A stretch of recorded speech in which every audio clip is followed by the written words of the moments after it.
Good morning.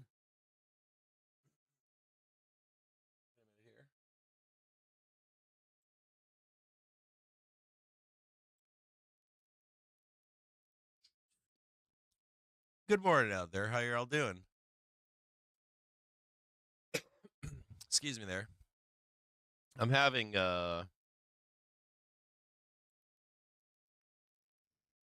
one quick second here.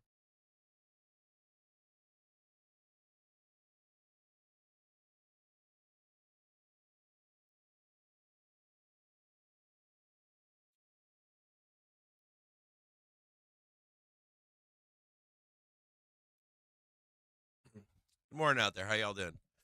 Sorry, I've got like no intros and all that kind of stuff. I've got microphone, camera issues, all kinds of nonsense. So this weekend, I have to work on my, well, I don't know. The engineering department needs to go to work this weekend. The AV department's coming out to go to work. That's me. So I was like, fuck this. I'm just going to turn the stream on then. A couple things of note here. Let's take a quick peek. So I think we go to 5, just under 515 up here. There should be a nice FOMO trade. Now, this morning I saw in the Discord people had lots of questions, right? Don't mix up sellers that are upside down with the market's going to roll down immediately off the open or something like that. There's usually a FOMO trade here. And I want you to always use your rules to trade that we teach you here in the show. So saying that, right, we come into the open right now, right? Let the market open for a few moments. And just like usual, you look for the previous high. That's right here, right? You can see it right here. Previous high is 511.47. You're going to expect a back test of the 5-minute trigger, at least on a squeeze, right? You get above the 1-minute trigger. You want to see at least a back test. We got a successful one. That's good to see, right? Checkbox. That means that there is demand right here off the opening bell. Likely FOMO traders. Whether we're going up or going down, you get FOMO at the bottoms and the tops, right? So we will give the opportunity to the FOMOers to step in. They're all over Twitter this morning. They're all freaking out. They weren't long yesterday, so they want to get long on the opening bell this morning. So you want to check to see if we can catch a new high right here. You'll see a quick back test, and then we will begin to make our way higher. Let's go look at the triggers really quick so you can see where that yellow box comes from. Get over there. Let's right about here. It's right about there. Yeah, right about. We'll give it right there for him. Maybe we'll snap a line here just to see if we get the high tick. Because this would imply that we have more highs to come that will erase all this stuff up here. So we'll just keep an eye on that right there. Come back over here. Sorry for the cameras this morning. I've got camera issues, audio issues. They've been happening all week. It started with me trying to get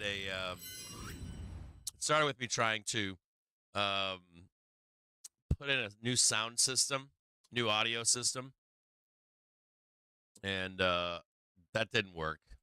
It was like, why are you trying this the day before FOMC? I'm like, I don't know. I want to put it up. It's awesome. So watch for the new high right now. Keep a close eye up here. We're going to talk about something else, too. We have to have a conversation about, it's Friday today, so I know that I want to say a couple things to you. Number one, there's been a lot of stress in the market, and it's been going on since March 21st, I want to say. March 21st. So we're going to do a quick, today we're going to spend it's Friday, right? Congratulations, Friday. You're all alive. None of you have been blown out. Nobody's working, or at least some of you still have jobs at Wendy's, hopefully. Now we want to see a high tick right here so we can have a back test in the 1 and start ripping some faces off. Trade 514. Looking for just under 515. And then a pullback down to, oh, you guys want to see it? Oh, we'll go back over here. I'd like to see, just get rid of that webcam frame because the camera had to upload a new camera, so hang tight here. This shit, the camera stuff, the camera's all fucked up, so like once I start resetting that stuff, it's a disaster. It takes like 3 hours. So I really want to see like this.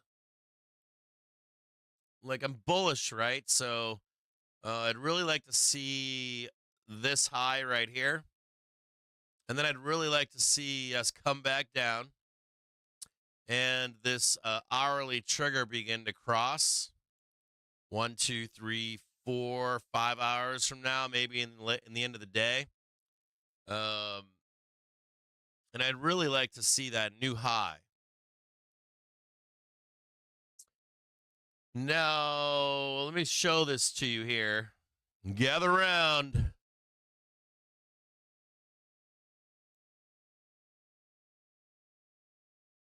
All right.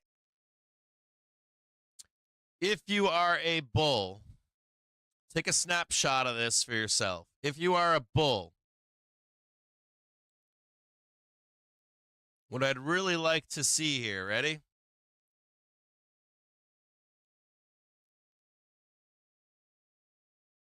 I'd really like to see 515.42 would be my preference. Listen closely.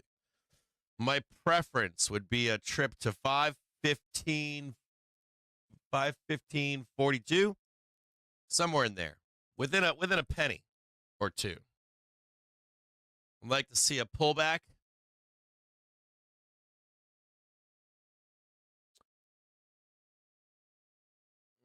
$506.81 maybe.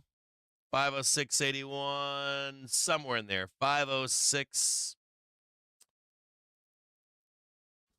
507.17 by preference. And then I'd like to see another trip higher here.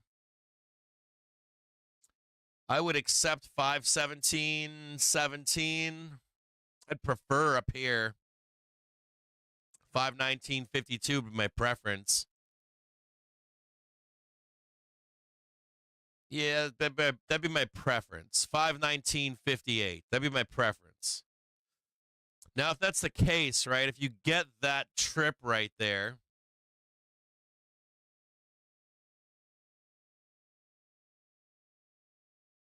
if you can get that trip right here, right,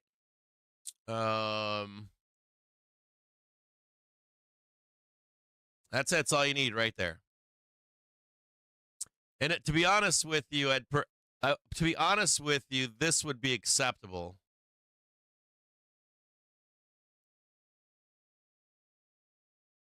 This would be acceptable right here. This is fine. Check 1, 2. Is something wrong with my microphone too?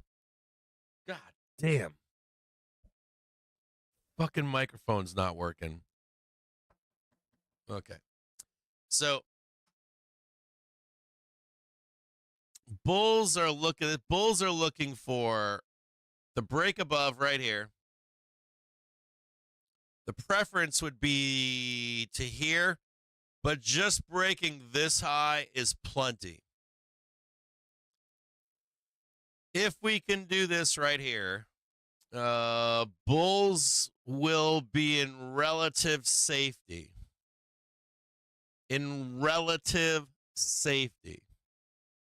What does that mean? What is relative safety? So, it means that you can buy the dip with confidence with stops below. Does it mean that we won't break back down in bloodbath? No. But it gives you a statistical edge to win more trades than you would down here buying a dip. See how it dips and it just keeps dipping and just keeps dipping and just keeps dipping and just keeps dipping. You would expect any returns to the hourly trigger to get bought. Turn to the hourly trigger, gets bought.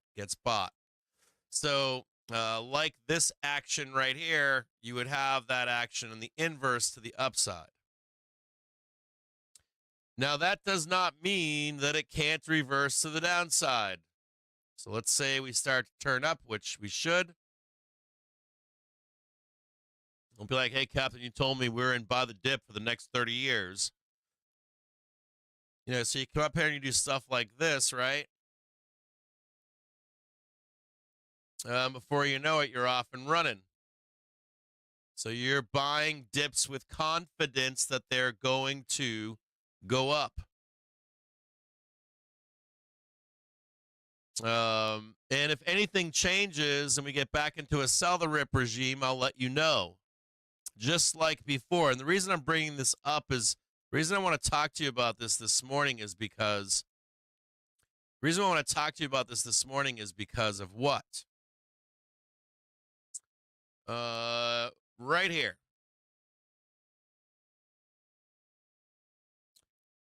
Like usual, we have pullbacks that are supportive, right? Pullback, pullback, pullback, pullback, pullback, pullback. We come back and retest the daily trigger. And people say, or I remember people were saying things like market crash. And my response to that was twofold. My response to that was trade the zones first before you call a market crash. Make your money.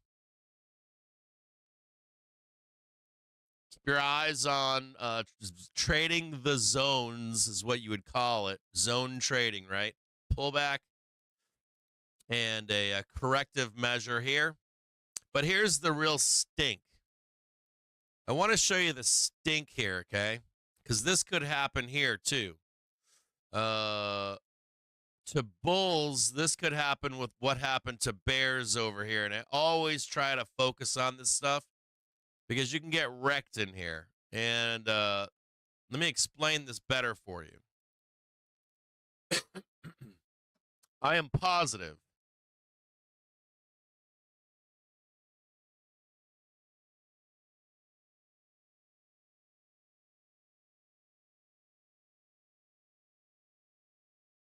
move that over right now. I am 1,000% positive. I remember. This happens every time we do this, by the way. Market's going to crash. Fuck you. Market's going to crash. How about fuck you for like a week? Market's going to crash. How about fuck you again? Market's going to crash again. Oh yeah, baby, crash. How about fuck you? We're going to go sideways and I'm going to whipsaw your ass up here. Bro, I'm telling you, this time it's going to crash. Whipsaw down, right back up again. Now, this failure did confirm the actual move down, right? But all of this stuff in here, I remember that it wrecked a lot of bears. So, you know, you got 1, 2, 3, 4, 5. And if you had been a bear and you were looking for the corrective move down, the only way you won that trade, I know you guys would have gotten margin calls in this shit, maintenance calls. There ain't no fucking way you were getting maintenance for shorting this perfectly and then bringing that shit back up. That shit wasn't happening. So maybe a put spread would have worked over time. But I know when you're in the middle of this stuff, you're panicking. Your emotional fortitude is weak. You got to remember this was April 4th until April 15th. That's a pretty big, that's a lot of time there, right? I bet there was a moment in here where a bear said, oh shit, I'm going to get squeezed out, close my shorts, and then they rolled down and he wasn't short in here. Do you get what I'm saying? So it's important for you to understand that you want the confirmation. On this show, as a matter of fact, the day that this confirmed a correction to the downside, we knew it. And we said, oh, shit, we're going down and we're confirming a corrective move now. And we had a great move down, right? Let's see what happened. Gorgeous move to the downside, right? Woo! Beautiful, clean move to the downside. Gorgeous. And we want to see this again on the upside. We want to see a nice, clean move in reverse, right? If this chart was flipped over, you'd want to trade this. This is a wonderful trade down, isn't it? An initial breakdown, 1, 2, and 3. Beautiful money. And not only is it beautiful money, it has like an 85% win rate. These trades here make bank. They keep you in the stock market. Same on the upside too. They literally fund you for your bullshit forays, my bullshit forays, in the stock market. Now this shit in here is garbage, isn't it? Yeah, we're going up. How about fuck you? We're not going up. Going up. Yeah, how about fuck you? We're not going up. Oh yeah, we're going up. Fuck you, not going up. Trading this shit in here is garbage, isn't it? I know it is. I know that this is not easy to trade. This has been the past 2 weeks, right? It's been a disaster. Not a disaster, but it's been a ton of up, down, 80 points, 100 points. I mean, look at Wednesday here, right? Just look at Wednesday. Short gamma regime, right? Dealers chasing moves up. Come to the daily trigger. Everyone's cashing out. And what do dealers do there? Whoop, delta neutral trade. Straight to the depths of hell, right? Not an easy trade. We were sitting in here in the afternoon at the close, and we didn't get a new low, right? At 358. We had it all blown up on the screen because I'm looking at it going, well, is it dealers or is it real true negativity, right? And the dealers stopped right there, right above the low.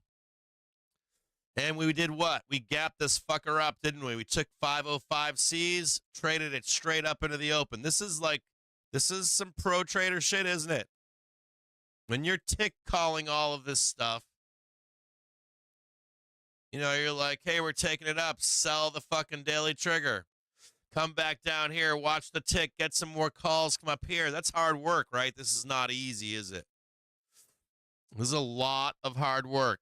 Not easy work. But we want easy work, don't we? How do you get easy work? You get it by leaving volatility.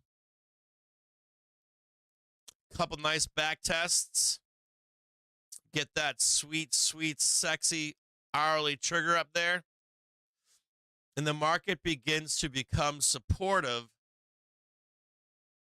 on that hourly trigger. It's a beautiful thing. You don't have to be this exact, do you? You can just be like, hell yeah, man, we're going to ride that shit up. Take the money and run, baby. Oh, bro, look, it's come back down. We can grab it again. Woohoo, yahoo, easy Stevie. Let's take the money and run. Hey, guess what, dude? It's come back down. Let's buy it again. Yeah, baby. Right? That's the buy the dip environment, right? It's beautiful. It's a gorgeous thing. And what else is good about this environment? It makes bad traders good traders. It makes a trader that sucks in this environment look like a rock star. They look like they know exactly what they're doing.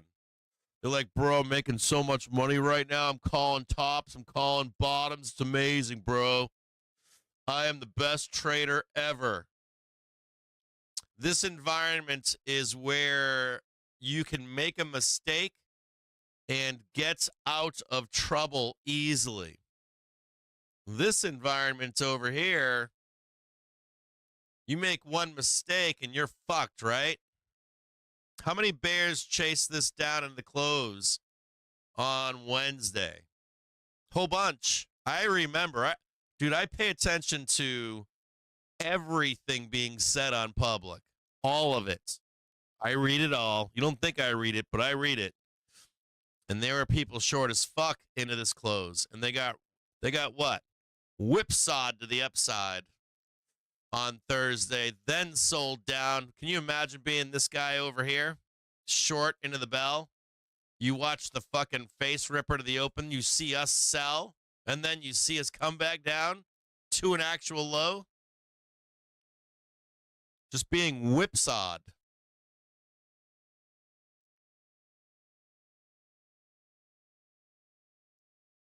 Let's get back over here and just take a quick look. I don't like this right here, but we did get the new high. They stepped in to try to sell it. Someone's pissy. Oh, man, there's a pissy a bear out there. Now, let's see if this holds.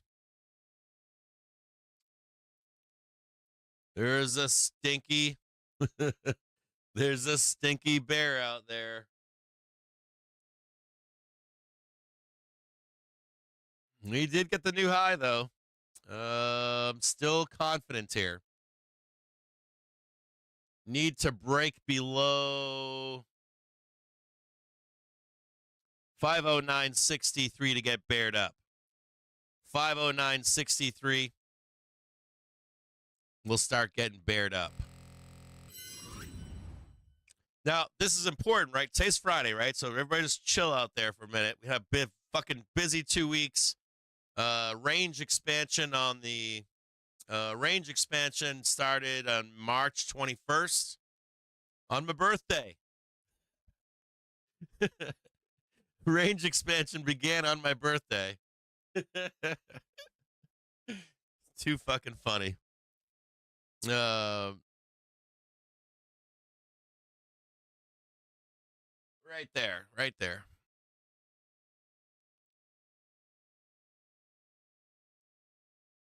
You know, they're trying to sell the fuck out of this, aren't they? They are pissed off. Pissed off. Let's clean that up so you can see it better. They're fucking pissy. So, there's a few lessons here, right? I want you to go back and over the weekend, I want you to think back to the market briefs that we were giving you saying expect range expansion. Remember when I gave you the links to the Investopedia articles and they described what that expansion should look like, what the news surrounding that expansion should be. And then remember that pretty much 5,000, I told you this, I said 5,000 is pretty much going to be the jump point for bulls. You're going to see pushes higher to 520. We'll come back to 5,000. You're then going to see a push for 530. We're going to come back to 5,000. And then you're going to see a push for 550 or 560 off of 5,000. That's range expansion, right? Now, we are here trading a 1-minute chart. You got David AMS trading a 5-second chart. So when you scale out a little bit, all of that has been playing out, hasn't it? When you're like up on a 4-hour chart, you're like, ah, shit. We're trading that right now. And you're going to get, what did we tell you that too? We told you that you're going to get people out there saying the stock market's going to crash during that time period. Whenever we come back down to 5,000, people are going to be out there peddling you stock market crash ahead. So that's going to be a thing, right? Every time, I've told you guys this since early March. We're now in May 3rd. So remember back to those conversations when I said to you, Every time we return to 5,000, you're going to hear the bears come out and tell you this is the top. And not only is it the top, but we're going to crash from here down. So, and that has not happened yet, has it? So, some of you out there, especially pro traders, sometimes I give you guys a farther out in time outlook. I'll give you a 4-hour time frame or a 1-day time frame. Pro traders get those from us right now more frequently, but I only give them to supporters once every few weeks, 4 weeks or so. So this weekend, I'm going to give you that same report, and it hasn't changed. Nothing's changed about it. I'm going to post it again, though, for you this weekend so that you can look at it again and see that nothing has fundamentally changed when you get off of a 1-minute chart, right? So when we're in a 1-minute chart, we're like, oh, God, world's ending, market crash. We're down like $1, right? Up $1. So I'm going to post those for you again over the weekend so that you can see the further out in time trades that are there, right? So while you and I are day trading on a 1-minute chart, there are other traders and investors that aren't, they have a job or they play golf all day long. And they just want to put a fucking spread on and come back in a month or 2 or 3 and check that spread. Or they want to buy a low and come back in 3 months or 6 months. So you're going to get those up. Nothing's changed. They're the same fucking charts that I gave to you like a month or 3 months ago. Nothing has changed. But I will repost them again for you over the weekend because this is the jump point, right? 496 on those charts are a blip. They're like a quarter inch. Not even a quarter inch, like 2 millimeters of line.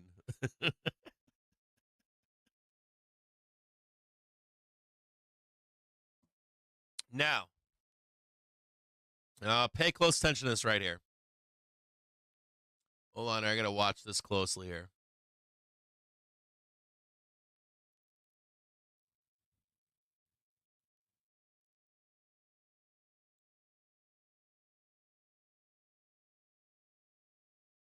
Sorry to make sure I'm exact here. This past 2 weeks, I gotta tell you guys something. These past two this is the next part, okay? Here's the next part for us. That's the big one, right?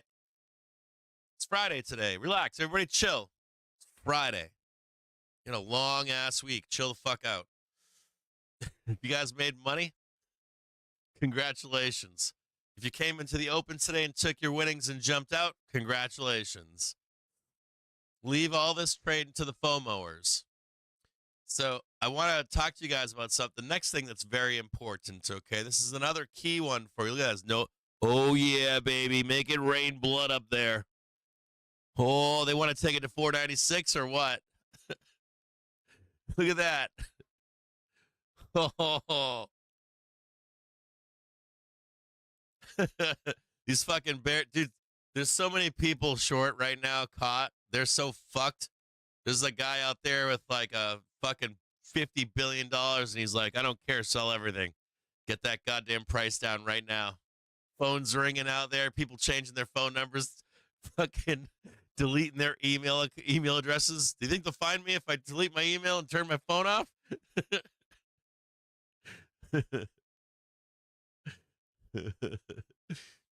So here's the second story for you, okay? So we're coming into a completion of the last story, right? Big story we talk about. We have a new story that's going to begin more than likely, okay? And I'm not talking to you about the inflation unemployment story or the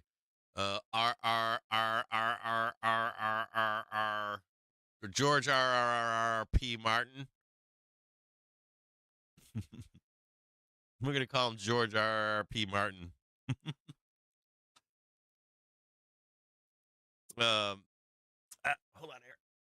Oh, new low there.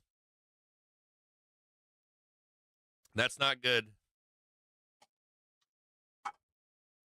So I don't like seeing that right there.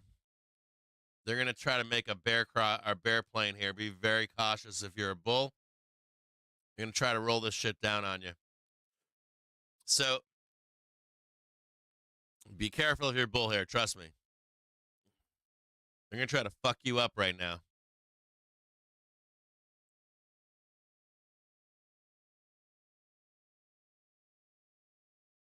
Oh, they got you right here, too. That big red fucking candle right there.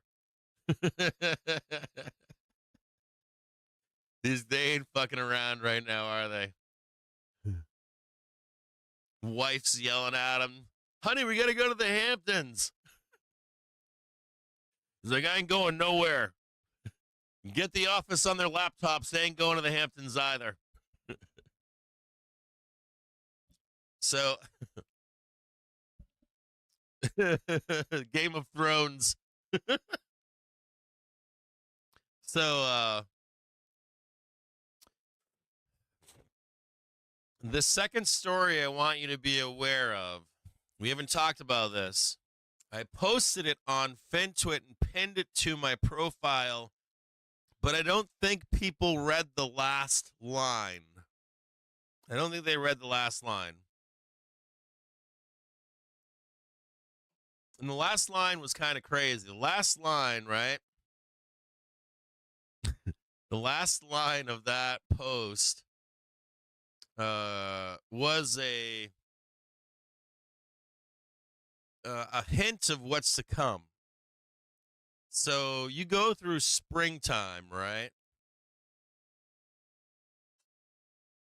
Now, I normally forget this. I'll be honest. I normally forget this. I'm not going to lie here. I normally forget this, and it always hits me like a shovel across my head.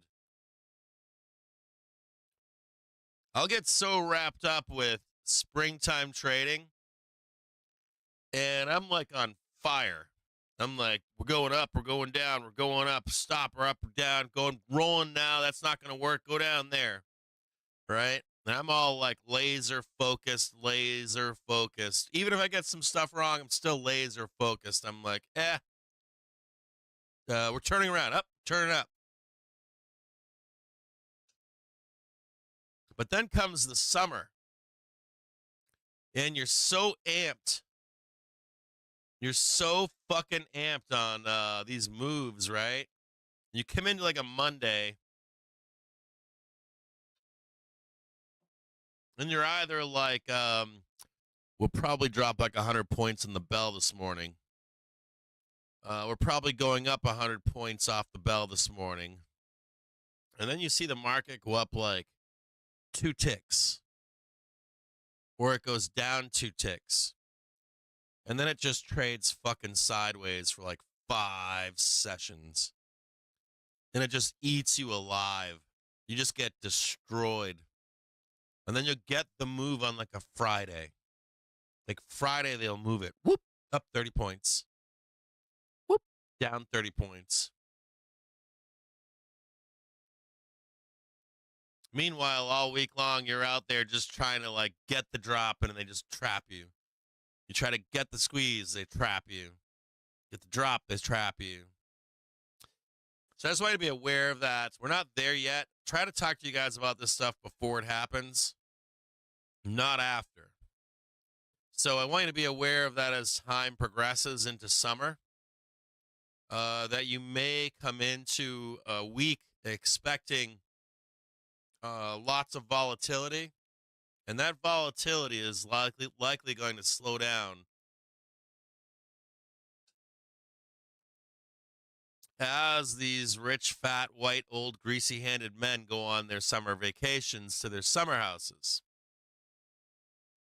Like they're going to get in the helicopter, and they're going to exit New York City, right? And they're going to go fly to their summer home, and they're going to put this shit on cruise control. That's what they normally do. That's the expectation. Sometimes you'll hear these guys say things like, we made everybody take their laptops with them on the weekends. And then you know that might not be the case. But normally in summer months, you get a real like lull, especially around the holidays and stuff like that. So just be aware of it as it comes up. I've actually gotten taken to the cleaners on those when they first start. I've lost a lot of money. And I don't mean 10 grand or 20 grand. I mean like fucking serious money. Um, and it wasn't because we went the other direction. It was because we went nowhere. Market just sat there. Theta Gang is like trading wide ass fucking flies and shit. And the market just bounces around and doesn't do shit. And we'll talk about that as we get closer. What we'll try to do is I asked my wife to put some money in a Robinhood account for me. Maybe we'll take a trade or two like that as well for the summer months if things slow down. We'll open up a fly, either selling or buying, and try to trade the wings and the legs and shit like that together because they can be really great printers in a low volatility setting. You just set it and forget it, and you just close legs as you move around with that shit. So, do you guys understand what I'm talking about here? Are you guys understanding what I'm saying here or no?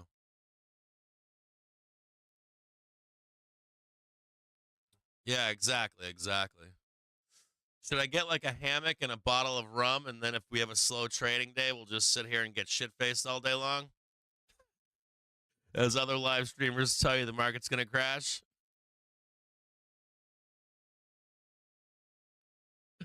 Oh shit. Yeah, hell yeah. All right. Drunk trading in the Robinhood account would be hilarious, wouldn't it? Oh, so you've been there. Okay, so you guys have been there, right? All right, cool. I just wanted to let you know because there's always a week where you're like, market's gonna fucking burn, and it's like the first week of the summer trade, and you're like, fuck. Robin rum accounts.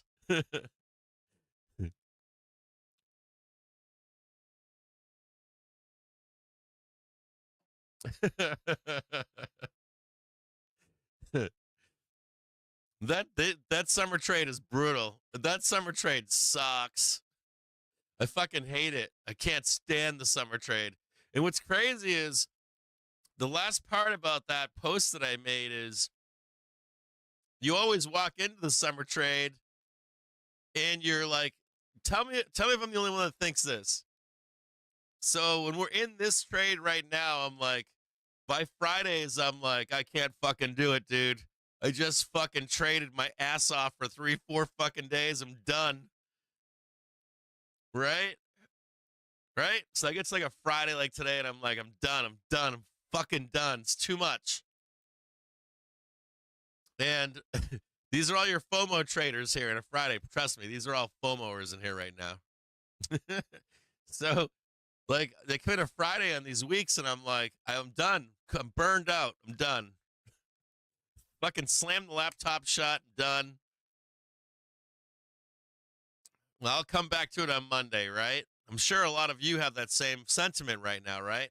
But then when the summer trade starts, and I'm angry, right? Not angry, but but I'm like, like it's like you working your ass off, fighting to make money, and then you get into the summer months, and I get angry. I fucking hate low volatility environments. Bring back the springtime. It's like never good enough. It's never good enough. High volatility, I'm tired. I don't want to do it anymore. Tapping out. Low volatility, where the fuck is the vol?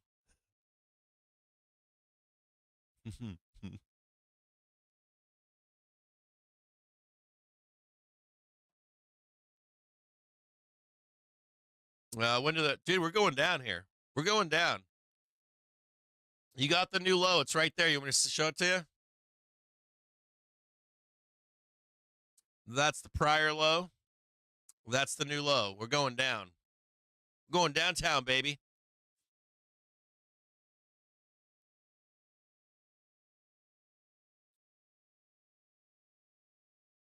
Trading 509. What's that green box is for? You want to see if there's weak buyers. There are weak buyers right here. So here comes the buyers. They stepped in. Whoop. And you're looking to see if they stepped in right about here. And they failed, didn't they? They were weak. Weak-ass buyers. You're about to close it in just a minute. Not quite there yet. But you're going to see it close right here.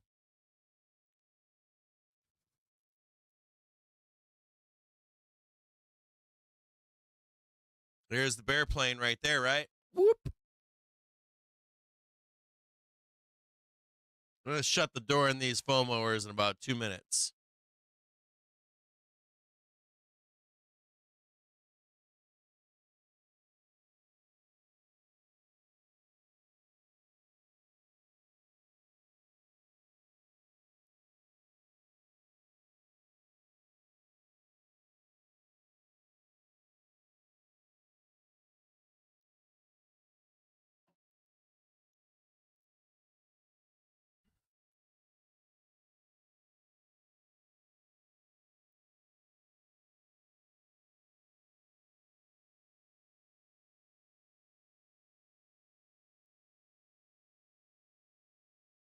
Almost ready. Not quite yet. You gotta wait for the close. Remember that. You gotta wait for the close. Why do you wait? You guys know why you wait for the close? You're waiting for the completion. You get some asshole buyer steps in, puts it back up here, and then fucking reverses it on you, becomes a bear trap, and then you're fucked.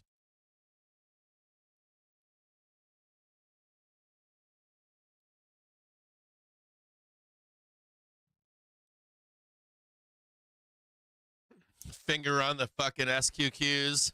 Slam, slam, slam, slam. I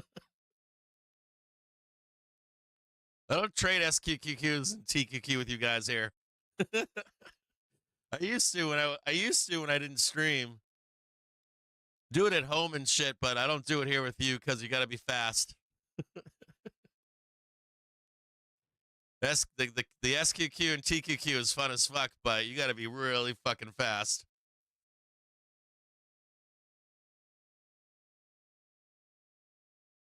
Not as dangerous as gas. See, the door's not shut yet. Still buyers here. Keep on waiting. You're not there yet.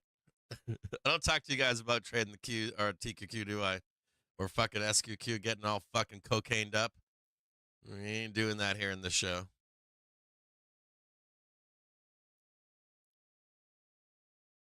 You want to see the close here. This is where traps are made.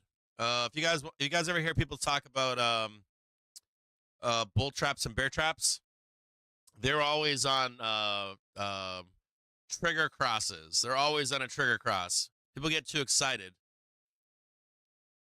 I think I've done that episode here before, right? Where I've shown you guys the probabilities of trades printing for you. You run that trade 10 times, how many times you win?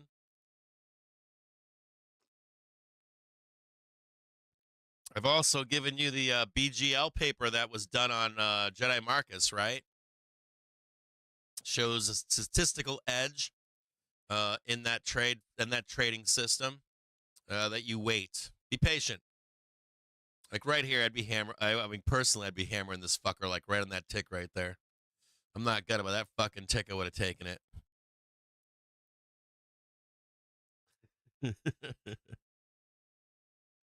I would have taken that fucker right there. Short as fuck.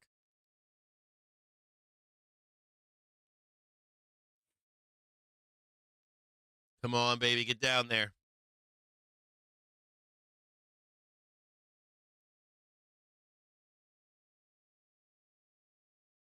We need to talk about the mechanics of this because we got a lot of new viewers.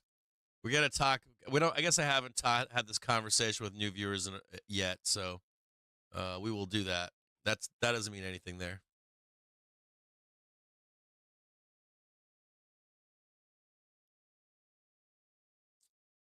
What are bulls watching down here? You guys know what bulls are watching? Bulls want to see a successful retest down here so bad. So bad. Bulls want to see that. So bad.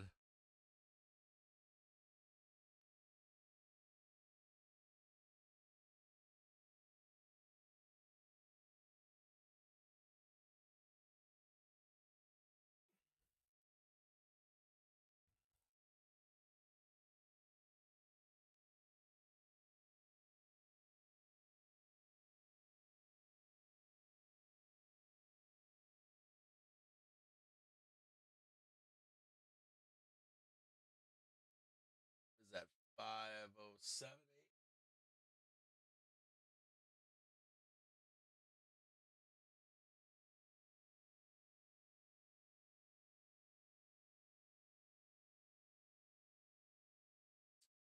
I'm watching 510Cs right now. I'm looking for a move here. And I want to buy some calls in here.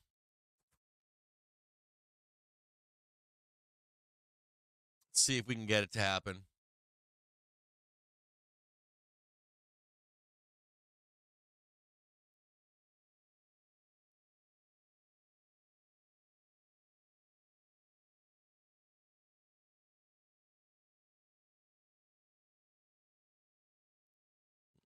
Well, give me a second here, by the way. We're going to check Gamma this morning. I haven't looked at... I need to check Gamma real quick.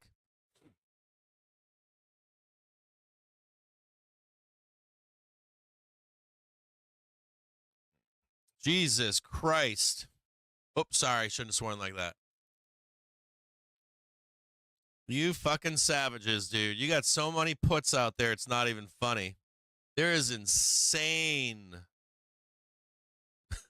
SPX net put gamma on the market right now. Holy shit. Bunch of savages.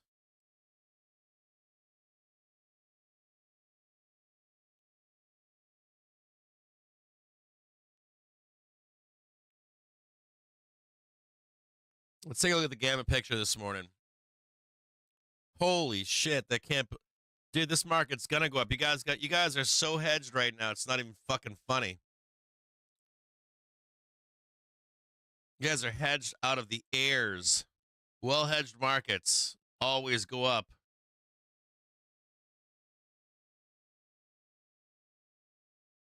All right, let's see what we got going on here. Congratulations.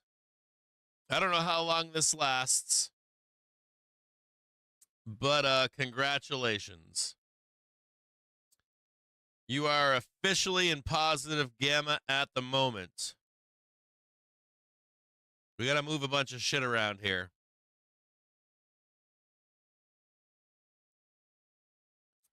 Nice. Put wall moving up.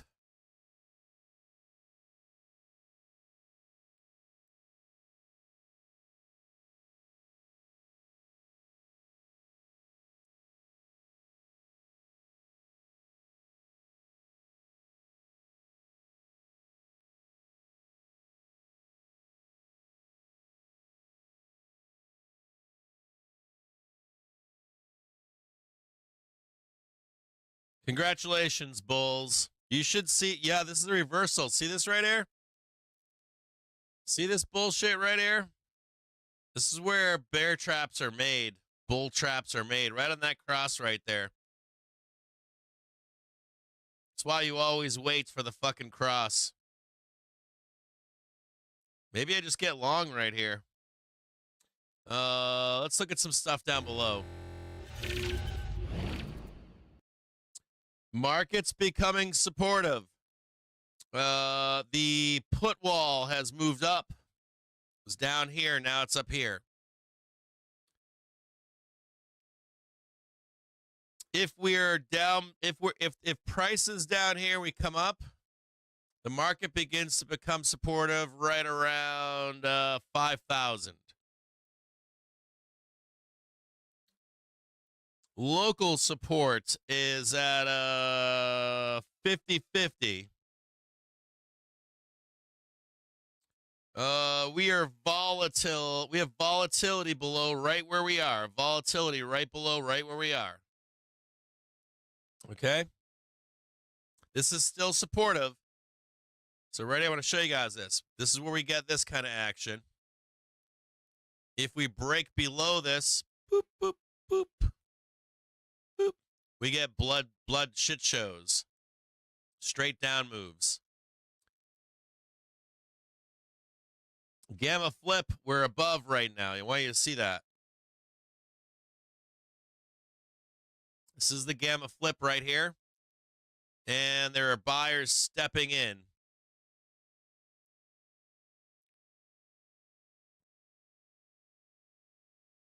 Local resistance. This is an artifact from when we had a call wall up at 5,400.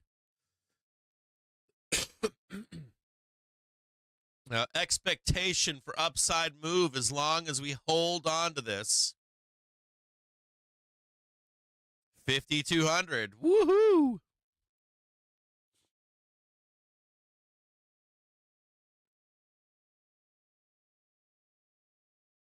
God damn.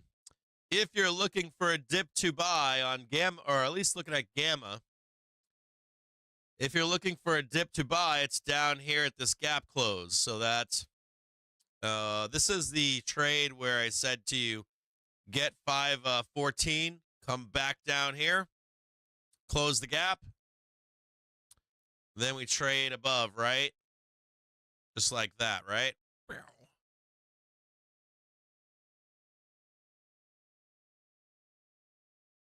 That's the bull thesis. Matter of fact, we'll just draw it in right now and see. We'll see how close we can get it.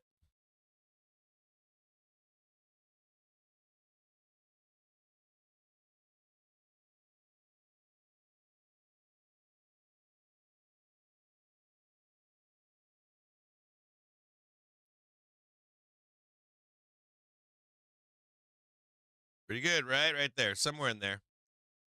514, down, close the gap. Do you know where we go?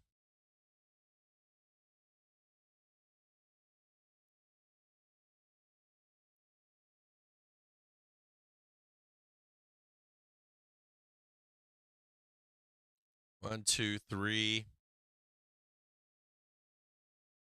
Right there. Well, that's a beautiful thing right there, isn't it?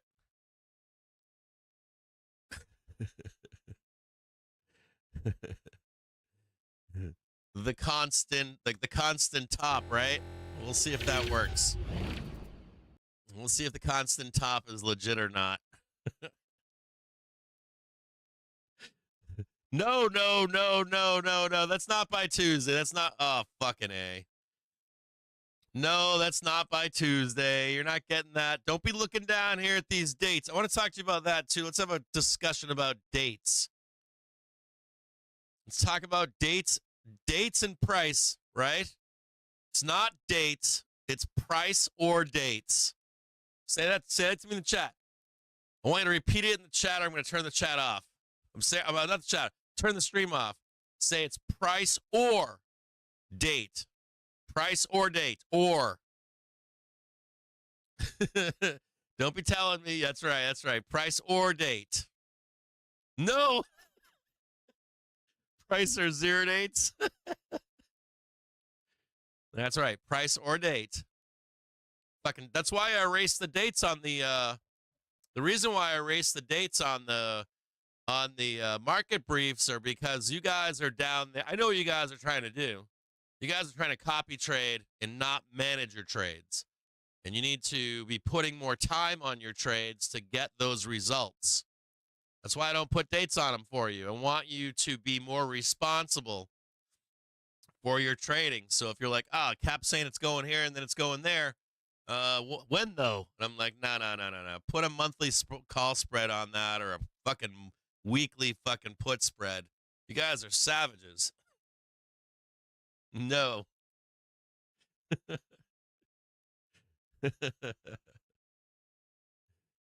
Yeah, it's not price and date. It used to be like that. It used to be there was a time period. I think I gave you guys a link to an article recently from. Do you remember the article that I gave you from 2002? I'll try to find it again. There was an article. So there was a thesis that came out in the early 2000s from a think tank, and they posited that due to, maybe it was 2008. It was either 2008 or 2002. There was a mathematical equation that a think tank used, where you would inversely correlate vol control, right?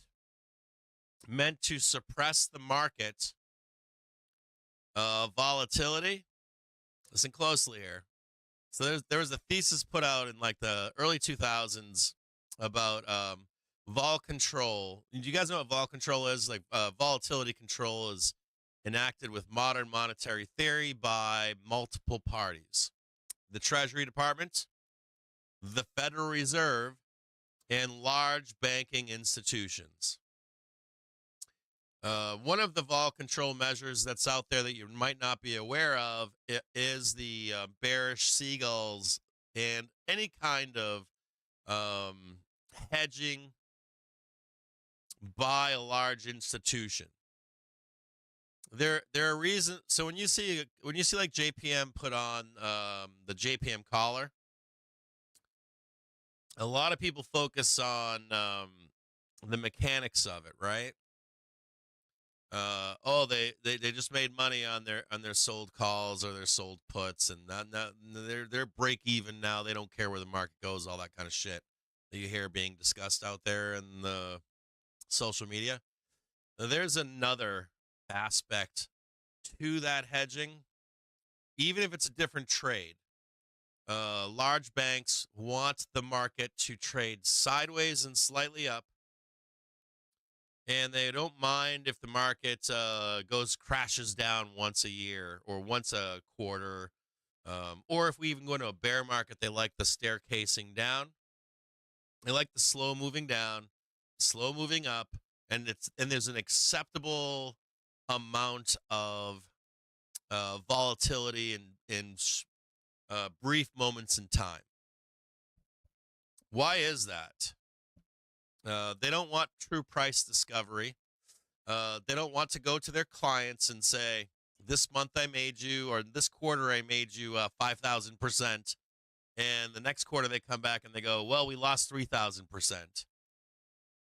You get what I'm saying? They need to sell products to their clients, and they need some stability in the market. So in the early, mid, and late 2000s, you saw a lot more of these vol control measures, not just by banks that were always doing it, but you're also getting it from MMT. Now, these guys proposed a long time ago. They said there's going to be a unintended consequence down the road. Now we're how many decades later is it? And they discussed that over time, it's going to become worse because of vol control measures that are in place. In the next 2, 3, 4 decades, you're going to see the stock market become more volatile. Even though they're instituting these vol control measures, these are the tails, right? The tails of these vol control measures means that we're going to have some wild ass shit happen. Not right now. This is way back then. They're like, not right now, but down the road we are. And basically everyone else is like, oh, fuck it, we'll deal with it later. When we get there, we'll deal with controlling that volatility. I kid you not. So, well, that's what I'm saying. Like, so now you've got you got like vol control on top of vol control on top of fucking vol control. Or are you talking about the accords? Talking about the fucking what do you call it? Accords? You think we're in the Accords Part 2? Plaza Accord Part 2? Is that what you're talking about, Career Low? so, hear me out here. So my point to you is this. Back in the day, you used to be able to take a trade. Back in the day, you used to be able to take a trade, and it would just go like this. Right? Or it would go down like this. And you could do a time trade. I remember trading and being like, what's the matter with you? You just take a fucking call, man, at the bottom, and you come back in a week and you're going to get paid. Pull it off whenever you want, dude. You got plenty of time. Now it's like this. Now it's like this. Hold on. Now it's like this. All right, bro, we're starting to go up and trend here. Let's put a call on. We'll come back to it, right? And you're like, it's going to go like this, bro. And now we don't get that, do we? Now we get this.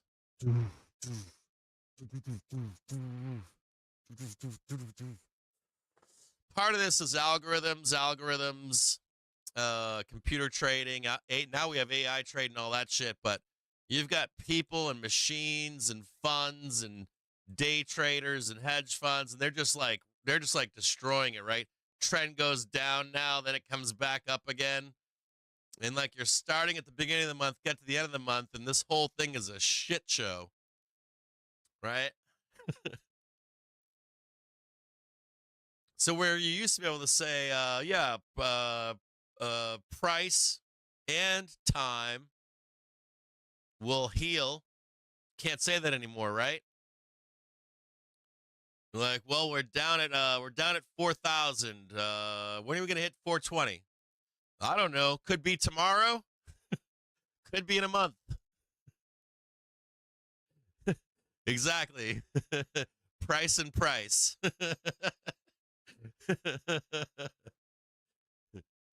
What do we move on Wednesday? Was it a 1% up, or was it 0.89% up and 0.89% down, right? Almost like a 2% move in one day. It's pretty vicious, right?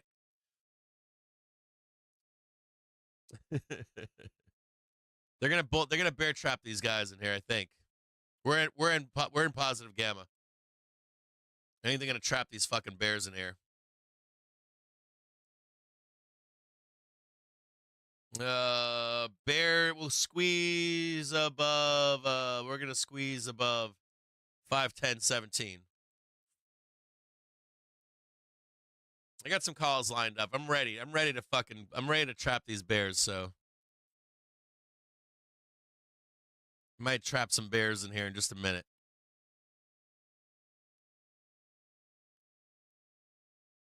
That's where their stops are, right here.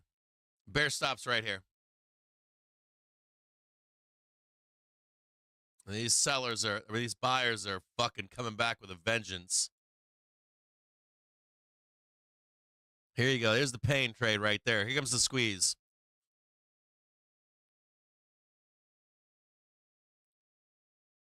There is a seller here that is raging pissed right now.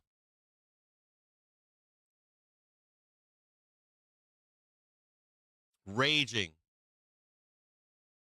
They're going to get stopped out right now. Pain trade's on.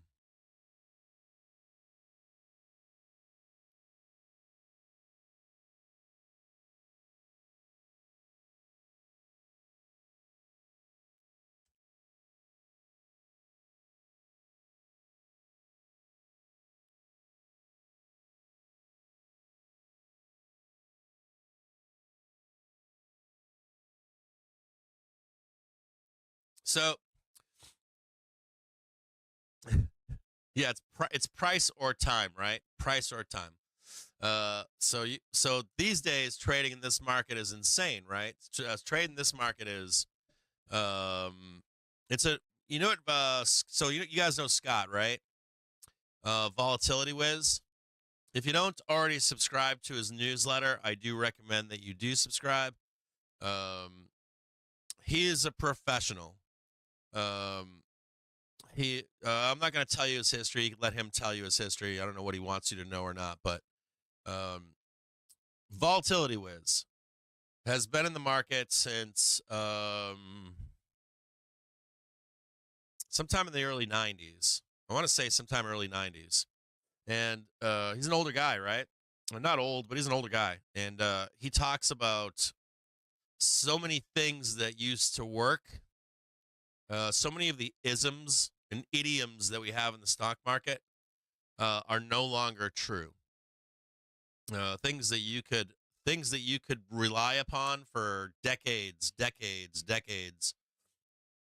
And I would say that if you found a guy I bet if you would ask a guy like Bob Kendall, so like Bob Kendall's much older, right? He's been in the markets, I think, since the mid 70s, late 70s. I could be wrong on that, but I think it's 77 or 79. He might have gotten into the markets. I know he was trading the yen during the princes of the yen time. I can't recall, but I would go to him too, because the reason I'm saying this is because I've never asked Bob this, and I've always wanted to ask him this question, which is maybe one of you guys can tell me. I have a question that I really do want answered. I want to ask like him or Victor Hoffer, one of those guys, because I want to know if trading fundamentally changed in the 1980s when they started really using computers heavily. If there was like a paradigm shift in isms or idioms before then. And I wonder if that is really well, I want to validate what Scott is saying. And Scott's saying that we're in a new paradigm or you're going to be creating new idioms in this new AI environment, this new MMT environment, um, where there's new rules to the market. You know, like I've got a good one for you. I got a really good one for you. So, you know, the Fed's favorite inflation tool. That's an old idiom. It's been around forever. I believe it's the 1 month rate of inflation or 3 month rate of inflation, one of the two. But Jerome is all over the year over year inflation right now. Year over year. That's his preferred tool right now.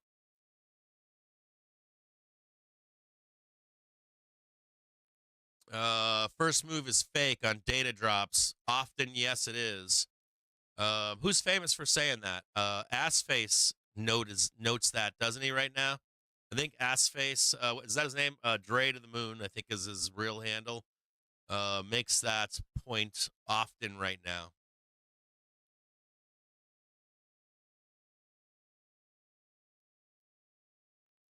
Yeah, they also don't like to account for splits, do they?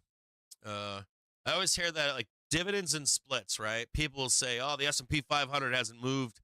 It's been the most underperforming thing in the entire world." I'm like, did you account for fucking selling calls and puts? Did you account for dividends? Or they're like, oh, look at Apple. It's the same price it's been for fucking years. I'm like, are you accounting for the fucking 26 splits they've had since original? Like fucking stock's worth like $27,000 or something stupid like that. I don't know if it's 16,000 or 26,000 or something like that.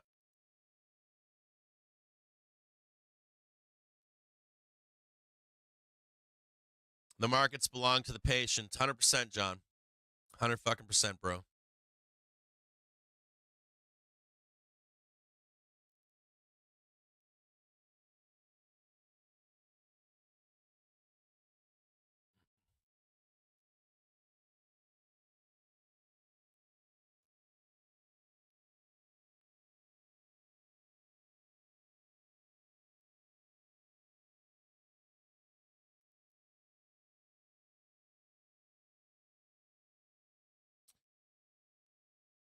We also have the vol curve coming down on Monday, and actually the vol curve begins to come down today. Gamma Labs this morning put out a really great tweet from Goldman Sachs. I think I've got that news feed here. Hold on. I'm going to read this to you.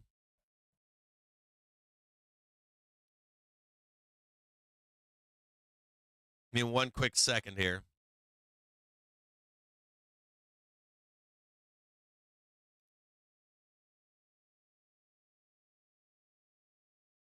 I'm going to give you guys some, I want you guys to like write this stuff down at home, okay?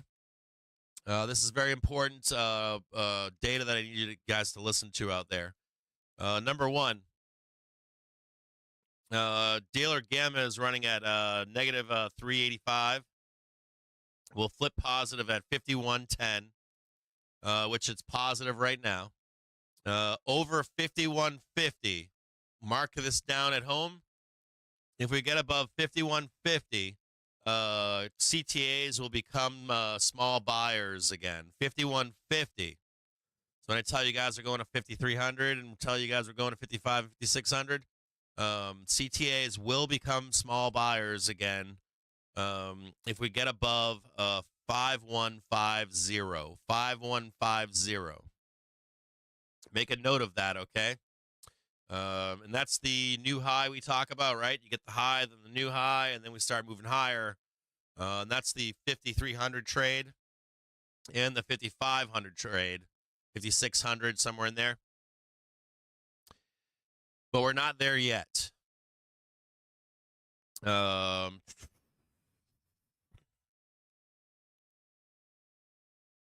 2-year note yields have lost 18 BPS over the last 2 days and are about to fall out of their range. That's the 2s and 5s trade that I was talking to you about, I believe on Monday or Tuesday. It's the thumbnail in one of the videos. This is from GS. I think this was put out by Gamma Labs this morning. I'm going to read something to you. It's May, and equities have had a good run, with a binary CPI coming up in a couple weeks and a messy election just around the corner. Listen to that closely. I told you about this yesterday. I've been telling you about this all week on the nightly briefs. Now you've got Goldman Sachs telling you this, okay? So I'm going to read this to you right now. It's May, and equities have had a good run, with a binary CPI print coming up in a couple weeks and a messy election. Remember when I posted on FinTwit? The Legion of Doom is getting together to come up with a story, right? When your market briefs you're reading at nighttime. And a messy election just around the corner, my impression is that most have wanted less risk. Franchise has seen macro-level selling from vol control and systematic strategies. However, the VIX with a 14 handle suggests that the market is not overly concerned. If spot is 1 or 2% higher, some investors might start to feel under-risked, which could drive some chasing. However, realistically, this market is likely to be choppy until the next CPI report. I want to go back to a place right now and show you something. I want to go back to a place that we talked about earlier this week.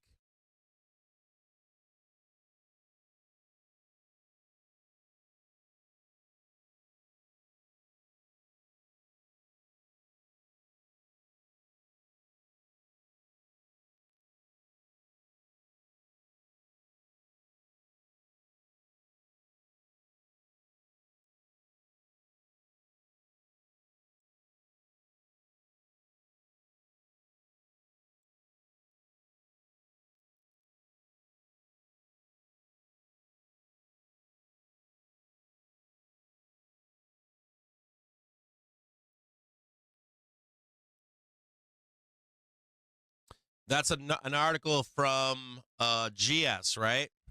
And he said something very important. He said, this market is likely to be choppy until next CPI report. That's on the 16th, I believe, of May. 16th of May.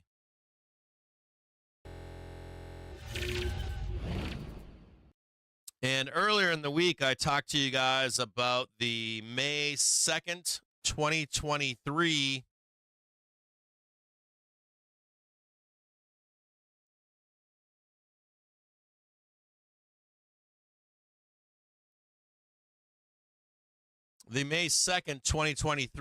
CPI report, or no, excuse me, Fed rate decision. Now, in this rate decision, we went down, but I talked to you about the period following that CPI report, or that Fed rate decision, where we had a lot of chop, even though it resolved to the upside with explosive moves. You see that there? A lot of chop, right? Chop, chop, chop, chop, chop, chop, chop, chop, chop. And this is the 15th of May, isn't it? This is that digestion period of the FOMC rate decision, although it resolves to the upside. So GS is telling you this morning that even though you might be expecting a doom and gloom scenario or a, hey, we're going to the moon scenario, to expect some grinding between now and the next CPI report. And that employment report from this morning, NFP, non-farm payrolls, even though it's up this morning, to expect some of this chop shit above the daily trigger. So we buying the daily trigger, selling tops, and this big major, what's this big major top back here? So I would say GS is saying to you,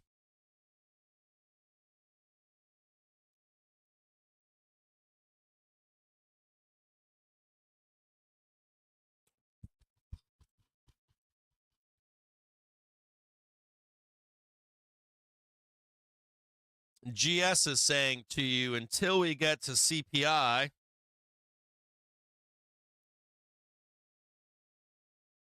watch closely here.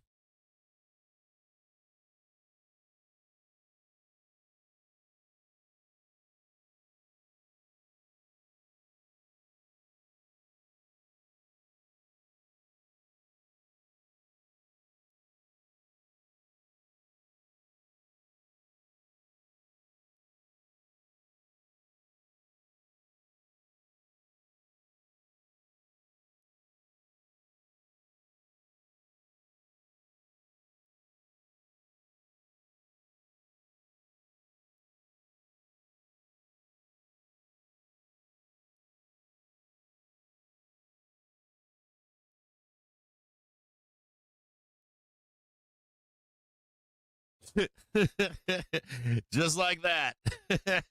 Just like that. Be expecting that, that grind, right? Grind, grind, grind, grind, grind. Make sense?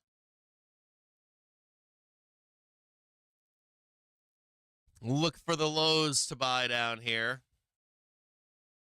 And then you're not going to get a decision on an upside move or even a downside move until about the 16th. Look at these sellers trying to come in right now. They are revenge trading this. Look at that. Woof. They are pissed on a half-hour basis. They're taking us down right now. You see that? Trying to erase that entire bar right now. That sits at 506.73. Right where the hour and half-hour trigger is. There comes the trigger moving up right now. So take a look back on the May. Take a look back on the May. Take a look back on that May Fed rate decision and the action that took place as likely what they're going to be doing.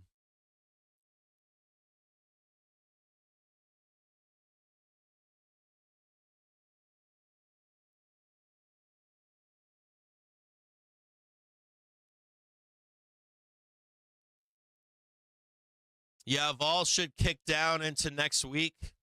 But I don't think the volatility is priced in. I saw an uptick last night. You want to take a look at it right now? Now we can. Give me 2 seconds. I want to get through the rest of this, and then we'll look at the vol surface, the vol curve into the 16th and 15th. Last night there was a slight uptick on the 15th, 16th. I'm going to assume that professional traders are going to be looking to buy volatility into the 16th, or at least or buy the volatility for after the 16th, close it on the 16th. It's underpriced right now. Underpriced. It was underpriced on Friday. Not Friday. It was underpriced on Monday, Wednesday, or as of Wednesday, it was underpriced. And it was underpriced until late yesterday. And now GS is talking about it. So Goldman Sachs as well. I haven't looked this morning to see what the vol curve looks like down the road, but it was very low. So that doesn't mean that you actually buy the vol on the 16th, or it doesn't mean that you hold the volatility through the 16th, but it does mean that you should. It's underpriced and should come up as we approach the 16th. So you don't really care what the trade is on the 16th for CPI. You exit just before the event. You sell the vol on the event, or just before the event, right? Like, so the day, it's like the 15th at 4 p.m., 3:45, you sell the fucking vol and you get the fuck out.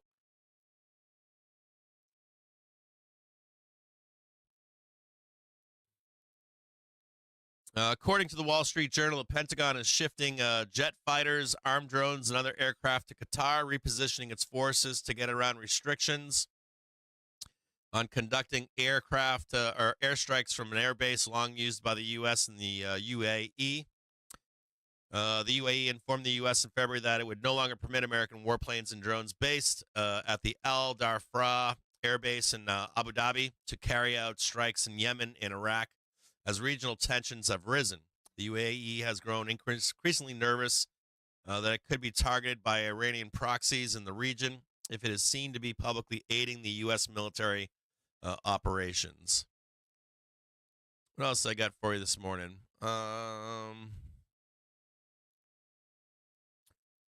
GS also saying it is difficult to determine whether the rally is tactical in nature and driven by covering underweights, or if it is real buying. However, it is definitely an inflection point that should be monitored. Hedge funds finished as net sellers with a net selling position of minus 1.7%, driven by supply and macro products, financials, and staples. Short positions exceeding long positions versus demand in discretionary healthcare and materials. This is from last night. And also, systematic long and short asset-weighted returns were plus 1.87% in April, driven mainly by positive alpha, plus 1.15. The largest alpha contributors in April were crowdedness, asset selection, volatility, short interest, and earnings yield, partially offset by losses from medium-term momentum and profitability.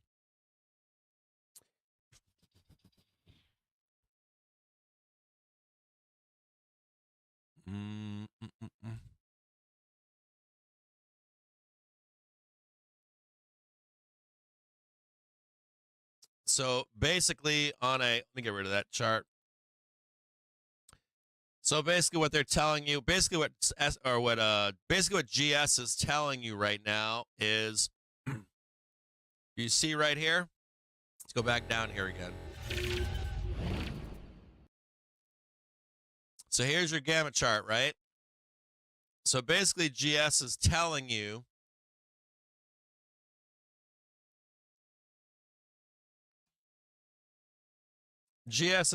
what I'm telling you. Same thing. GS is telling you this. GS is saying we see this happening. We acknowledge this happening. We cannot confirm that we're going up here. So we will monitor the situation And you're looking for that right there. So GS wants to see what? This move and this move. Come back down. CTAs will become buyers. Right here. And that GS and other banks will jump on board. And we will trade this up here. Now, what does that mean to you and what you do out there? That means that you're looking for the daily trigger to move up, right?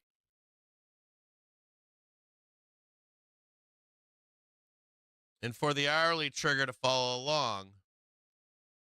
So just like what we've been telling you, you're looking for the high and the second new high and the pullback. We'll catch momentum to the upside with GS and CTAs. Make sense? So right around that 500 or 5-1, excuse me, 51.15.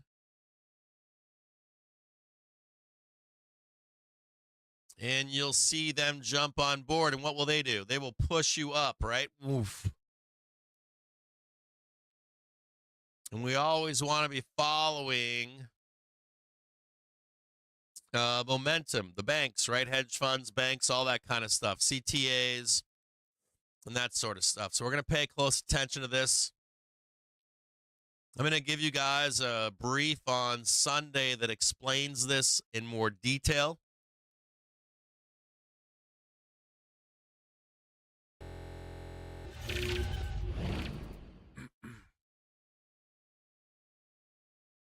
So on Sunday, you're going to get it. I'll explain this simply for you using just lines and velocity. What to be looking for. If you're a bull out there and you're looking for that safety trade, we're not there yet, but we're almost there. You need a new high, and you need the cross of the hourly over the daily trigger.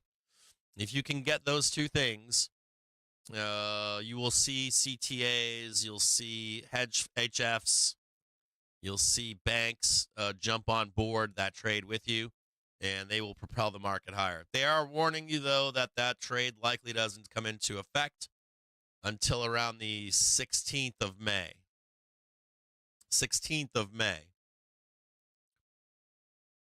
Watch out for a quick rip to the downside. We do have the half-an-hour trigger crossing the daily trigger. We have the hourly trigger coming up. Could see a blast down as that cross happens. Be hyper aware of it.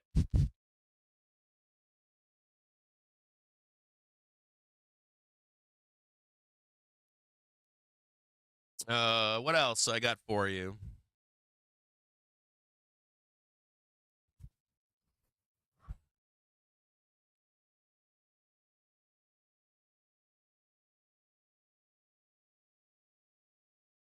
What does he used to call him? Something Charlie.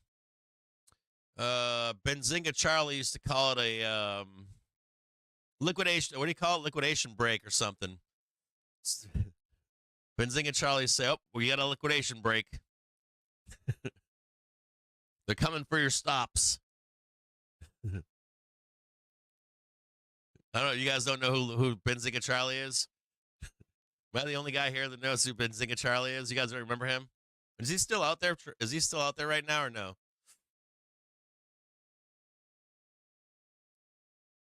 Is Benzinga Charlie still out there?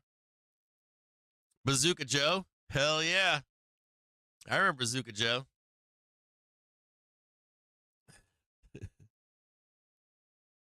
Benzinga Charlie, man. I don't know what happened to him. Is he still kicking around or no? Yeah, you guys remember him? You guys remember Benzinga Charlie?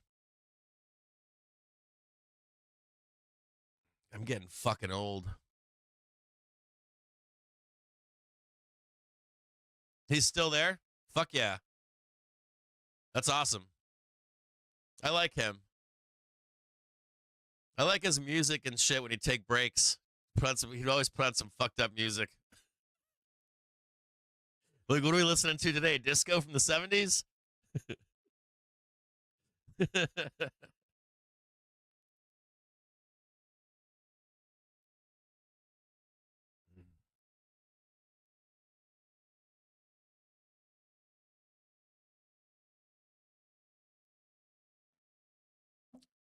Bear music. You want it before it happens? All right, hold on. I'll give you the bear music before it happens. You want to do it before? You sure you don't want to wait?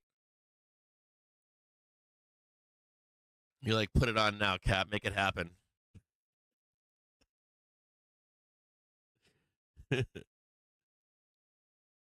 Hold on, I gotta watch this closely here.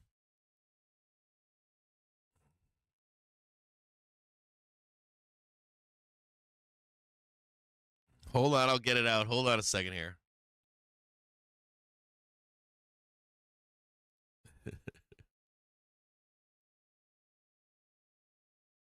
Where the fuck is it?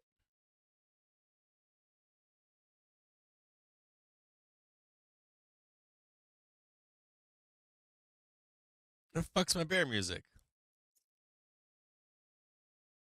Did my wife better not be deleting my... Oh, wait a minute. Hold on, wait till we get the rejection. Hold on. All right, I'll put it on now. Hold on, we can't wait, can we?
Oh, yeah.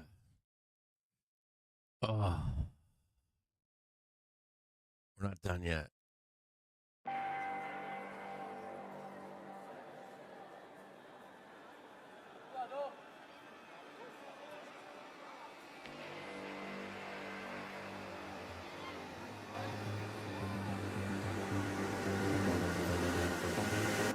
We'd like to think we have some form of control still, making our constant bind. Nah, still, you guys like that song. I don't like it. Nah.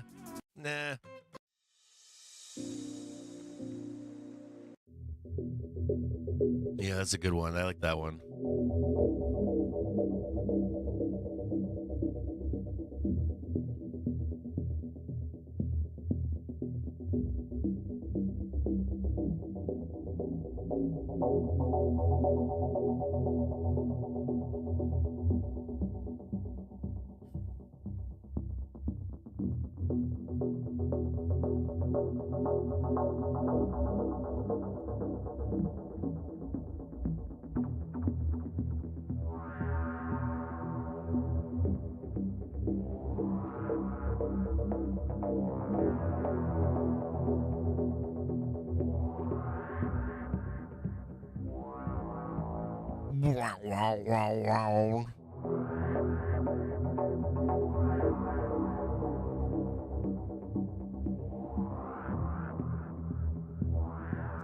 Where are my bear memes at?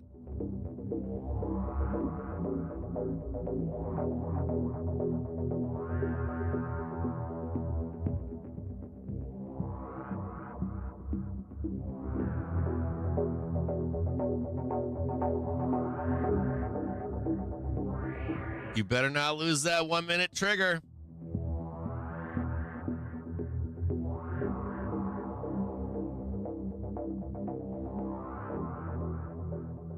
Don't do it, bears.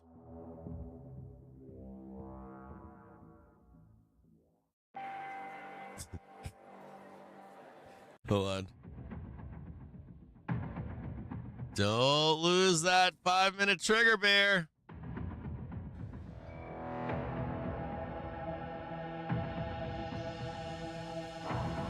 You're looking kind of weak here, bear. What are you doing?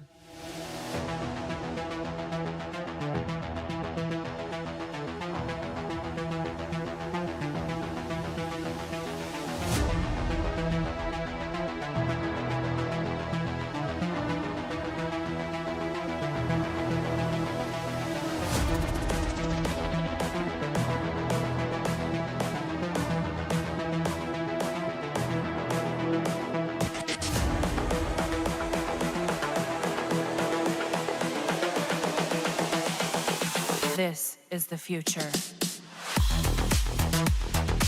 You're looking weak, bear.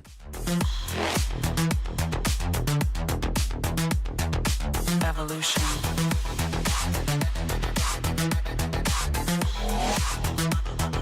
This is the future.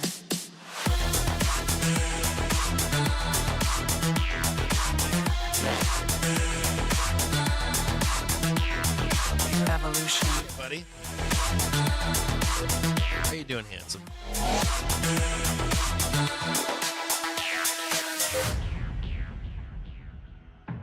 Market's looking like it's in positive gamma, bears. What are you doing?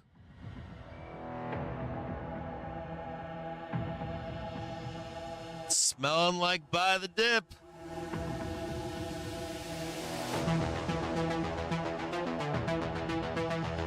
Bear's been selling the rip since when?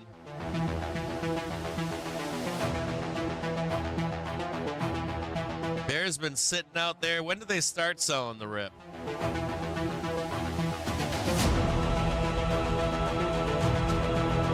March 20th.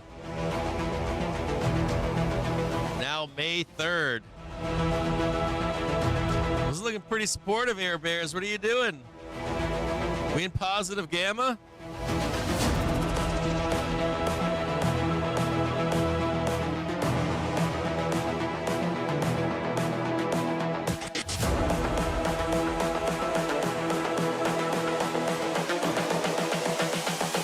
This is the future. Oh. Human error.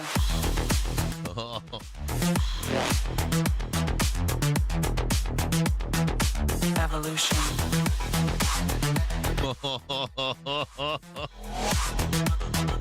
This is the future.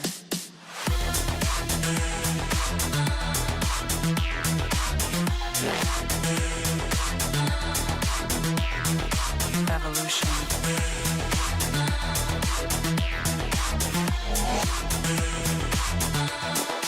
Those buyers stepping in, bears. You better watch out. It's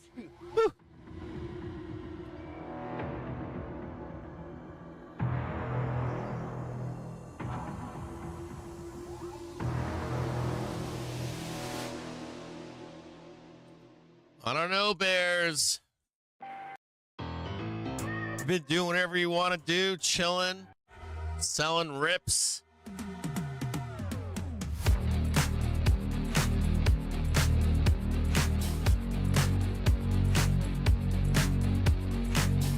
Bears getting away with murder.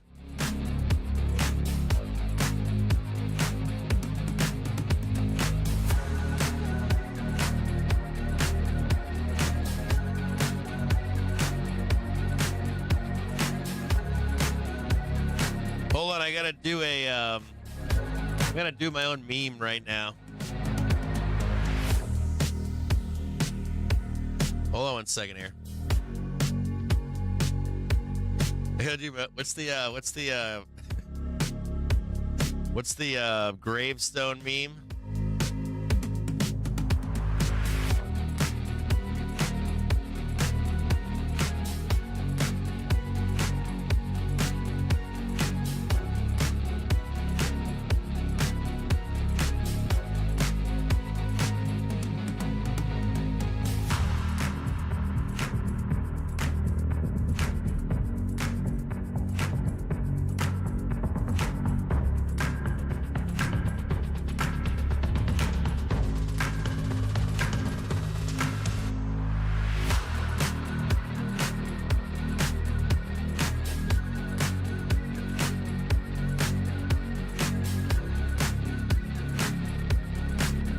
I got my gravestone meme going right now.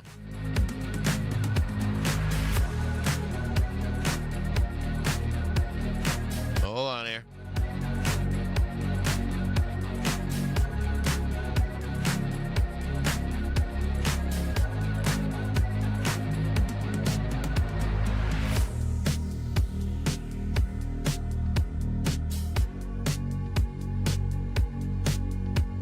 God, I shouldn't be doing this yet, but I'm gonna.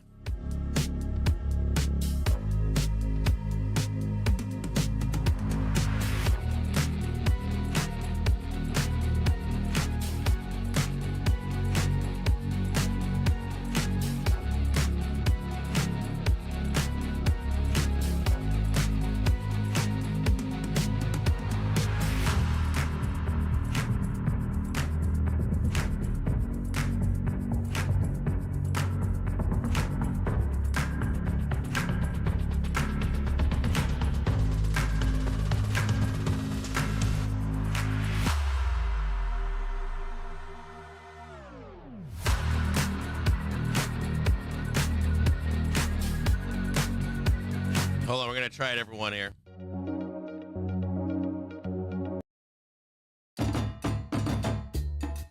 Oh, I like that one. I like that. We're gonna play that one.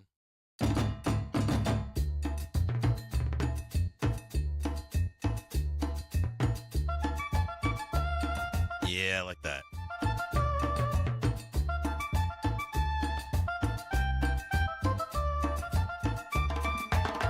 I like it.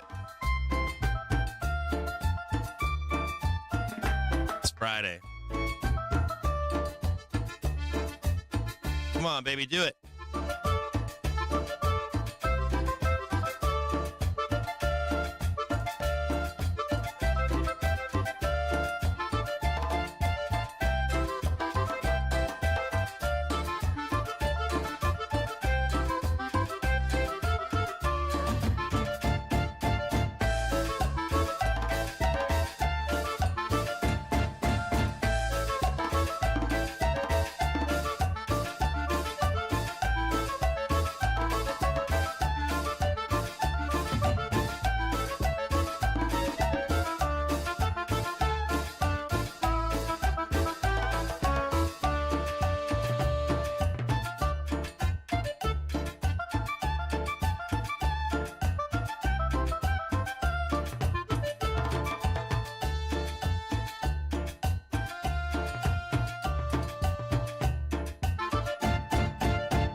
On air.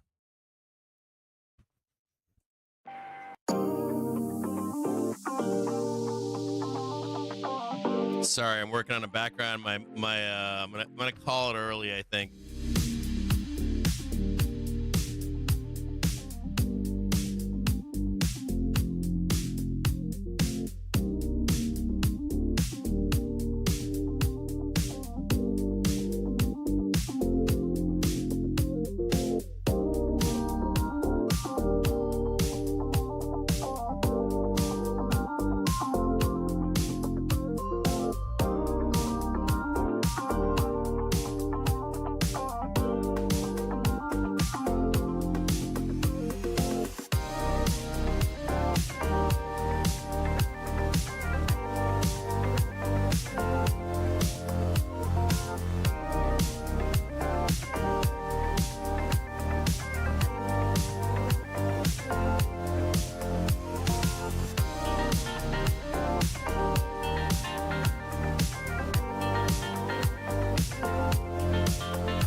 in so much trouble, Bears.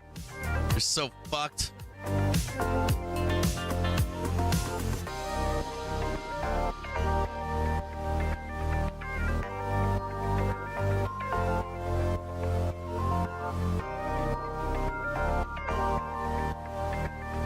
You're just so fucked.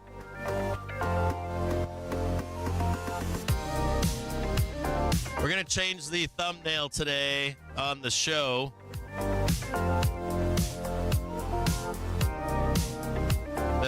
On YouTube, and then I'm gonna post it for you somewhere else.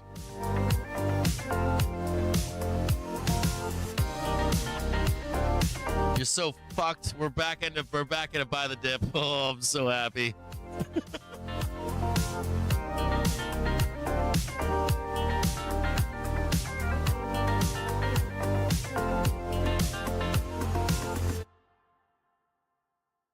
All right, hold on here.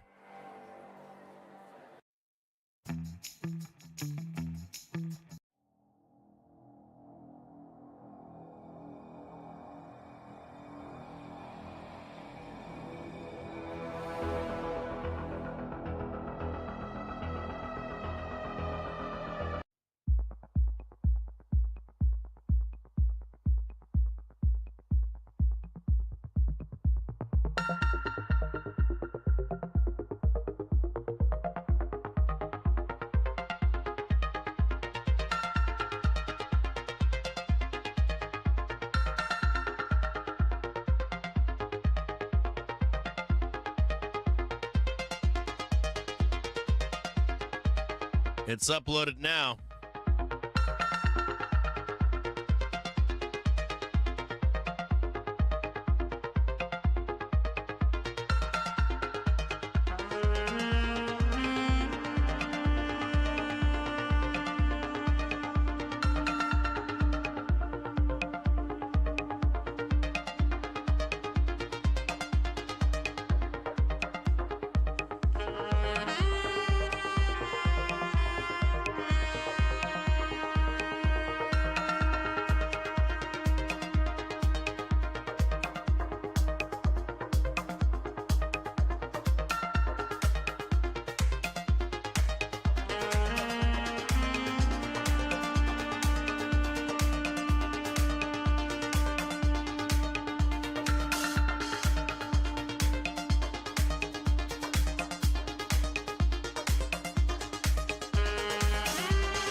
What's going on, Bears? What's going on? What are you doing, Bears? What's happening over here, Bears? They're buying the dips on you, Bear.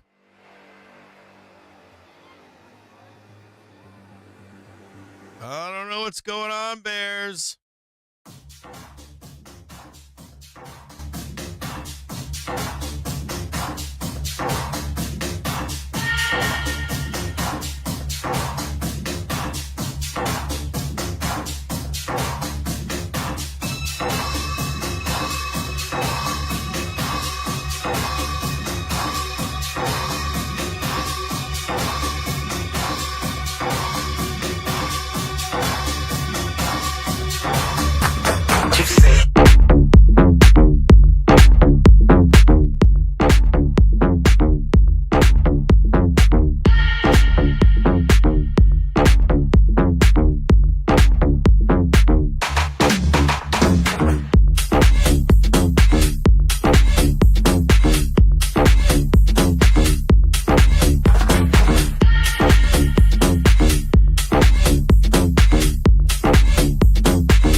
Brutal.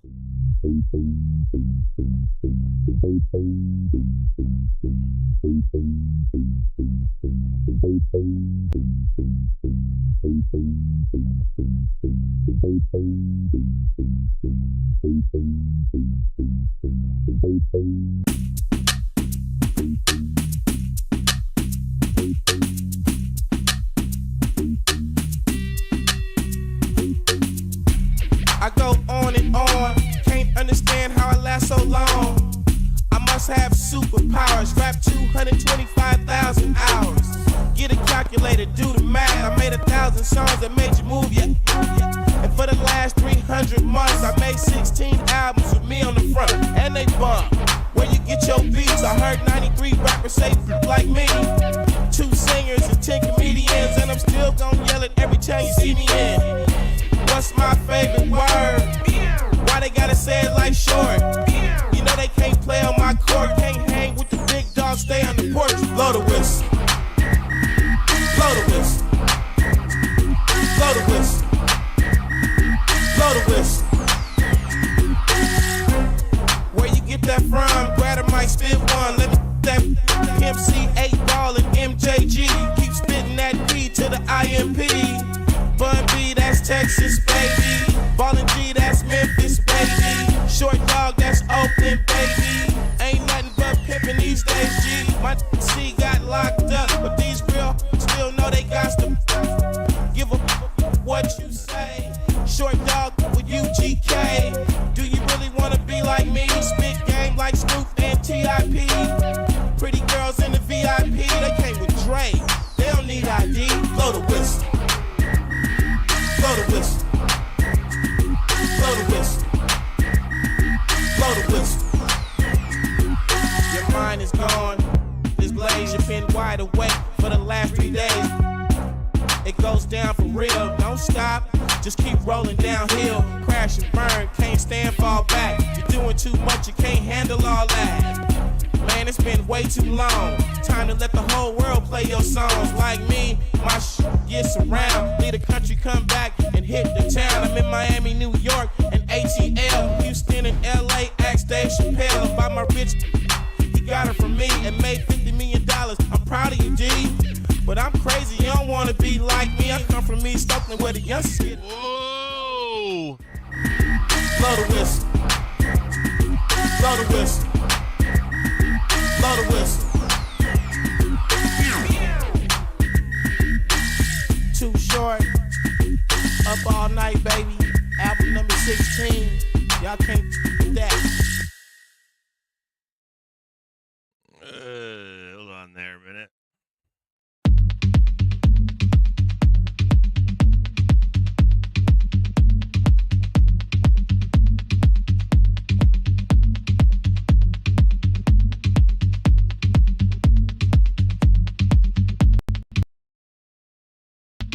Uh-oh.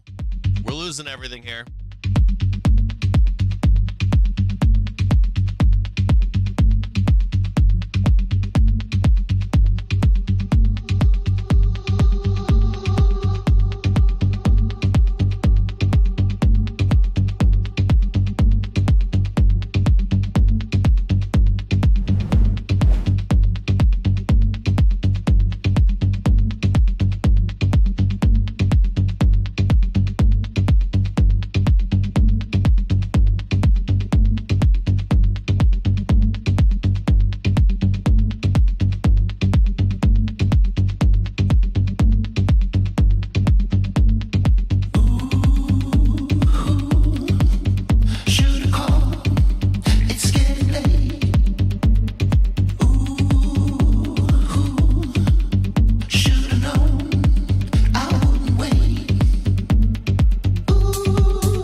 Right now, bear rage. Keep saying the same old words that I've known and I've seen years, tripping on words. Just a note here, be very careful. We got the cross coming up in a moment. They will blood this shit.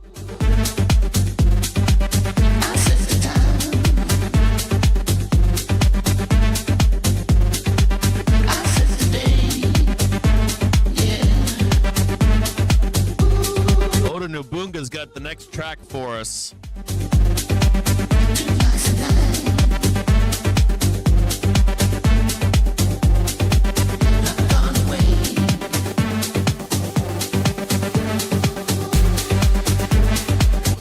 See that doom down here, right? That's your hourly half hour cross going on down there.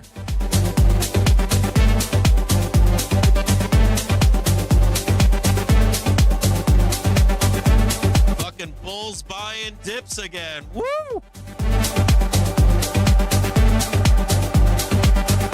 Leave no dip behind.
Necessarily juice. It's not they're running out of juice. It's that we've got a momentum coming up to the daily trigger right now. So there's a fair chance of a very violent drop down. To make sure that that's what's going to happen coming up here in just a moment. They're gonna get stinky about it. They're gonna back check this. You ain't getting away with this. And not going to back check this move here. Good question. Yes, fair chance. Liquidation break at some point coming up. Hold on to your panties. Put your seatbelts on.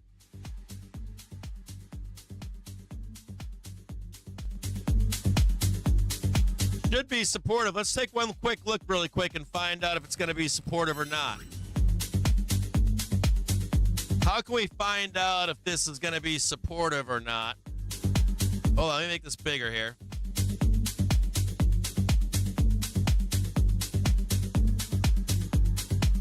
How do we find out if this is supportive?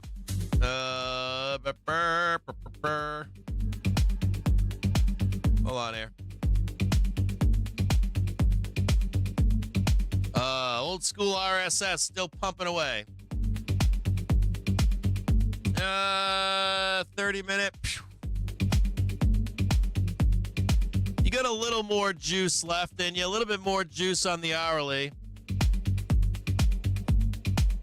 Possibly get a little bit more juice. Maybe a little bit more juice. 30-minute trigger. They bought this right here. Bears looking for a bloodbath. Or a trap at least, down and pin. That's what the Bears are looking for. Velocity says you've got a little more oomph maybe then down. We'll watch this and play it out. All you do is raise your stops here. All you're going to do there is raise your stops. They got the new high right here. They got the high, right? High. They got another high. We're trying to tag this thing right here. So just raise your stops.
Watch this cross down below here. I'm looking good when I'm hopping out that truck. Where the hood niggas that they get them bucks. Bitches big, sexy, I'm the chosen one. I drop a bag on your head, I got a lot of fun.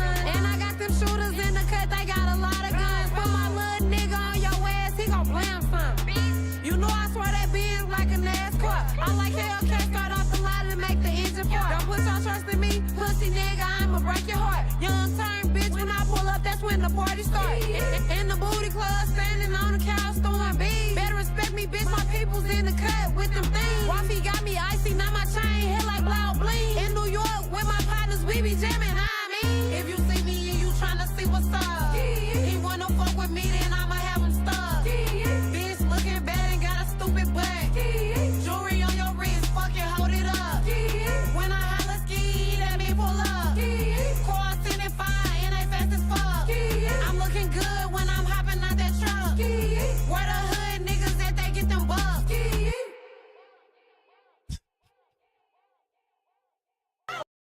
I gotta turn that off. We got a bunch of old people in this stream too. We'll play them a song. Like, should we play the song for the old people?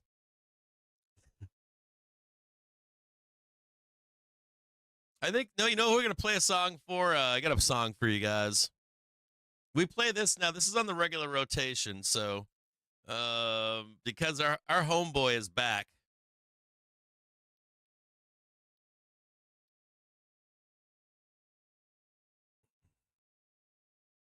So we're gonna bring him back. I mean, I would say the whole entire community loves this man.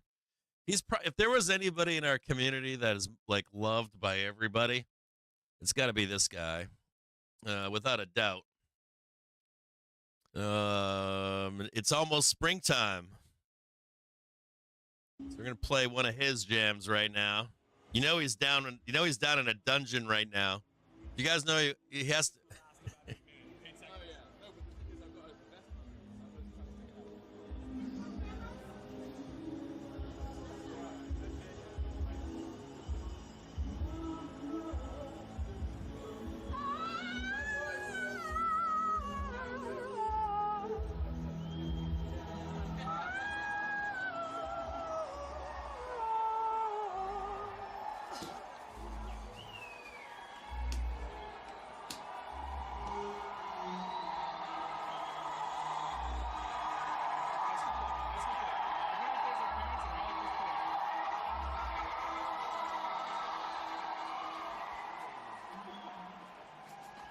Remember, big boys don't cry. It's starting already.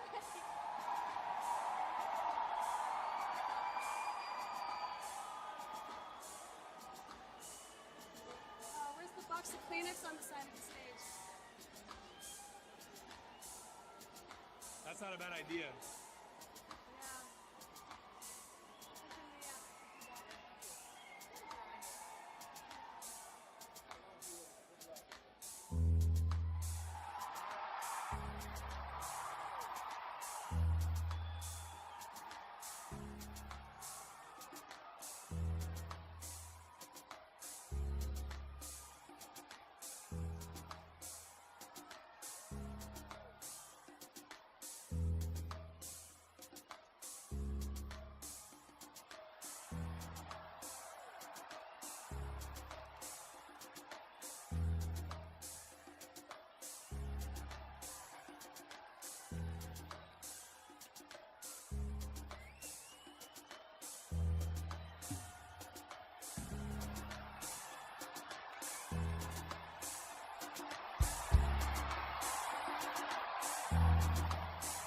That's right.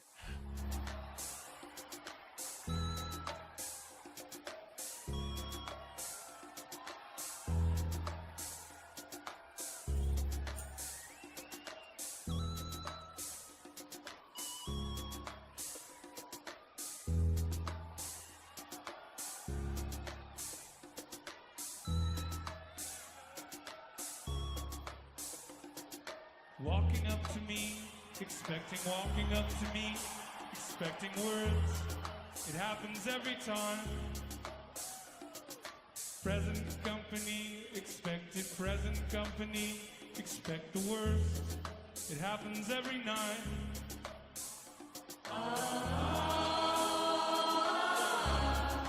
Present company, student every time.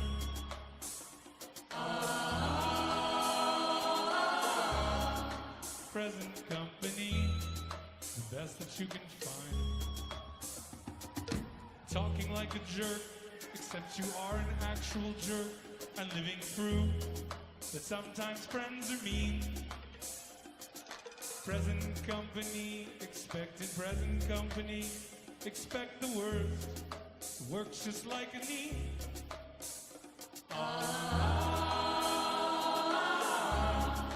Present company, screwed in every way.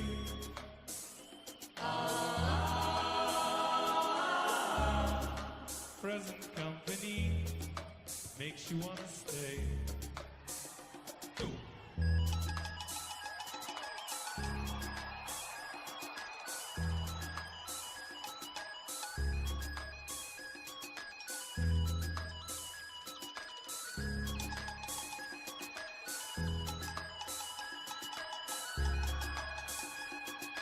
Killing it with close inspection, killing it can only make it work, sort of makes it breathe.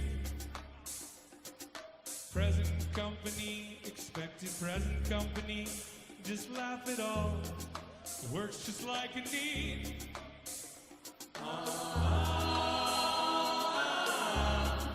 Present company, scooted in the night.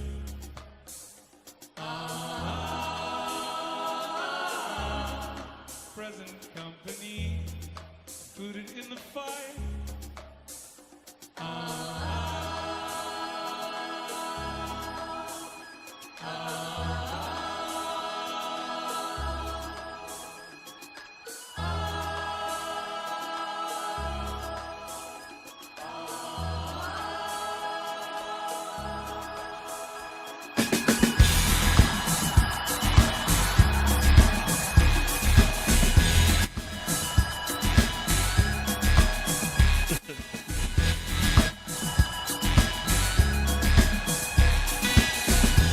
Seriously, Cap?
VIX 9-day blooding right now.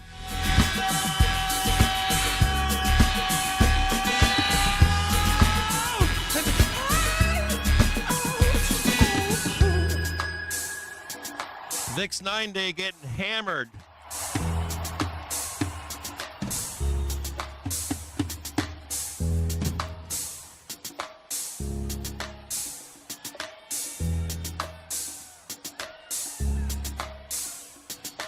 Every night's a different story.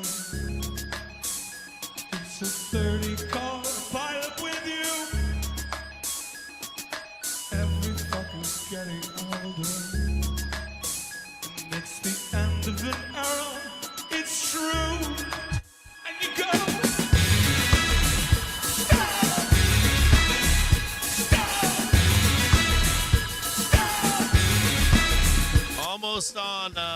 Almost, yeah. That VIX 9-day should trade like $11.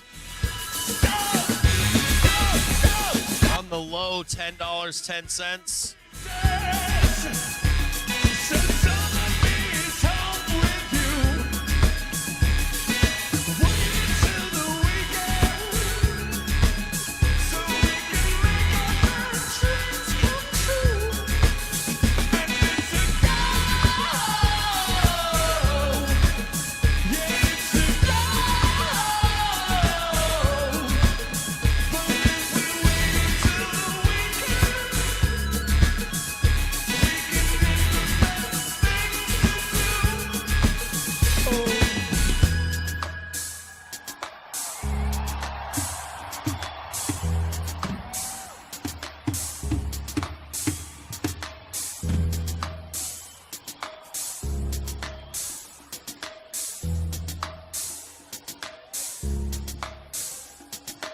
Wish you'd try a little harder.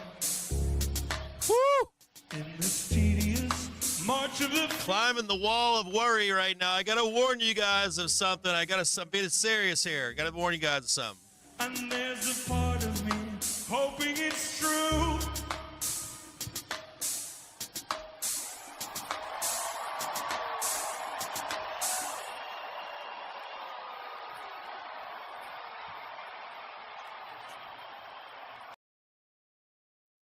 Let's have a little, give me a second here. I gotta set this up. Hold on a second here. So there's some mechanics going on in the background that I want to talk to you guys about here. Okay, hold on here. VIX 9-day. Give me one quick second here. Now, I want to show you one quick important thing, okay? I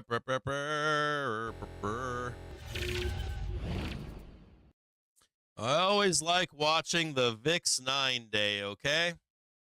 VIX 9-day. This is VIX 9D. It's very similar, dividing SPX and VIX. Very similar. I want to make a note here that Jedi Marcus just talked about the VIX of the VIX of the VIX of the VIX of the VIX. And why do I have that yellow line down there? Well, we could probably raise it up a little bit. How about we raise it up just a little bit more? A little bit more safety and sanity. I want you to see it because these are major lows in the VIX, right? Major lows. Major lows in the VIX. Now,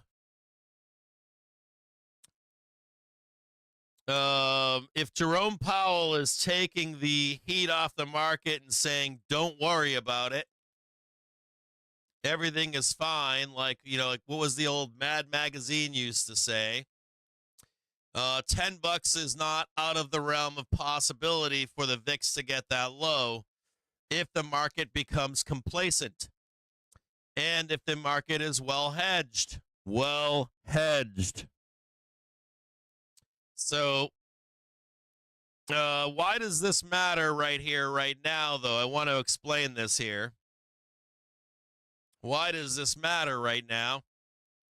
Seems like we're very similar to this right here, right? Very similar fashion, right?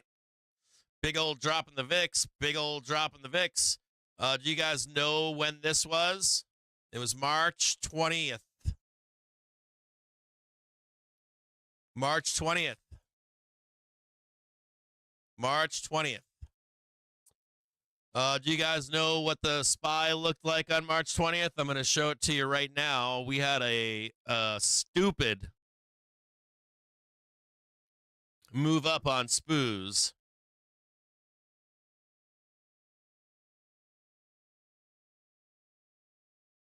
Can I get this on the same or no? Is it telling me no? Fuck you, Cappy. Well, that's why. So what happened on this day here? Come on, dude. What's going on there? Anyways, let's take a look on the 20th at what happened, okay, on this day here when the VIX got murdered. That's pretty much happened already, right? And we're already kind of coming in here, aren't we? So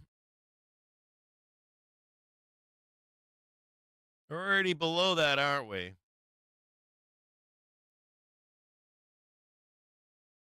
Getting kind of close, aren't we?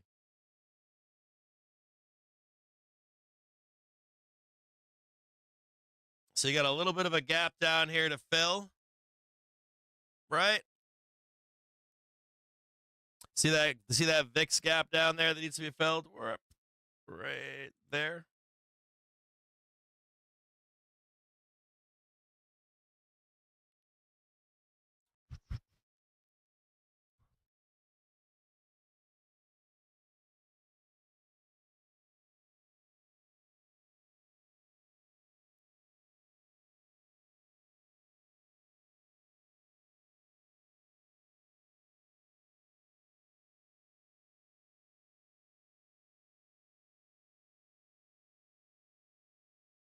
Almost there, right?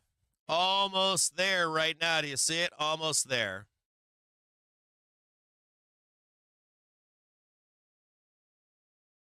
Hold on here.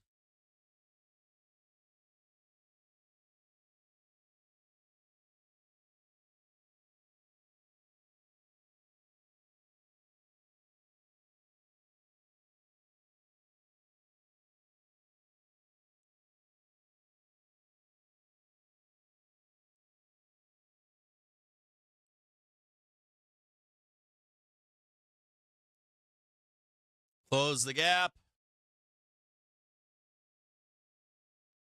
Expect the VIX to turn around and come back up. Maybe close that gap right there, then come back down and bloodbath, right? Down to that 10 bucks. Speak conscious of the VIX being sold, then bought, then sold again down to that 10 bucks. As soon as you close that gap, and you got all this gap down here too, right? Got all that gap down there, don't you? So we'll do another one right here.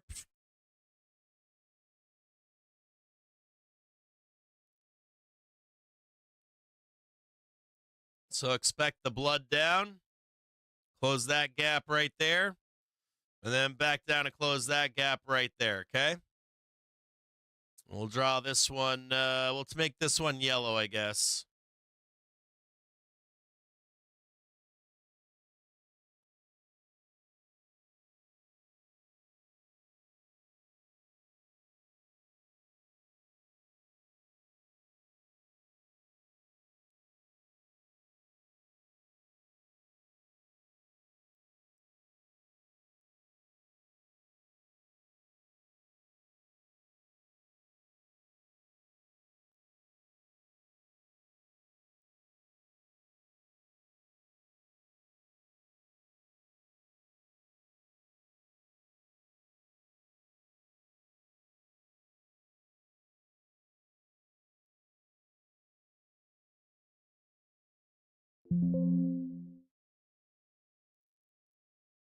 I'll bring you back to your regular programming up here. Huh? Japan is completely messing with your price of the Dixie in my gold trade. It's probably all of those countries, right? It's not just Japan.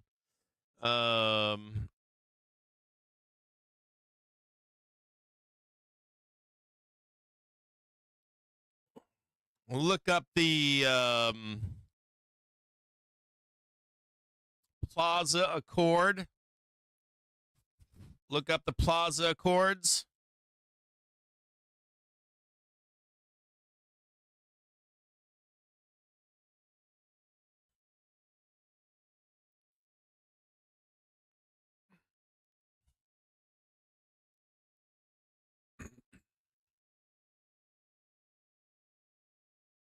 You've got multiple nations that are involved in that, right? It's not just Japan, is it? Prop up the US dollar.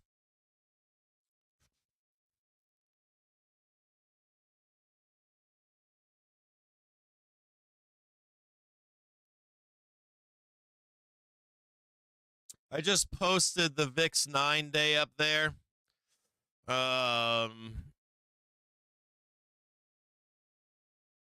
Something like that right there.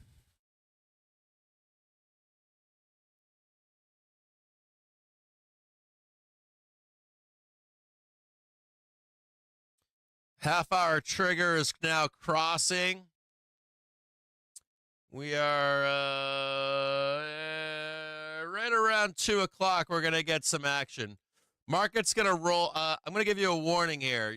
There is a high probability of the market rolling down around 2 o'clock, 2:30, somewhere in there.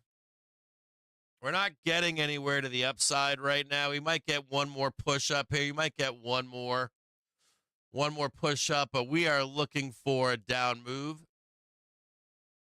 Time's ticking.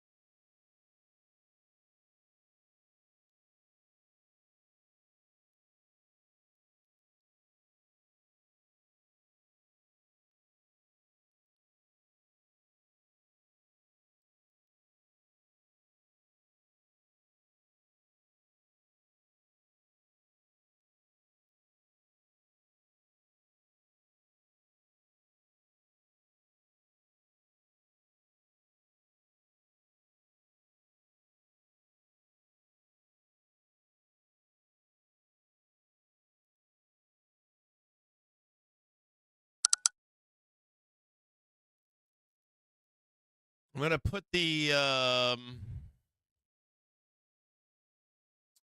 news squawk on for you right now.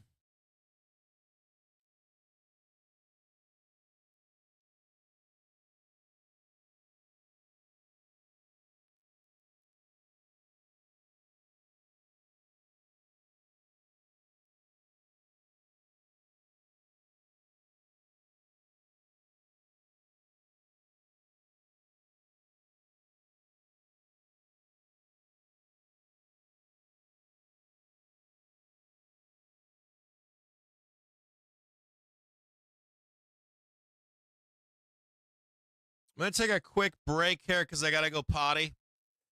Seriously, I got to go potty. Keep your eyes on this stuff here. The major cross is going to be the daily trigger, not the half-an-hour trigger. Usually the half-an-hour will act like it'll propel price, but then as the hourly crosses the daily, could come back down over here. Just to check, a lot of bulls are watching this action right now. If you are new to the show, you may not be aware, but bulls are literally, I mean, like, I don't mean your fucking $10,000 0-day trades, $50 0-day trades, whatever it is you're doing. I'm talking about millions of dollars for some people in this show, and they are aptly watching this cross as this cross is going to either confirm or reject a confirmation of the end of a correction.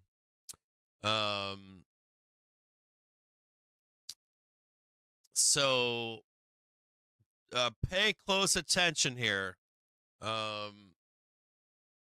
There's a moment happening right now, and it's not confirmed yet, but it's a big moment in the market. I'm going to tell you, there's people out there that are going to watch all of this very closely, and they're going to watch it closely over this week too, because you saw that on Monday there was systematic that looked can't prove it, but it looked like there was systematic repositioning on Monday.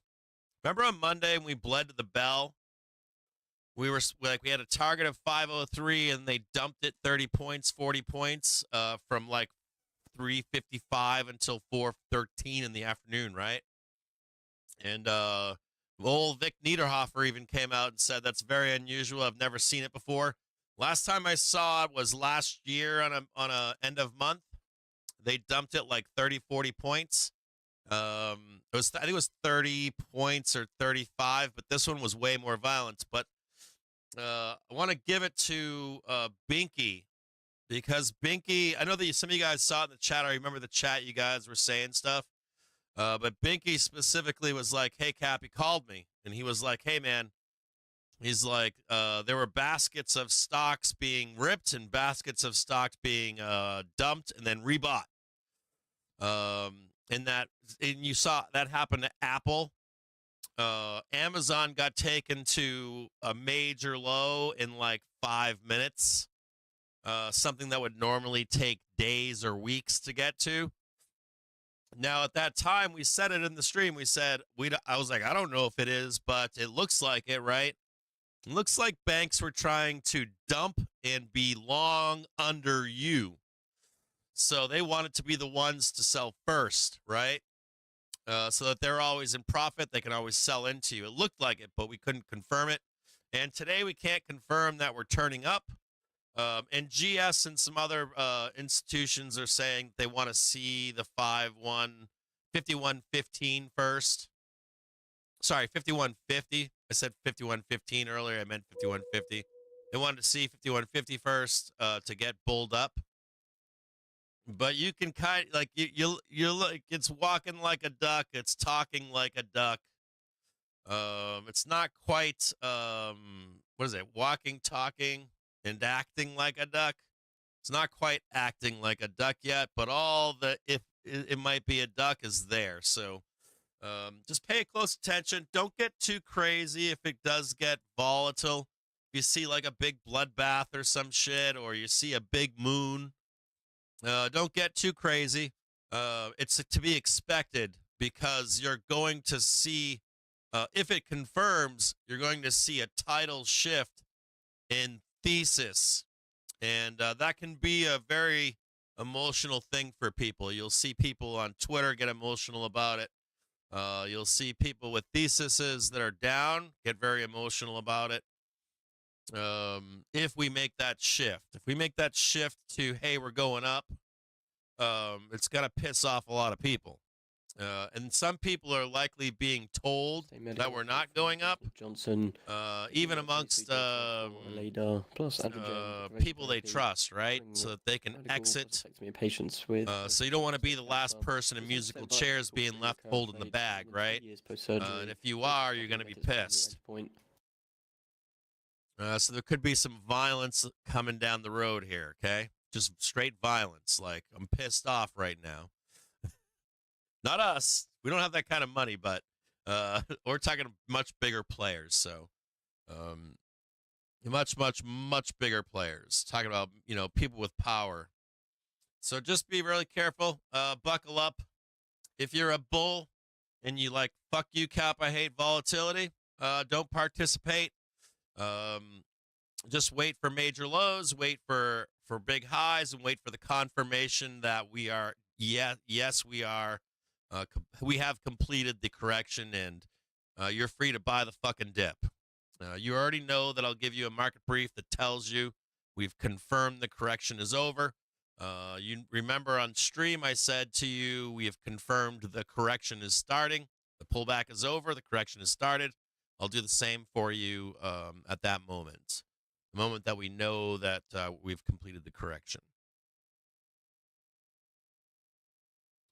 You got it, career low. We were talking about a career low that day, you and I were. Do you remember? Remember that fucking day in the afternoon? And I was like, the only thing I can explain it as is they fucking wanted in lower, man. And Binky, when I said that in stream, and Binky got back to me, and he's like, dude, he's like, they fucking hit them all, like all of them at the same time. And they bought all those fucking things. Like, you could actually see the pattern, dude. You could see the pattern of them. They all wanted in on the zero, dude. It was bullshit, bro. Straight fucking bullshit, brother. And I had friends, dude. Hey, career low, man. I had fucking friends that were in those trades from the lows, and they were fucking pissed. They were raging pissed. They got stopped out. They didn't make any money. They were angry. I had friends, dude, that got hurt really bad in that, and like big money. And talk about a fucking scam, man. Talk about a fucking scam. And dude, they did the same thing in financials, right? They fucking they cut. Remember, I think it was, I don't know if it was State Street or if it was Morgan Stanley. They didn't even wait for the report. They just said, fuck it, cut it loose like a day before. They bought it. The report was a nothing burger, and then they just ran it up again.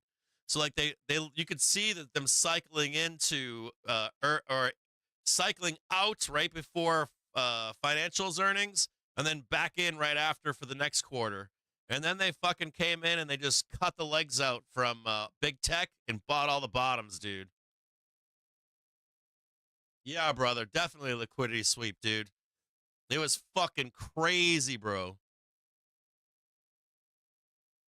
Dude, what a scam, dude. Like, I couldn't imagine. Like, I was looking at the was it Amazon, I think, or Apple.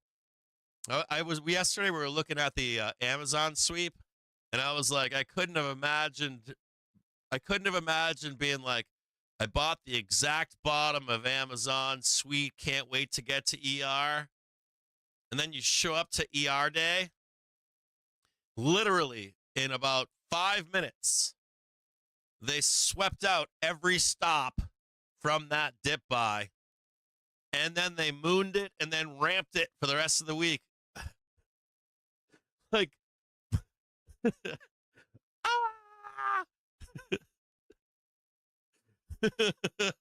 fuck.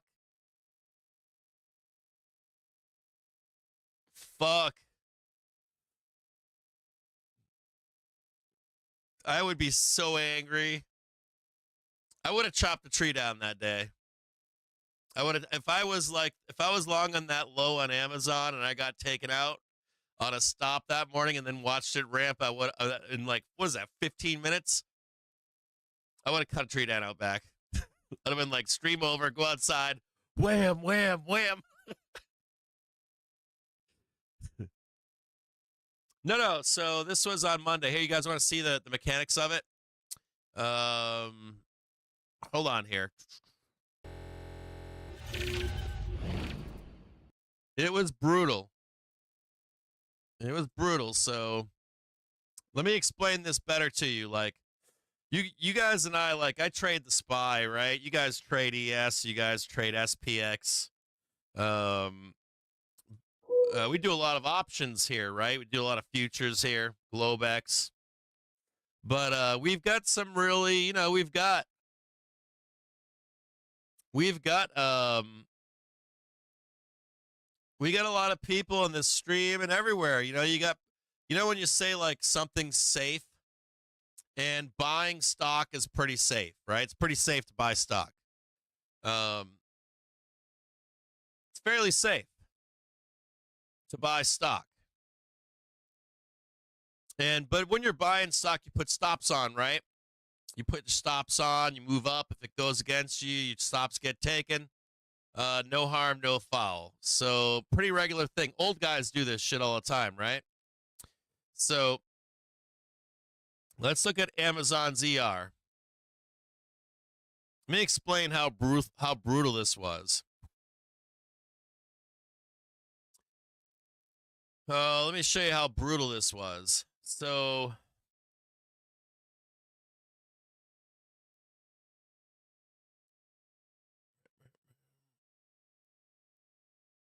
that was April 24th, right? April 24th, right? This low down here was what? So April 24th, 8:30 in the morning. The 24-hour period, right? 24 hours, right? 24 hours, right? 24-hour period. So think to yourself. 24 hours to get down there, right? 24 hours, right? 24 hours, right? 24 hours.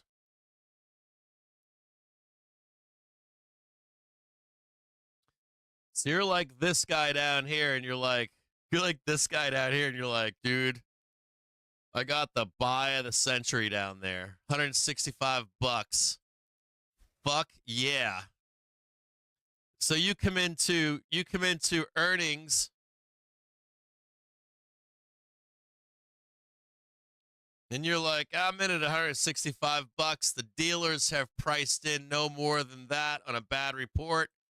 I'm up fucking great money right now, right? 10% or something. You come into earnings, and this is what they do to you.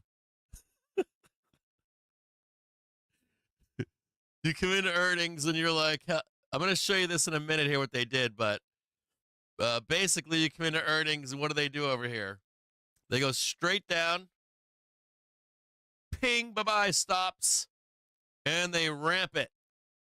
186, and then it gets worse. You're sitting here bewildered. You're like angry. Is it going to continue to roll down now? Thankfully, I'm out, but still, what did they do to me, man? What did they do to me? And it was a good report. They never were.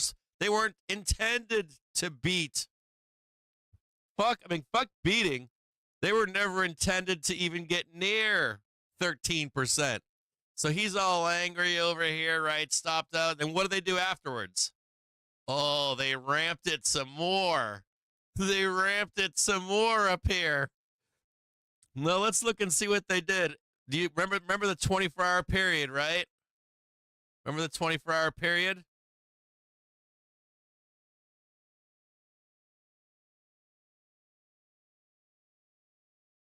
Remember the 24-hour period, right? That was Tuesday, April 30th at what time? 10 minutes before the close. 10 minutes. 10 minutes before the close.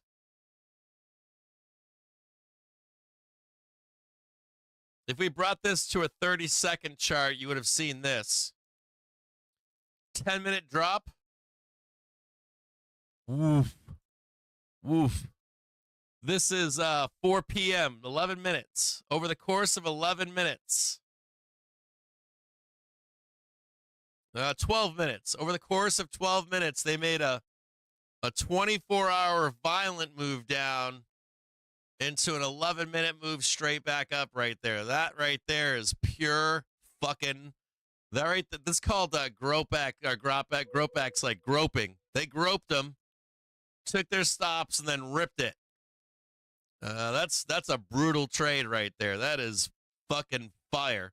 Cleared out all the options, cleared out stops on bulls. If you were in that trade, dude, if you were in that trade as a bull, trust me, you were out back cutting a tree down. You were so angry. And the worst part of the trade was that wasn't the only place they did it. They went across the stock market, and they were just like, we're going to clean this one out, clean that one out, clean this one out, clean this one out. And you're like, and I guess the day that it happened, we were like, well, were those just auto buys? Like, if you guys have Bookmap for equities, you can. The reason why equities Bookmap to me sucks is because they account for fucking set buy, or I forget what they're called, but or bid lower bids at zeros and fives, right? You've got like a hedge fund out there that mechanically buys at like, hey, I'm going to buy 400, I'm going to buy 350, I'm going to buy 300. This is my allocation for cash, and if we hit that target, I don't care what's happening. I'm just going to own it right there. And so you're like, is this just allocated money, or is this someone actually stepping in, doing this? Who's doing this right now? Who's doing this selling? And for a better price. And it was a hit and run job. It was a hit and run. Likely at this point, it was a hit and run job by hedge funds and institutional investors. Some real gangsters, in my view at least. It was gnarly. I have broken down a desk. I've cut a tree down too. I've cut a tree down and I broke a desk down. I cut a tree down once. I went out back with an axe and cut a tree down. Fuck yeah. Didn't even take a saw to it. Took an axe. I've been hurt. I've been really hurt. And how do you trade that? Like, I don't know how you trade that last five. Talking about 11-minute period. How do you trade that 11-minute period? It's very, you have like, there's a few people that might be able to, but your chances of you trading it are rare. Yeah, Vic's getting taken out to the woodshed. If you had the market brief last night, you knew that was coming. You wanted to sell. You guys ready? I said this to you in a market brief. You want to, for that calendar spread, you wanted to sell volatility into today and then buy the low of volatility for the other side of that. Hey, you want to sell to open the top side of that calendar heading into today, and then you want to be buying unrealized volatility down the road on the 15th and 16th, probably on Monday or some early weekday next week for the ramp into the 15th and 16th. So you're on either end of your calendar spread is always in the money. Why? West of the city of Rafah. Why is that? Strip. It's so if it goes against you, you're still getting paid. So if that unrealized volatility does not show up on the 15th and 16th, selling vol today will pay for that trade down the road for the 15th and 16th. Right? Say yes, CaptainJimJames. Sorry. If you took that trade, make sure you thank Volatility Wiz, because he structured it first and he actually got in on it early. But there was another opportunity for it as we came into FOMC to take the trade. So if you see him out there, make sure you say thank you, Vol Wiz, if you took that trade, if you've started taking that trade, because the trade has worked perfectly to this point. The trade has been perfect.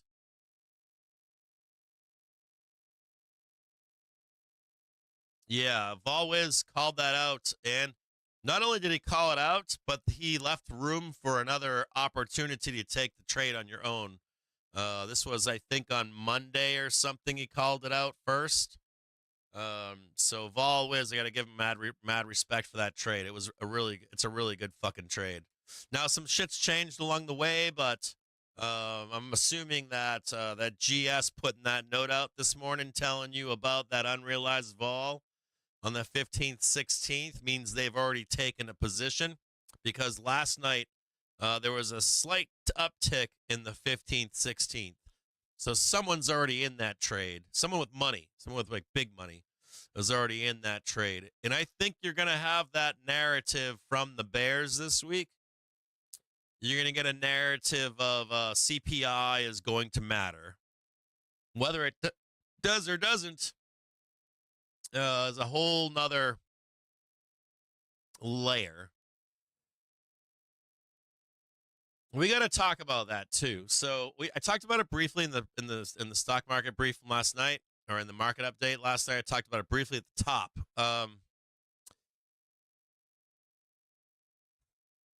You're going to get an argument that employment, unemployment, wage growth spiral is going to matter. And you're going to get another argument that inflation matters because that is easily digested by Mike on Main Street. They can print an article like that on CNBC. They can print an article like that on CNN or MSNBC or Fox News, and Mike on Main Street can understand that. What else did I say about that last night in the brief? I also said to you that Mike on Main Street will say he'll shake his fist as he reads those articles and say, inflation's too high. And my wages suck. And that same Main Street Mike probably owns, I don't know, Piton or something. That's a joke, but that was my attempt at humor. But the real truth would be if you were gonna kill inflation and murder or have unemployment run hot, that would what? That would make the stock market go down, right? And so your underlying holdings in the stock market would burn with it, right? So he doesn't know, Main Street Mike doesn't know that they both correlate.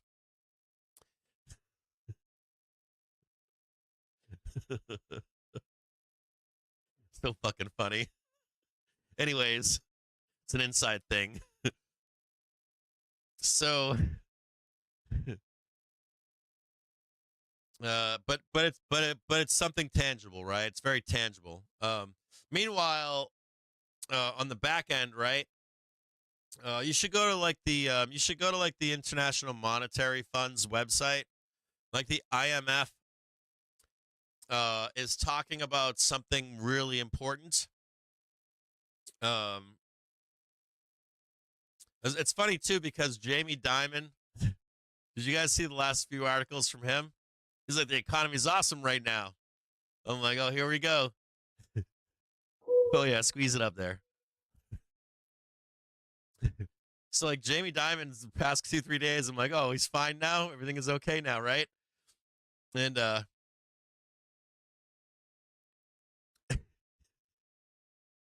he does. He does.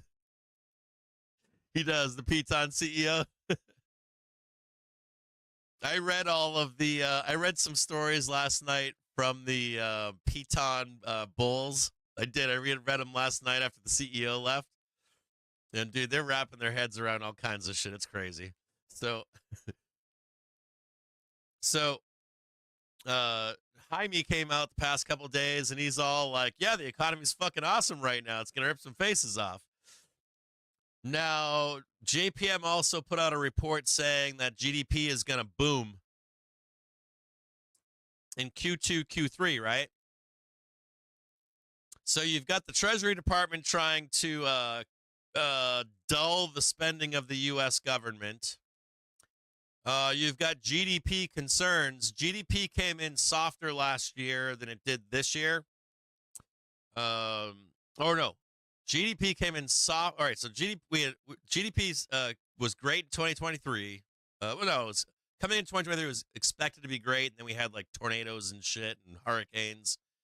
So they're like, oh, it's because we had these natural disasters and shit that it didn't come in better. But the idea behind this is this. I'm muddying all of this. I don't know if I'm saying it correctly, but the idea being is this. There is what's called right now a world election year. We're in a world election year. We've got elections, major elections going on around the world. It's one of the biggest ever. And why does that matter? You guys know why that matters? When people are running for election, they stop raising taxes and they spend. Listen to that closely. Now, when there's a big election year, you get a lot of spending and you get no taxes. Nobody wants to raise your taxes when they're going for election, right? Nobody's going to tell you, like Jimmy Carter, right? Nobody's going to tell you, hey, we're going to raise taxes on you. They'll tell you that they're going to raise taxes on the filthiest, richest people out there, but they're not going to tell you, the voter, that they're going to raise your taxes. But they spend, and I mean everybody. Republicans spend, Democrats spend. Why? Because it's an election year, right? I brought you jobs, but I brought you a bunch of jobs. But they don't tell you that they had to give that company $500 billion, right? $2 billion for a new stadium in Indiana, right? Right? So, like, the NFL team, Kansas City Chiefs, they know it's an election year, right? So what does the Kansas City Chiefs do? They go, well, we're going to ask for a new stadium. They can't tell us no because they're running for election. And they want to spend anyways. Might as well put the cup out, right?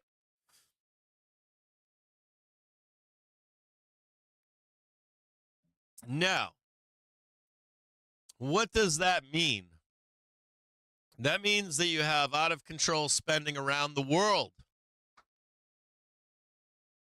Listen to this closely here.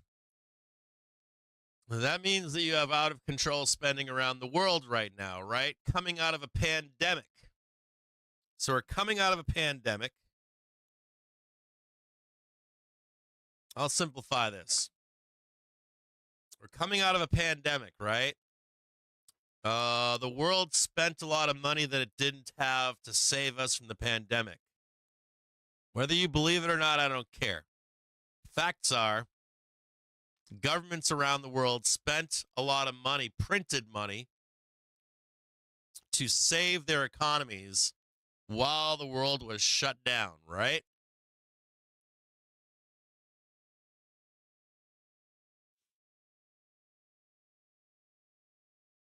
That's what they did.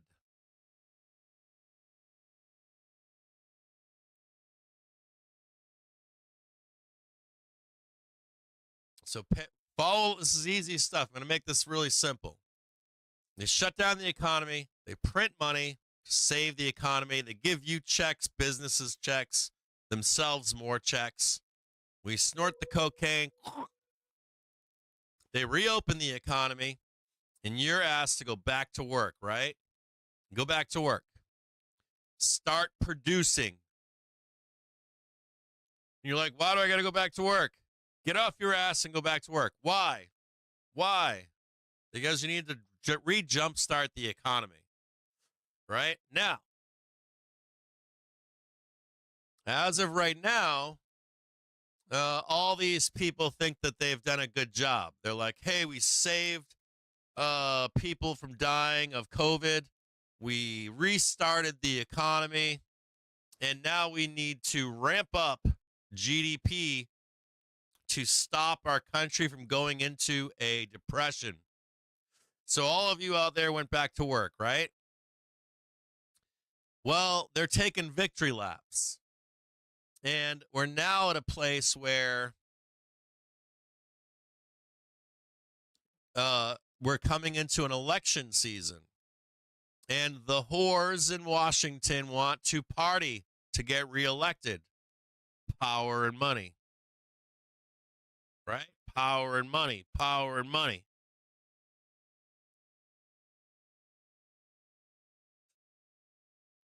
Well, smarter people are going to Jerome Powell, or Jerome might know this, or Yellen might know this, or Biden might know this. And these smarter people are like, hey, look, I got to tell you something. You got all this fucking debt.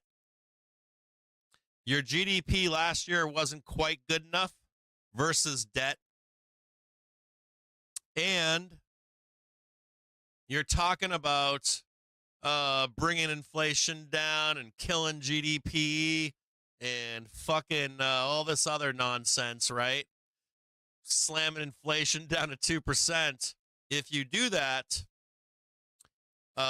you got like the, what is he called? Like, you got, what's the guy? Death is coming for you. Depression, recession. And people like Biden, it doesn't matter if it was Biden or Trump, anybody in presidency, anybody running, doesn't matter which senators in office running, they would have all done it. They stop the party and they go, what do you mean?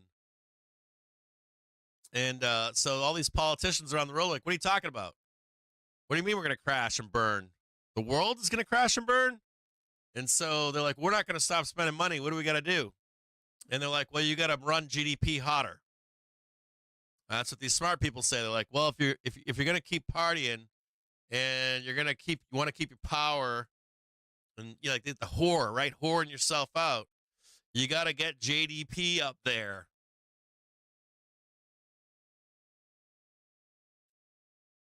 Why? Well, for one, the U.S. Debt to GDP ratio is like 96. We had a couple of disasters last year in the U.S., and it's an election year. So what do you got to do? You got to let it run hot. You got to outpace the debt to GDP ratio as long as you can. Or until you get elected, you don't care because you can't be a president next time. So that's what they're doing. They know that governments around the world are partying, spending money for elections. And they know that they have to let the fucking economy run hot to pay down this debt.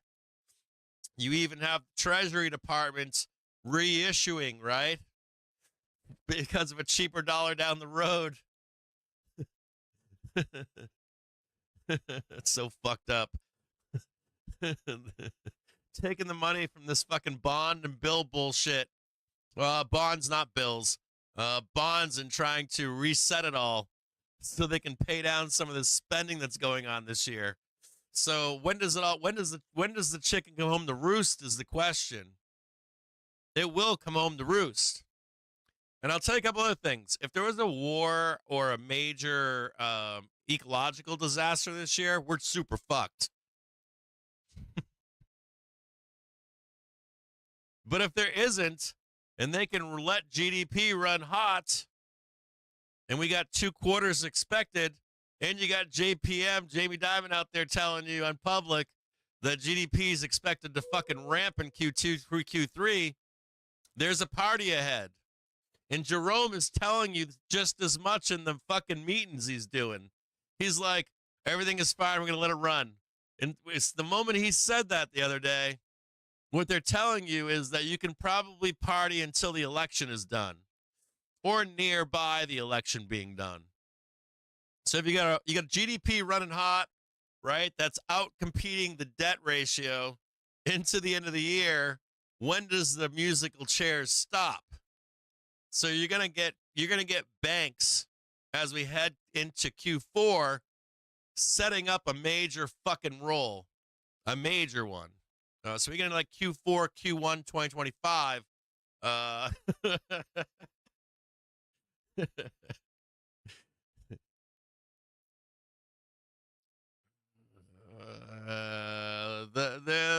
ability to pay back debt is going to come into question. Likely. And you're going to see the hangover party. All the politicians get elected. All the powerful people are like, woo, we're back in office. Right? And they're going to get tapped in the shoulder and someone's going to say, all right, you got elected. There's a problem over here. And they're going to be like, what the fuck do I care? I got elected. We can solve it in 2 years or 4 years. What do I fucking care? Crash that shit. I'm serious. I am dead up serious. I'm dead serious on this stuff. So what does that mean for you? Do you know how you guys are out there and you're always talking about how the reason the market crashes is because of fucking credit card debt or fucking car loans or what else do you guys use? All the other bullshit you guys are using out there for reasons.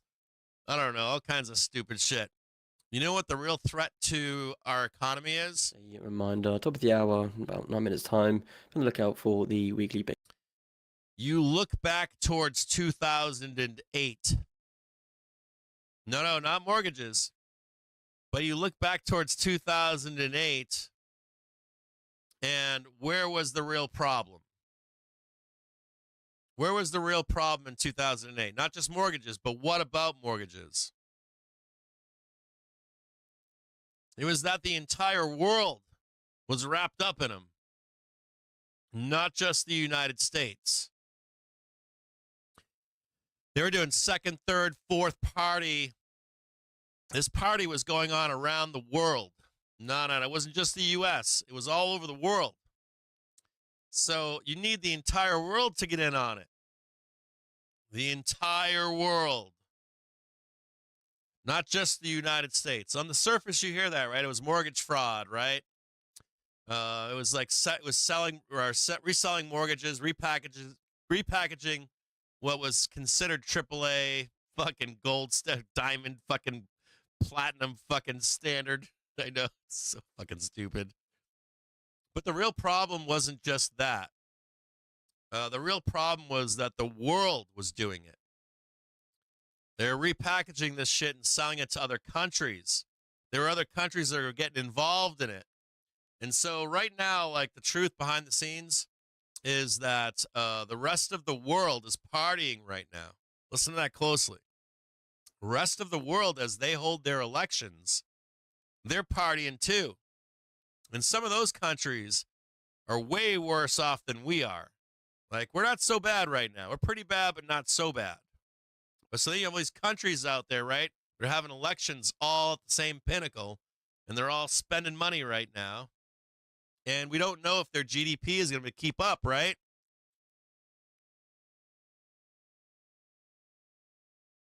So let's say countries stop being able to service their debt to GDP ratio all at the same time after the election seasons are done this year.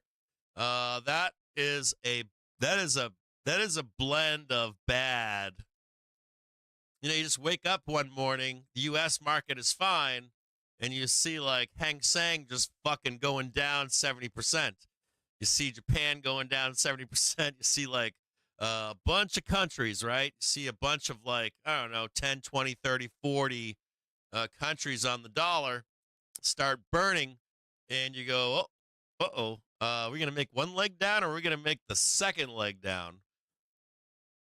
And I think that's the part of 2008 that a lot of people don't understand, is that it wasn't just the United States. It was around the world. It was around the world when it happened. So whenever you're looking at U.S. problems, sometimes you want to look around the world and see what they're doing, right? And that's the big baddie. If there was a big baddie, it's something like that. Pulling back to check the 5-minute trigger right now. We also have the cross of the half an hour and the hourly coming into play.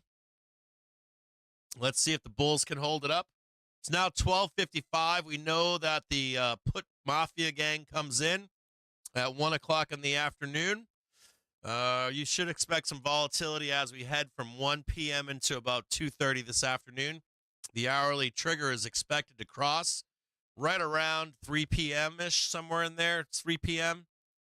So we could get some volatility as we head into that hour. We'll talk about this more later. I'll try to simplify it more for you, but like, let's say a war broke out while that was happening. That would be really bad, right?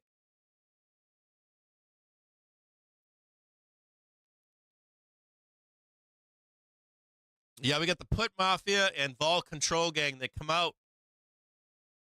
Currently, the put mafia and the vol control gang comes out about 1 o'clock in the afternoon every day.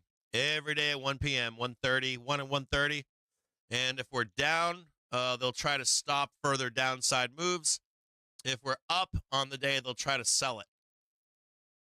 It's been a recent, it's been going on since March, I think. Or no, sorry, not March. It's been going on since October. But then in March they switched to the put mafia. Vol control gang left. Do you want to see vol control gang? You want me to show them to you? I'll show them to you right now. You want me to show them to you? I'll show them to you. I'll show you the put mafia on the vol control gang right now. I'll show them to you right now. I can show them to you. Hang tight. I'll show you right now.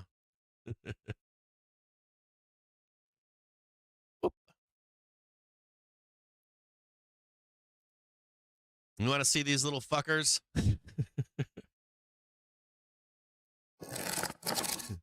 They're right here. This is vol control positioning right here. See these little shits come in, right? And they do volatility control. When we're going down on an up day, they step right in and they just save the market. Save the market, save the market, save the market, save the market, save the market, save the market. What are they doing right now? Are they saving the market? Fuck no. Fuck no, they aren't. Oh, what do we got right there? Is that a sideways? What is that right there? Is that, let's go look at that real quick. What's going on down there?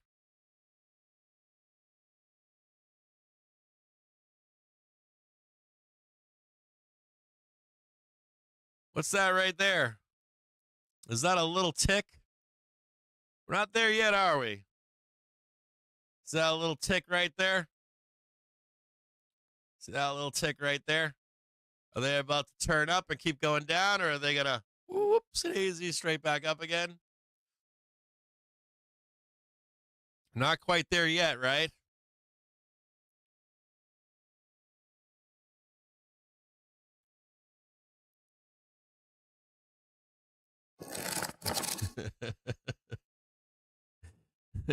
I see it.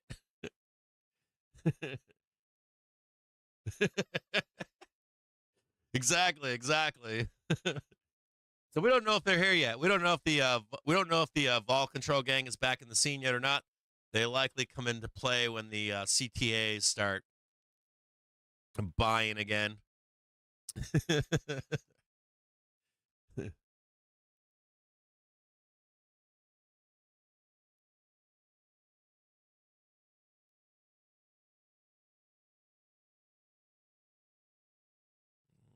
I post it for you guys in market briefs for supporter. I post CTA positioning. I post long short ratios for you and vol control for you for supporter or over. And we're working on our own that should be releasing very soon. So, and you get the interpretation from us in the market briefs. On Sundays, I typically write those out for you and explain what's happening. You get explanation alongside, so that you guys understand what's behind momentum. Like, where's the momentum coming from? Who is it that's doing it? Why does it matter? Market briefs. I do them in the market briefs, dudes. I do the market briefs every night for you guys. You guys get them from me every night. For supporter, you don't need to be a pro trader to get them. Post them for you every night. Post them on the website. Post them in the Discord. Links to them in the Discord. We can actually tell when they're gonna start selling in heavy, and then when they're gonna start buying again heavy, and all that stupid shit.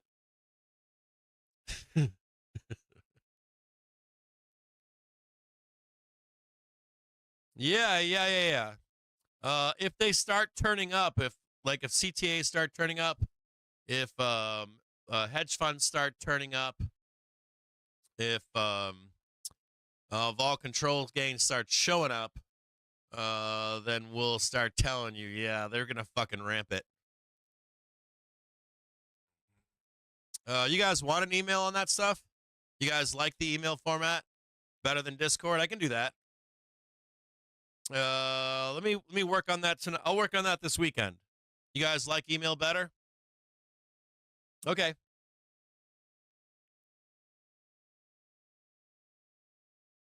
You guys prefer email?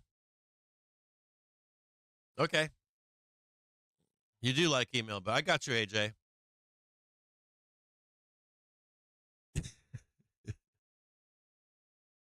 No, it'll stay on the website. So here's how it goes right now. It's always on the website.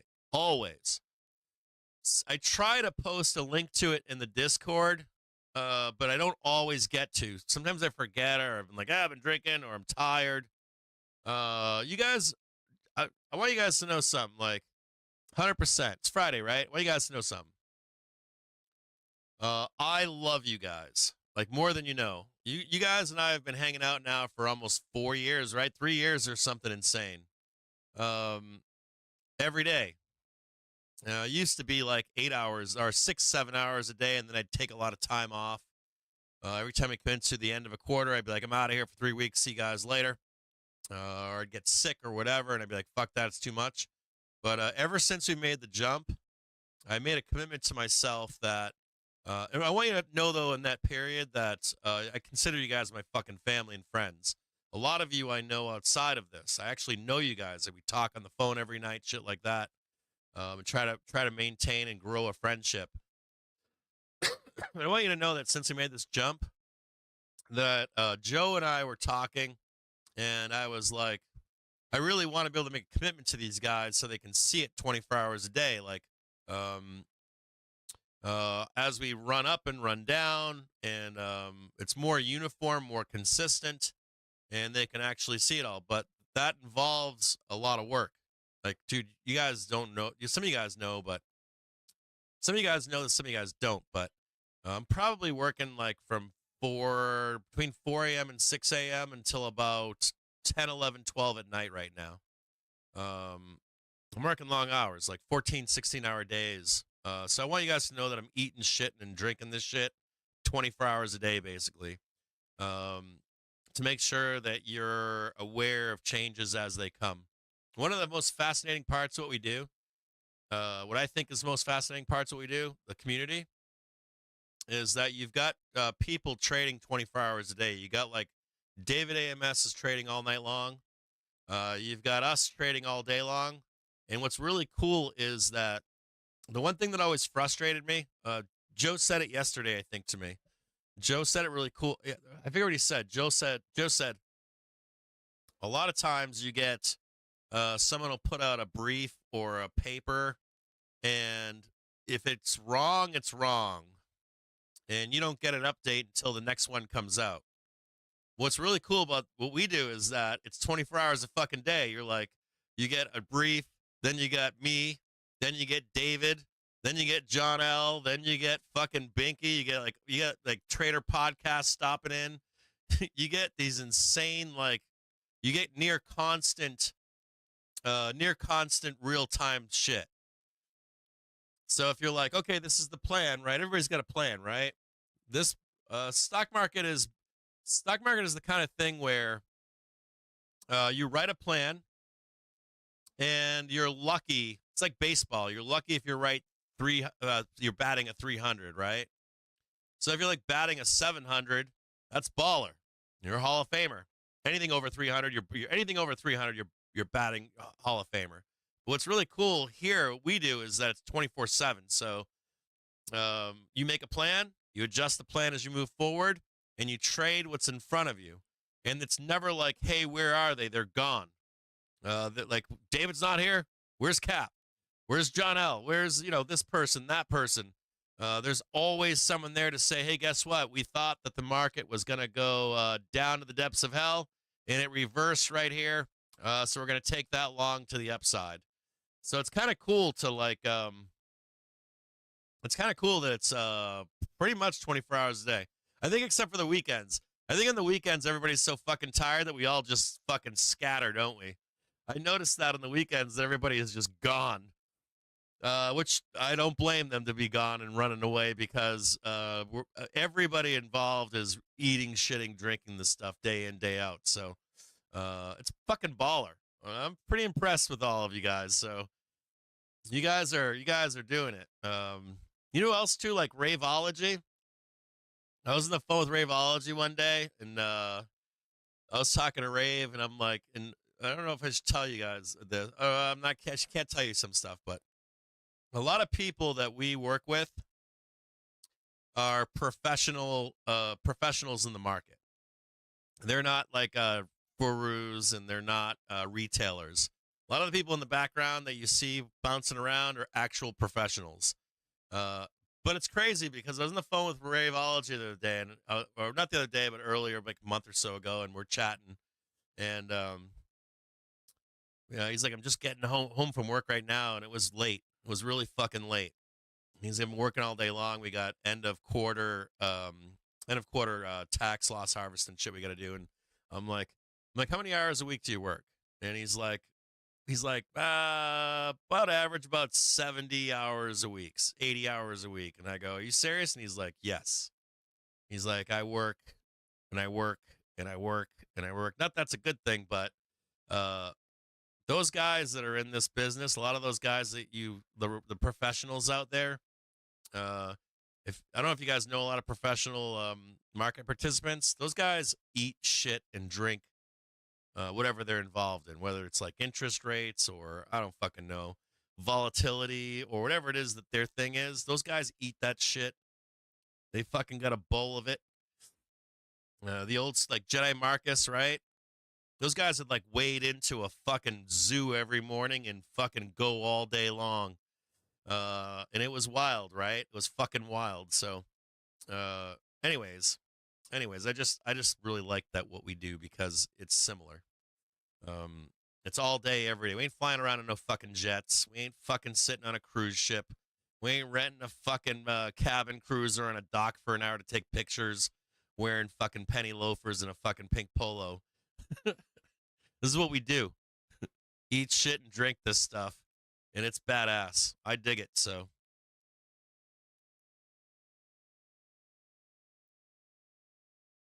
I just want you to know that. Just want you to know that it's pretty cool. Pretty cool. I want you to know out there, if you're listening and you're not the community member, but if you're like a mentor or if you're a moderator or an administrator or something like that, you guys keep me going. You guys keep me hungry every fucking day. So I love all of you.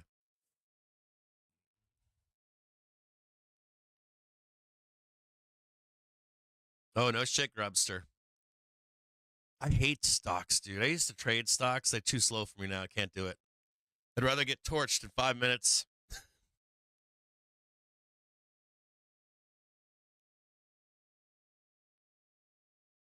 I used to hate that shit. Like, I get trapped in Apple, dude. I used to trade Apple a lot. I don't trade Apple anymore, but I used to trade it. Maybe like layups all day long. Monday making layups. Tuesday making layups. Wednesday. And then I would fucking get trapped by Thursday. And they would just grind me into dust on Thursday, Friday as the week ended. And they just grind me out right into Friday, and I would fucking rage. And if they didn't have like an event, I wasn't getting paid. I would lose the end of the week.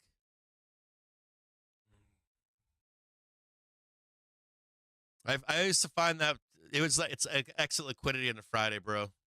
Grubster. It's just exit interest on Friday. People are wrapping it up.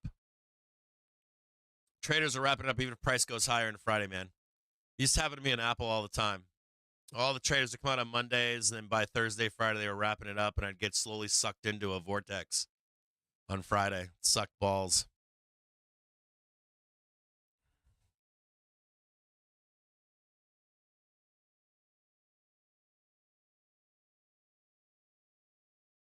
Yeah, Grubster. There's no more news today, bro. I'm wrapping up Friday.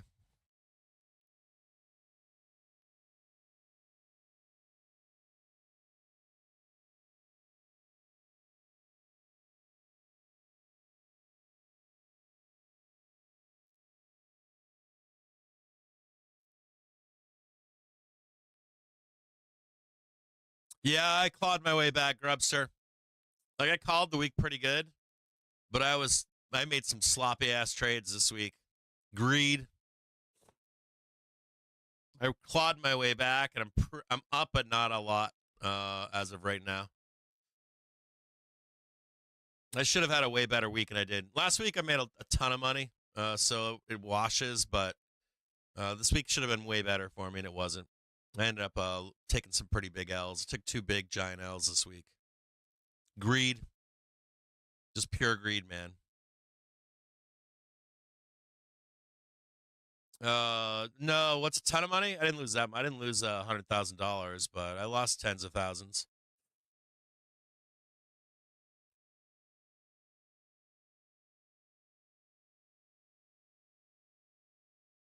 It's always greed for me. I always lose when I'm greedy. I always lose when I'm greedy. And I don't fall. The 2 ways that I lose right now, I don't lose often right now. I've had a really good track record this year. My P&L for the year is excellent. But my when I do lose, it's because 2 things. I'm greedy. Really greedy. Like I'm like, oh man, I want a payday that's like $1 million. I'm not joking. Like I'm like, I want to fucking slam fucking 100 grand, 500 grand, 300 grand. Right now, that's one of my problems. And my other problem right now is not right now. It's actually not a problem for me right now. But 1 out of 10 trades, maybe. Right. I used to do more of them. I've gotten much better. I have to pat myself on the back here because I've done a lot of work on myself, my own personal stuff. But I used to get I don't know, it's not pig-headed or bull-headed, but I'd break my own rules. I'd be like, fuck that, I'm leaving them on, I don't care. I made so much money last week that I don't give a fuck if I lose this. That shit in my brain is egotism, and I shouldn't have it, but it slips in.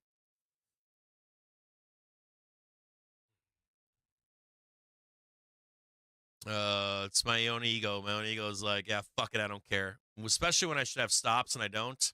And I know when to put them on. I know when to get out. Like, that's the fucked up part. I'm like, yeah, I should probably cut this. And I'm like, nah, I'm not gonna. Fuck them. I'm in it for fucking 150K. Let's do it. I'm not in for 150K to print that much. Like, I want a fucking ripper. Get a little snort of cocaine. You're like, yeah, let's do that once or twice more.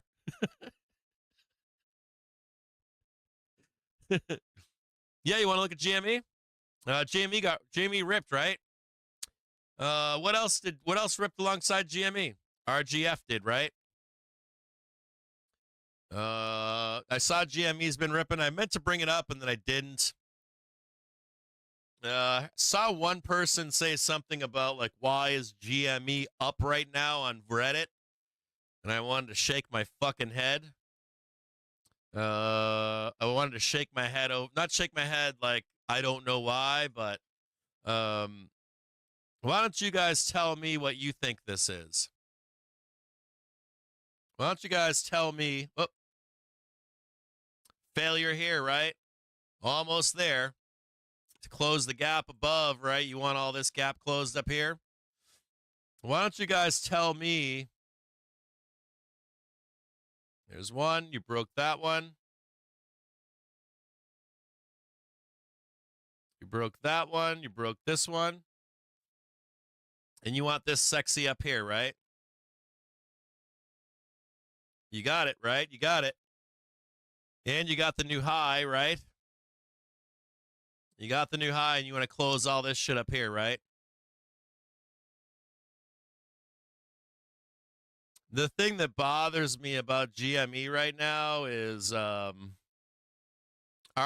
went up too. And it looks more like basket rotation than anything. No one's going to want to hear that, though. Nobody wants to hear that it's likely basket rotation.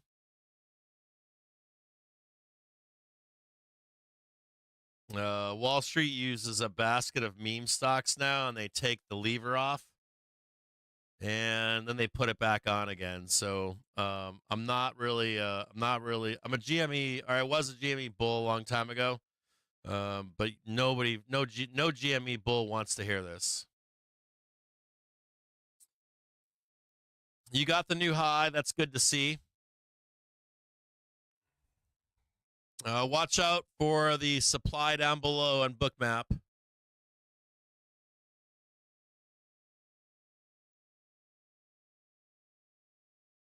Still ominous down there. Congratulations to you here. You got the new high. That's outstanding.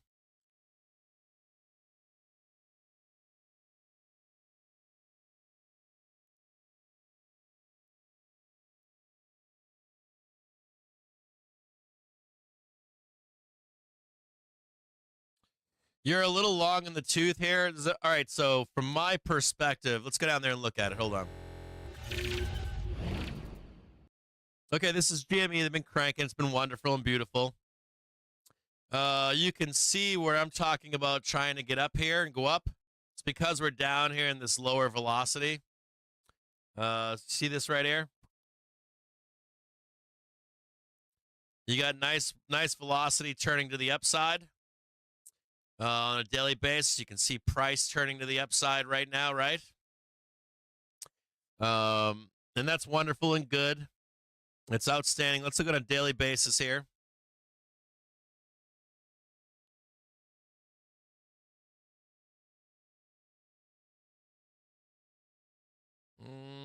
This is bad over here. Shows quarterly can get worse. This is kind of okay over here. But what if this goes down some more and this whole ramp right here goes down some more? Weekly basis, you're looking positive. That looks good. I like that. Daily basis looks pretty good. That's check mark for you. Check mark for you. This is bad down here.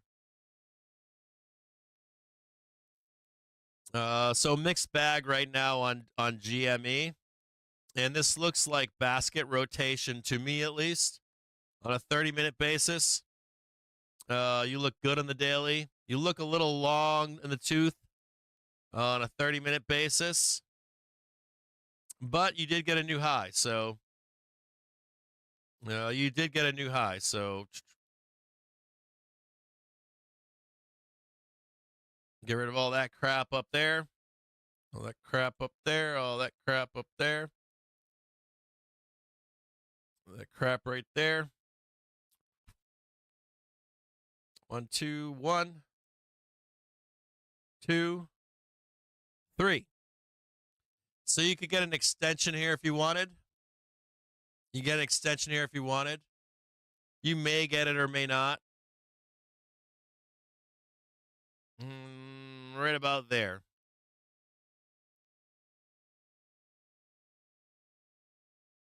I'm not going to measure anything here for you. I'm not going to do it. It's going to do it by eyesight. You did get the new high here. That was good to see. You broke this new high right here. That's good to see. It implies strength. You got it right there. I can see it. See it right there. You got it.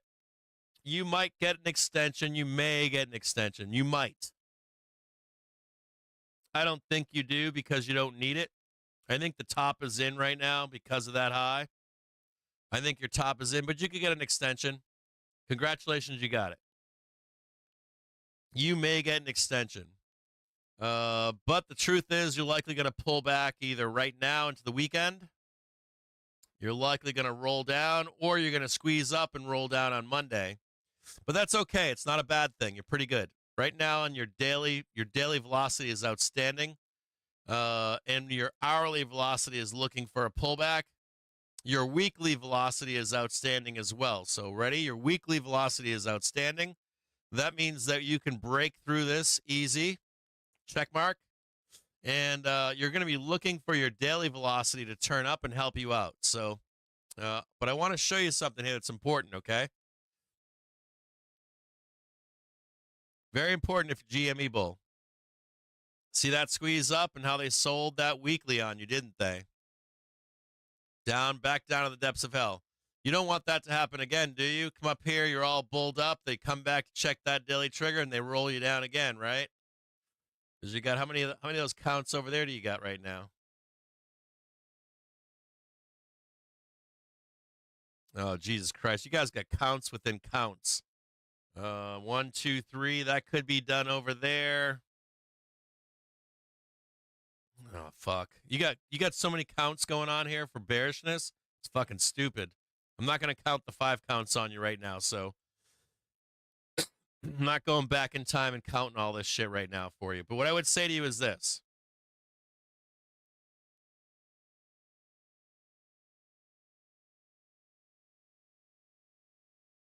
Just like before prior, you want to see if this holds. 12 bucks. If that holds and you get that confirmation, you'll trade this right here. And you will break above.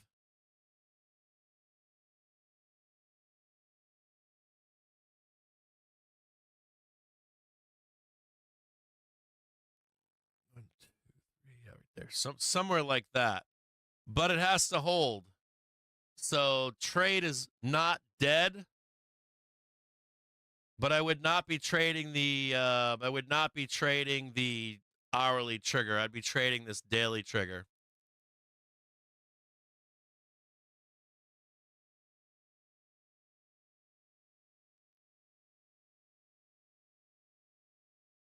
I'd be trading this daily trigger and not I'd be relying upon this as your helper. Your target's $16, but I would expect some volatility while it happens.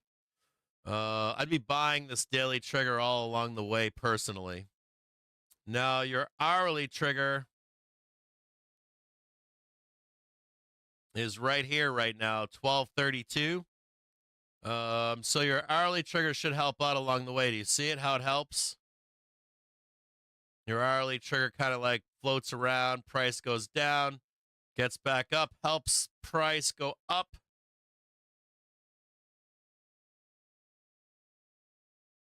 Maybe it's more like that. Boop. Come back down, check the daily. Get back up there. That bad boy gets up there. Wham, wham. Back down again. There's your hourly trigger. Your daily starts zigging and zagging down there. And you're trying to crank. So I'd be buying that 1158 and that 1232 somewhere in here. Be buying all this shit down here as long as it holds.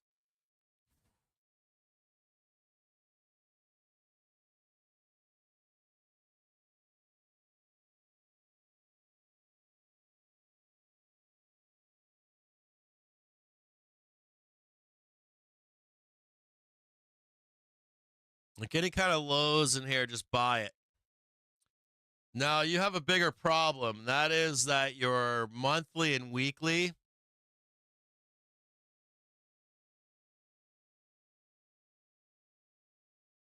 you guys want to take all that out up there? 20 bucks? Jesus, I don't know. Because you're likely going to need...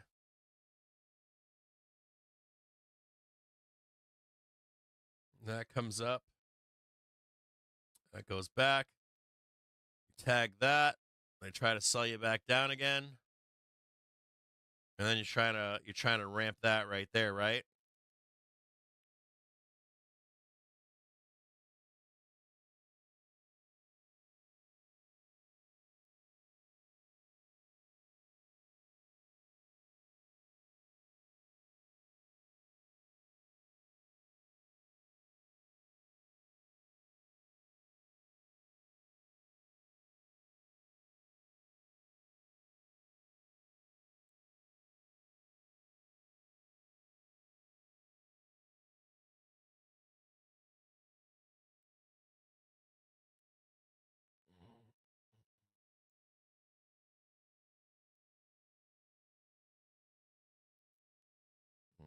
You could do it early.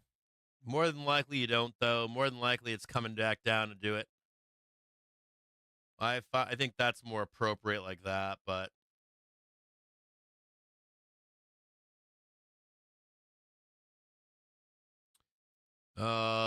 Your monthly, though, it likely resolves to major downside.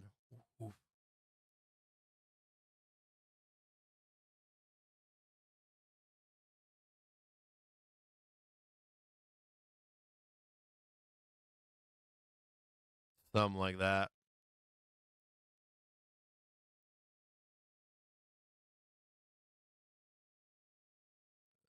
You already got the night, yeah, $9.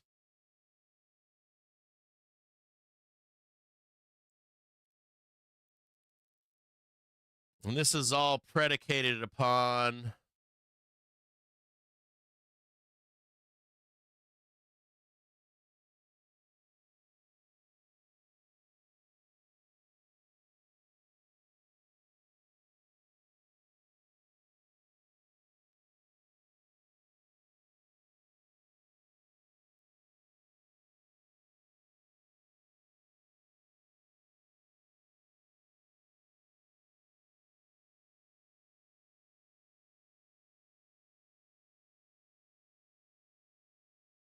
yeah, and price just it's gonna get wham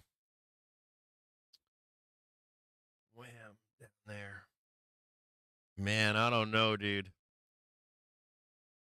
If it was me,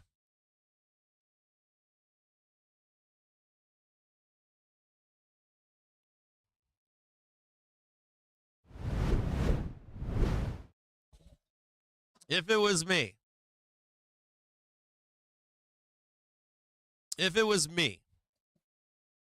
you're going to expect, you ready for this one? You guys ready for this one? I'm going to give you a prediction. In the next 1 to 3 months, you know what? Go out there and find James Rowland. I'll call him up and ask him. In the next 1 to 3 months, I'm going to make a prediction for you. In the next 1 to 3 months, I think it's about 3 months out, but in the next 1 to 3 months, you're going to get major news on GME. Next 1 to 3 months, maybe the end of the quarter. I don't know if it's going to be positive or negative. If it's negative, it could be really bad. Really, really, really, really, really bad. Either bankruptcy or something. About next 1 to 3 months, you're going to get some really, really good or really bad news. Could be an M&A. Could be taking it private. Could be activist shareholder. Could be bankruptcy. You got something coming. I don't know what it is, but you got something big coming. Right now, from what I can see, it looks like bad. It doesn't look good. I'll be honest. It could be good, but your velocity on a quarterly and monthly basis makes it look like it's going to be bad news. I don't know. I don't know what it is. I don't know what the news is. I don't know what it is. I don't know. I don't know what the news is. Don't quote me on what the news is. I just know you've got news coming. I just know that you have news coming. Next 1 to 3 months, you're getting it at major news. I don't know what that is. I'm not going to speculate on it either, on what it is, but you're getting news. Guaranteed. 100% guaranteed. That I can guarantee you. I can guarantee you're going to get major news. It looks like it's going to drop severely. I don't know what it is. I could be wrong here. I'm not trying to tell you that it's fuck you and GME gang. I'm just saying to you that when those things happen, you usually get big news. Usually get really, really big news. We predicted that for Tesla, and the same thing happened. So they had bad news. We had said you're going to get some really bad news, and they did. They got a tidal wave of it. So you're getting some news coming. I can assure you of that. 100% guaranteed. I think in 1 to 3 months, you're going to get some major news they haven't had in a long time. I don't know what that is.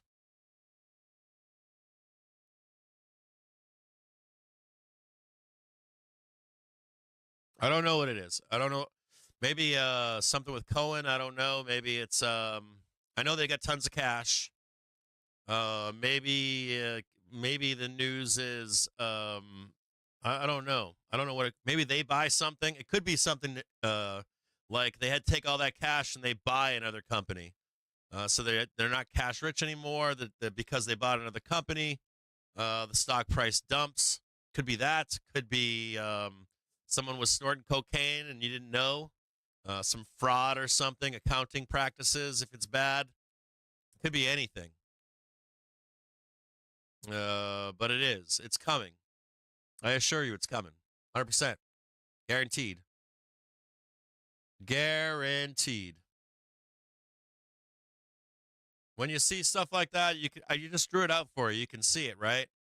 The daily trigger's coming up on the weekly trigger. The monthly trigger's coming down. You're getting like a fucking. I'm joking right now, but you're getting like a 10 trigger fucking cluster coming up. And things are gonna get wild.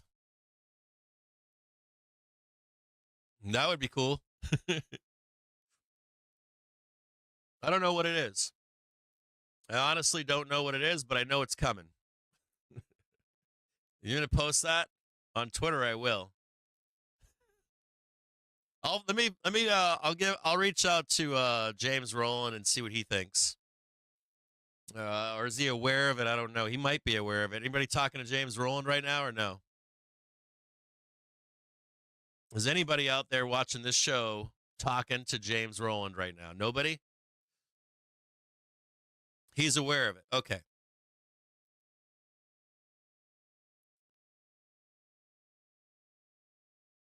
He thinks the same thing? Cool. That's good to know. I need to hear that because number one, I love James Rowland. Number two, he watches it way more closely than I do. He does. Good. Now, I will say this. I will say something. Watching that in the future, the first thing that came to my mind was that James Rowland's take would be that it's bullish.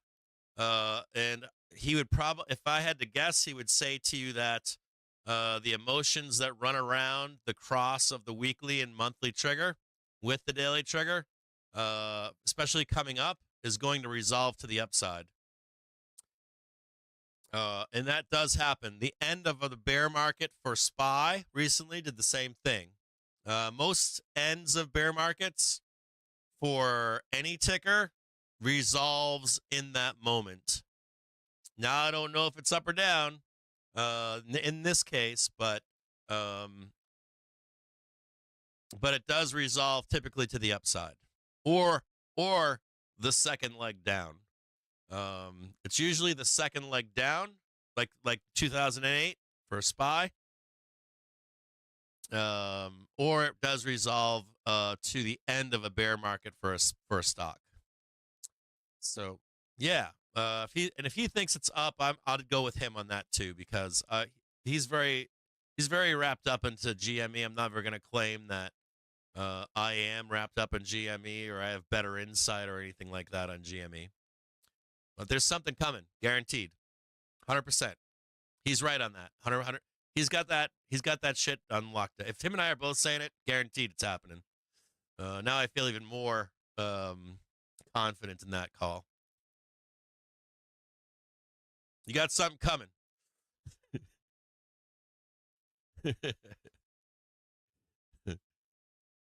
Congrats to you if you're a bull. If you're a GME bull, if it is the end of your bear market, congratulations. If you get sent down to the depths to Davy Jones' locker, buy that fucking $1.50 GME again.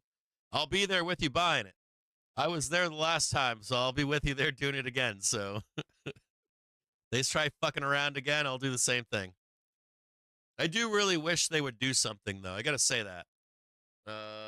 Not just the physical stores, but I wish they did something really cool with all that cash.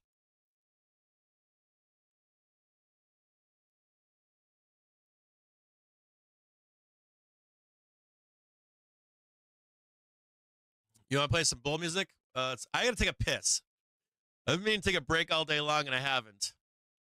Yeah, just anything. I don't know what they should. I mean, I think I've had some ideas in the past, but I've never, or I don't talk about it a lot or think about it right now. But I used to think about it. I used to think about like with all that cash they have, like they have so much cash that they could do whatever they want. They have a bunch of real estate. They're pretty good. As a company, they're like, but what do they do with that cash? And I've heard a bunch of shit thrown around. I've had people be like, well, they're doing this, they're doing that. And I'm like, nah, you kind of need something that's like, I want to hear about it from my daughter. That's an easy way to say it. I want my daughter to just like come home and be using something from GME all day long. That kind of a thing is what I'm really looking for. Something where it's like it's just like Apple, right? Everybody has to have a fucking iPhone, right? So I want GME to invest in something that everybody has to have, so that GME goes to like fucking $5,000 or something, you know? Like really fuck it, really fuck the man. Bankrupt a few fucking hedge funds again. That would be the coup de grace. You could do a coup de grace and fuck them over. Have something that takes or gets that grabs the public conscience.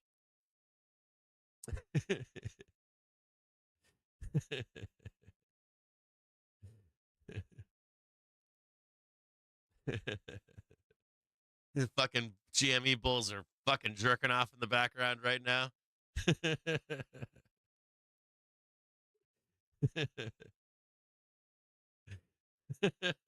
I got the piss bottle, dude. I gotta fill the piss bottle. Somebody grab me the piss bottle.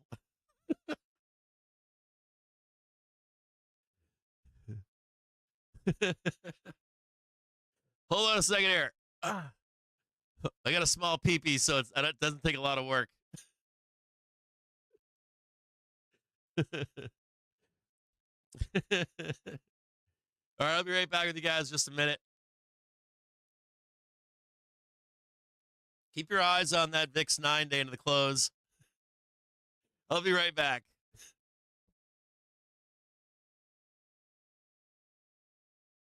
I put the news squawk on for you to keep you company, and I'll be back with you guys in just a minute.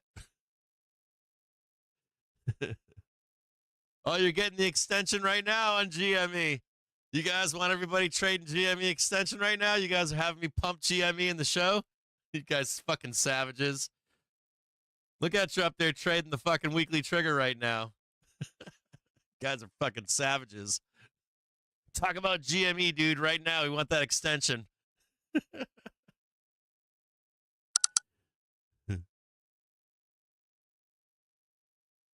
All right, we'll leave the GME up for you. Fucking pumpers.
Grab yourselves a glass of bourbon. I'm going to be right back with some bourbon.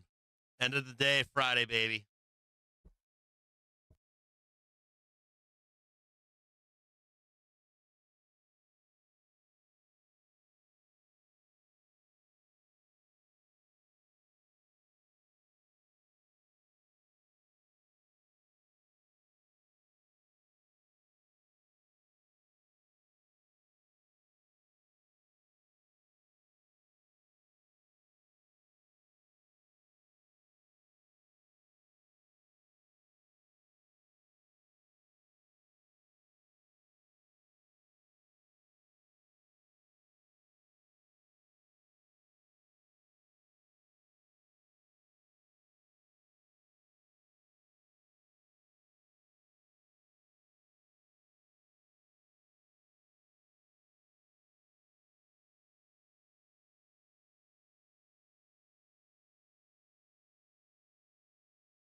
And just anyway, according to Shark sources, let's note that intensive contacts took place between the mediators and both the Hamas and Israeli delegations in recent hours, overcoming obstacles related to the number and categories of Palestinian prisoners who will be released in the first phase. According to Shark News, citing sources, it says that intensive contacts took place between the mediators and both the Hamas and Israeli delegations in recent hours, overcoming obstacles related to the number and categories of Palestinian prisoners who will be released in the first phase. And of course, Hamas, they are set to visit Cairo tomorrow to give their formal announcement.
And just further here from Al Shark, does note that Hamas has received American assurances through the Egyptian and Qatari mediators that their sustainable calm stipulated in the agreement will be a permanent ceasefire, according to Al Shark.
I'm still here.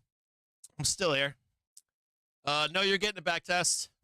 Just be patient there, Shaq. I think I'm gonna buy some puts here, Shaq, on the close, man.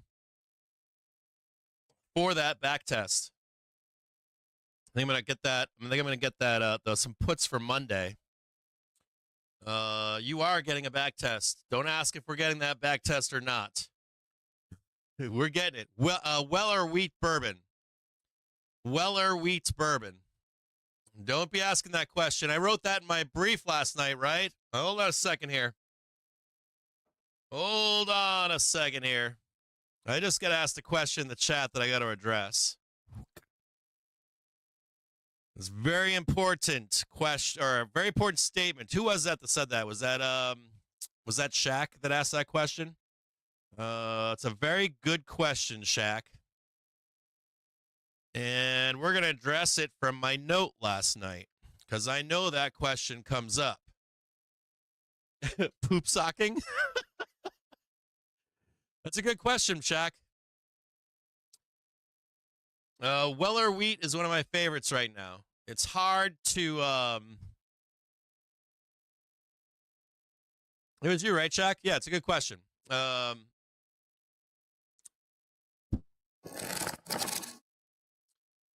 This is the market brief from last night. And we're going to go right down the end of it right here.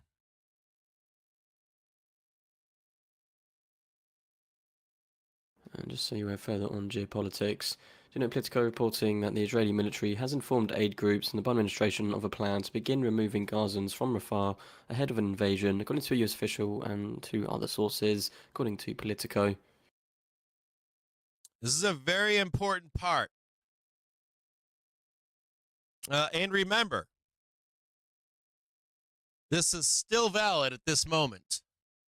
And I wrote this last night, and the reason I wrote this last night was because, and I'm going to read it to you right now. And remember, we are still in a sell the rip environment until the correction is confirmed to be complete. I cannot stress enough. I cannot stress enough the patience you should have between the two environments. So many thesis traders lose due to not having patience for confirmation. And this bias grows because it grows. This is the important part, Shaq. This is to your question. This bias grows because you will feel that you missed making money on the eventual completion trade, as you should pass the first one over, but look back on it with 2020 hindsight vision, telling yourself you knew where the bottom was. Fight that urge. You will make more money over time. Let me explain this to you really easily. I can show this to you simply. This bias grows because you will feel that you missed making money on the eventual completion trade. So what I'm trying to tell you here is that as the completion comes into fruition, you're going to look back and say, "Oh, fuck you, I should have taken that trade." What that is 2020 hindsight vision. And I'm going to tell you why right now. I'm going to show it to you why right now. I'm going to show you what it means, okay? What does this last part I usually leave for bulls and bears down here. This is my own personal notes trying to keep bulls and bears, but mostly bulls, but well, I shouldn't say that. When we're in a buy the dip environment, I usually leave the note for bears. And when we're in a sell the rip environment, I tend to leave the note at the bottom for bulls.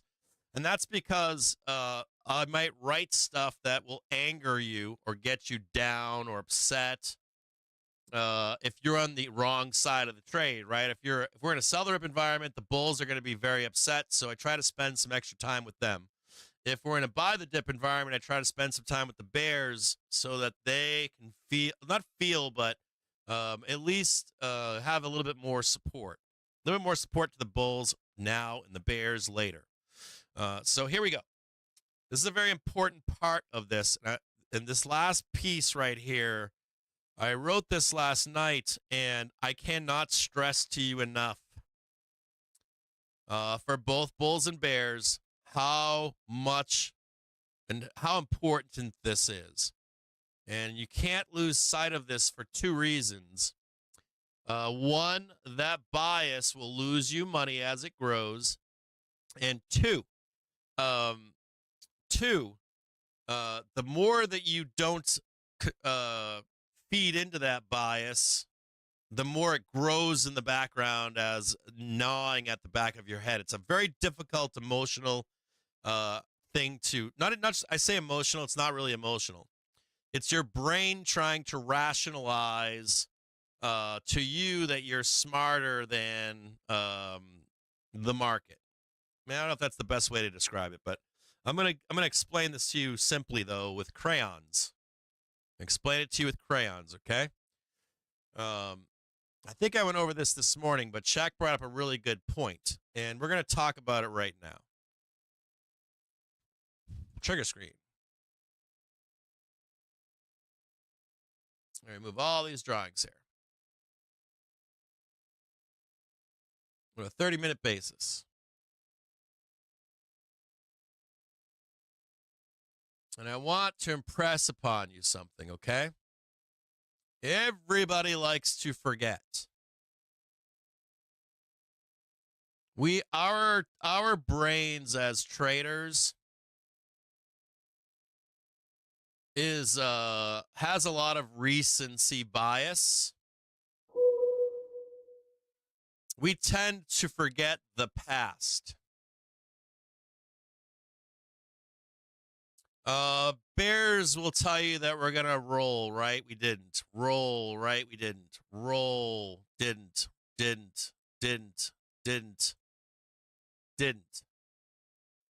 But we did get a new low, didn't we? A lower high, didn't we?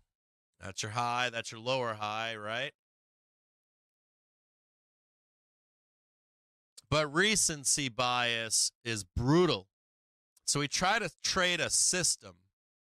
And when you trade a system, when you're trying to trade a system, you have rules in that system that you follow because they have a high rate of success. They've been tested. Southwest Airlines LUV does possibly plan to offer reduced hours to pilots due to the Boeing Air.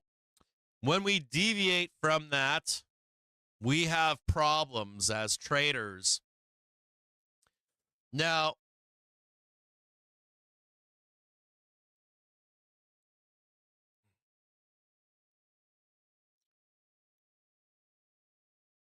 I can't tell you the number of people that said that was going to reject and that was going to go down.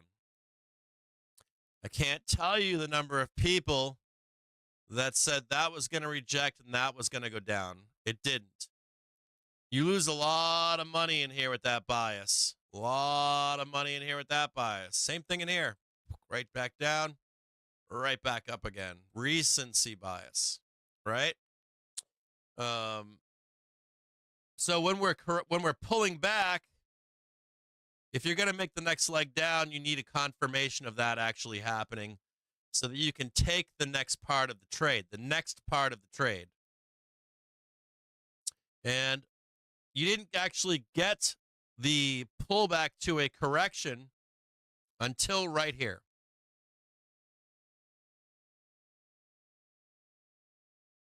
You got it right here.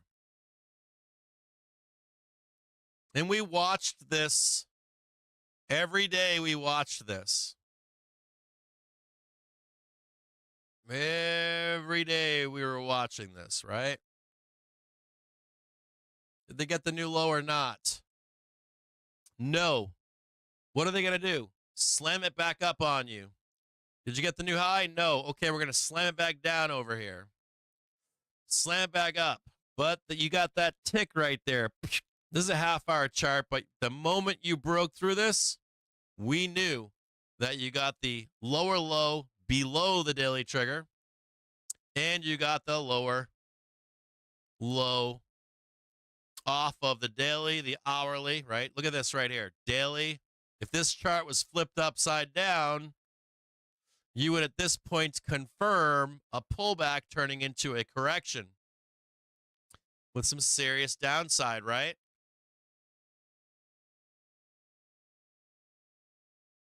How many times did somebody say here that this was going to roll down? We even broke the daily trigger. Hourly trigger did not follow, though, did it? You didn't catch the new low, did you? For blood. This will kill you as a trader. And I'm serious. This is how you get washed out of the market. This is social media, Bloomberg, I don't know, stock twits, your local Furu. Didn't happen. I am only here. If I was here to sell you something, I'd be charging $500 to $1,000 a month. I'm literally here to, I mean, I don't know why I'm saying this shit, but it's because I want you, this is some fucked up shit too. I want you guys to come back in 20 years and say, this guy fucking taught me how to make money. I'm serious. So, pretend we're upside down again. Now, let me show you something here. Let me ask you a question. If we fail this into the close to get a new high, come back down here. I told you have to confirm it, right? You have to confirm it. I told you I didn't care how high you went, that it's coming back down. It's going to confirm it. Confirm it. Do you understand what I'm saying? The confirmation is the next trade right there for a new high. And then you take the trade there, and you're in relative safety. I showed you what GS had said this morning, and they agree with this statement. They've been in business a long time, very long time. Why? Because even they know the idea behind this. You understand? So don't be looking at this as my point in the brief. I know what you're thinking. You're thinking, oh, it's just going to run away. Bears think the same thing. They think it's going to just go down straight. You hear it all the time. I hear it constantly. It's garbage. It's recency bias. That's all it is. It means nothing. So you're going to get a cross of the hourly trigger, and you're going to get a retest of that trigger. I cannot impress that upon you enough. Now, it might not hit the exact trigger. It might be down here. Whoop. Doesn't really matter. Because all you're looking for is that new high. And the moment that you get it, you know that you're in safety. And I can't tell you how important it is to be in safety. Safety means that you're going to win your pullback trades, bull or bear, at a very high rate. It allows you to trade zero dates. It allows you to do zero date puts, zero date calls, because you're making other investments in the market that actually keep you wealthy. So that you can go out and spend $1,000 at dinner every night, so that you can buy a nice car, so that you can go on a vacation and spend $20, $30, $50, $100,000. That's how you do it. So I don't really care where the squeeze is today. I don't even care about this. This is one move in my book. This is a 30-minute chart. So all this shit is coming back. All of it. All of it is coming back.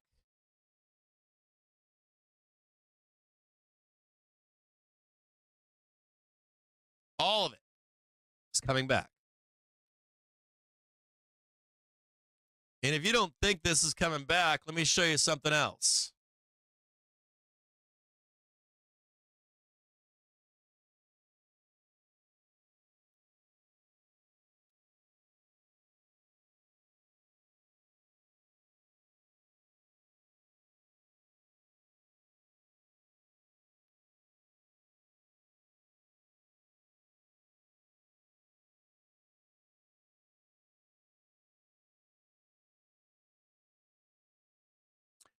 This is the VIX 9-day chart.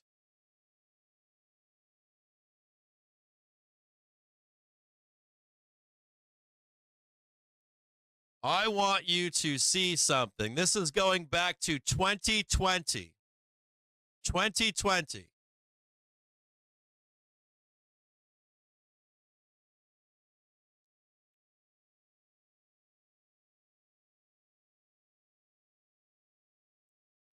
That's $9.74 right there, right?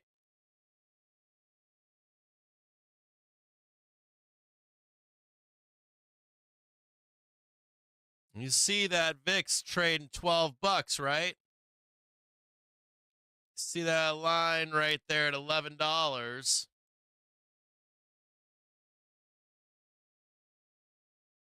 I assure you that it's all coming back. All of it. You don't want to know when that was.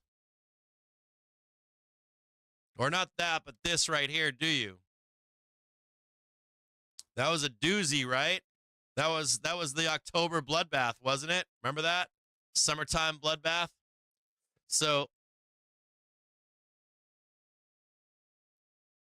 let's look at it on a smaller time frame. Do you see it right here? So people are looking to buy VIX down here, aren't they? Just rained down right here, right? We're raining down again right now, right? Whenever that turns around, that was March 21st. Even if it goes to the depths of hell, you see some shit like that, I'm expecting some kind of an event on Monday or Tuesday or Wednesday or Thursday, something over the weekend that's going to crank this bad boy up.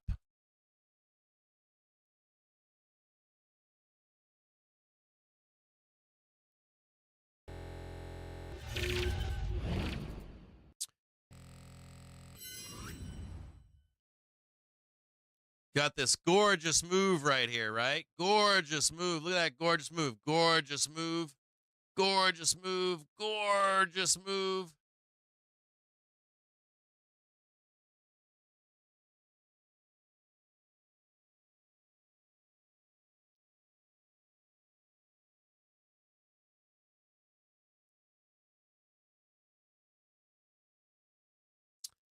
You roll that shit right back down right there. And you're telling me that's not coming back. And I'm telling you that it is. It's going to roll right down here. You're going to buy this. And you're going to get rolled down again. I'll tell you something else. When I was buying this down here, no one was buying with me. Now, of course, I was greedy down here. I made some money, but not what I should have. Should be buyers down here and sellers up here, right? I don't care if it's here. I don't care if it's here. I don't care wherever it is, but you're buying, selling. Make sense?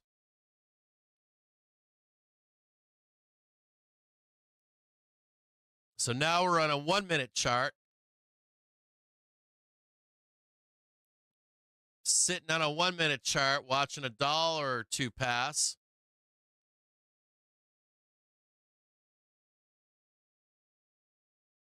You got that tick right there. I think you did.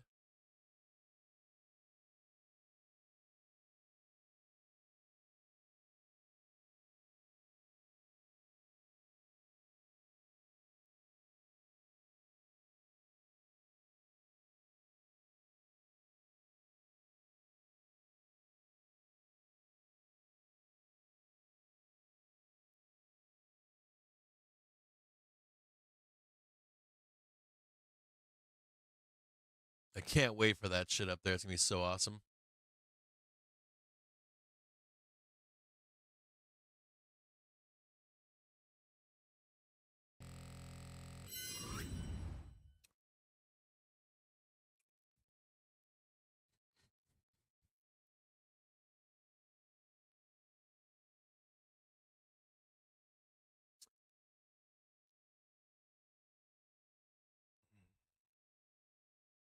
I'm going to buy puts, I think, on the close today. I think I'm buying puts on the bell today. Pretty sure. I'm not positive yet, but I think that I am. Could be Monday. Could be Monday.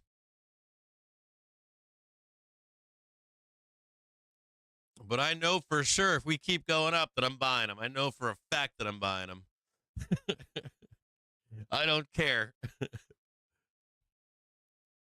So the point being here is follow the rules. If you follow the rules, you're going to have a better time over time than you looking at it right now and saying, God damn it, I missed it. It's important.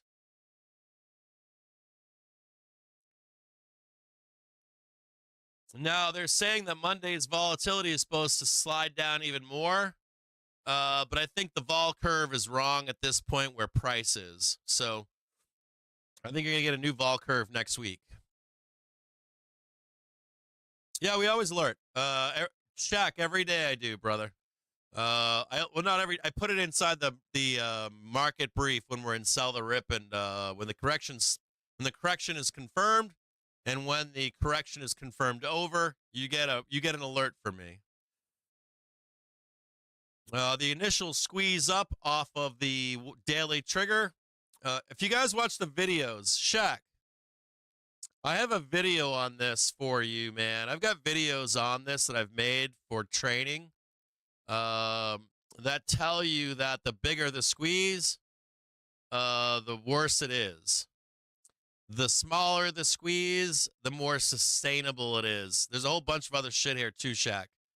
If you only go up a little bit, it's more sustainable. If you squeeze your tits off on the hourly trigger above the daily trigger, it's a more violent downside move, and it's not sustainable. You always want to see time spent on the reversal. And GS just said expect sideways action into the 16th. So I'm going to expect from now into the 16th some violence. Still, I don't think we're done. I don't think we're done with the violence. I think we're going to get whoomp, whoomp, whoomp, whoomp from now into the 16th of May. So there's violence coming, brother. I assure you, Shaq.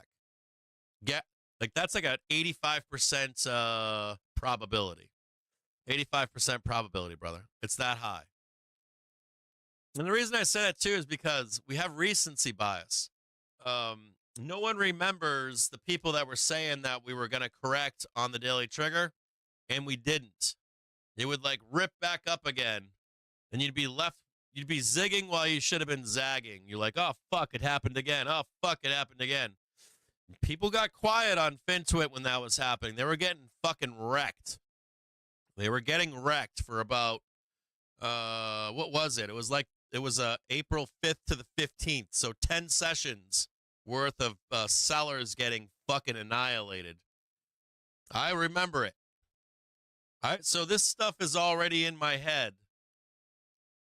So like right now I'm watching Twitter and I'm going, who knows that this is all coming back and who doesn't?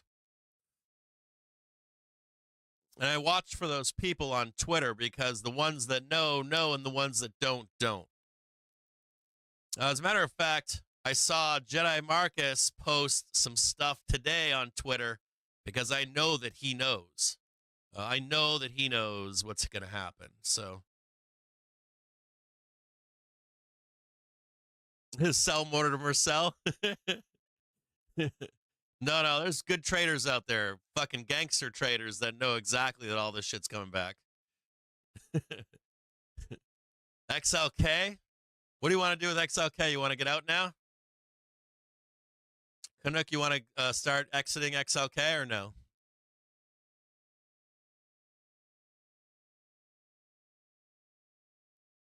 God damn that bottom in XLK. Whew. Coming into QQQ season, dude. That was gangster, wasn't it?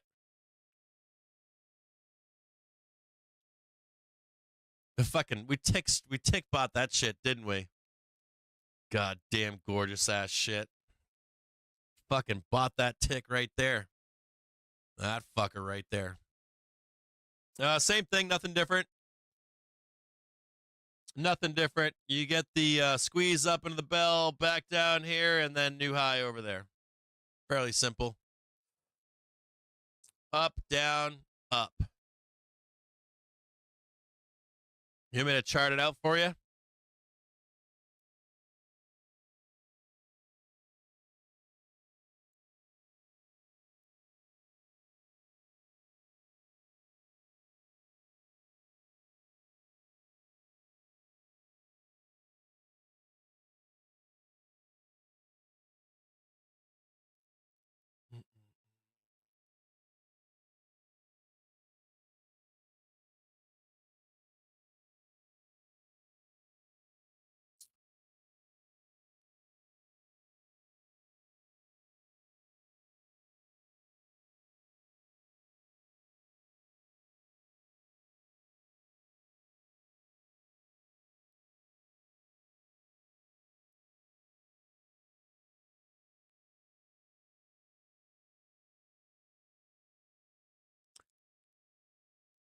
No, you might get some more Canuck.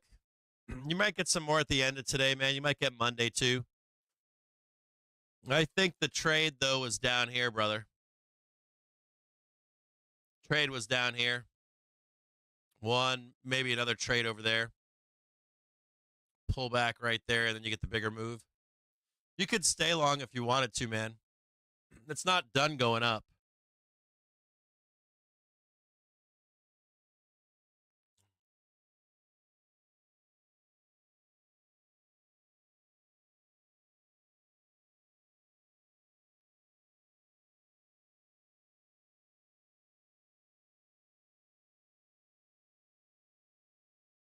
I'm only up 20 cents on today right now.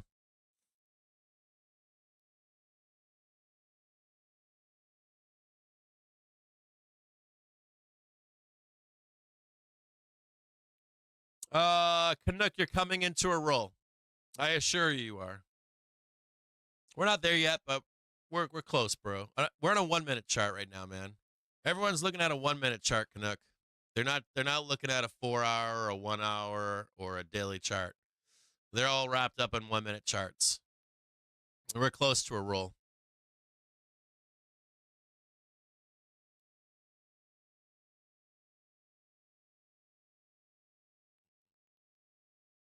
It's 217. Do you think they're going to squeeze it up into the close? Is that what you're saying? I'm for that. I'm not anti that. Upside price target 519.47.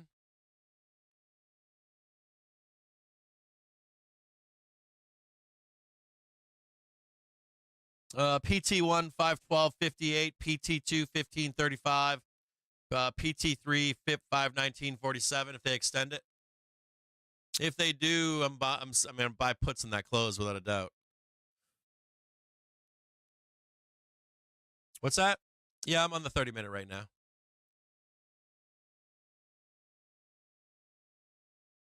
Yeah. Yeah, these guys get zoned into a 1-minute chart on the show, and they get so wound up into it that they, you want the 1 minute back up? They get so wound up into the 1-minute chart. Like, we'll have people on the stream, and they just get fucking buck wild. And then you scale out to like an hour chart, and you're like, we've only moved 2 ticks, bro. Fucking David AMS fucking trading a 5-second chart.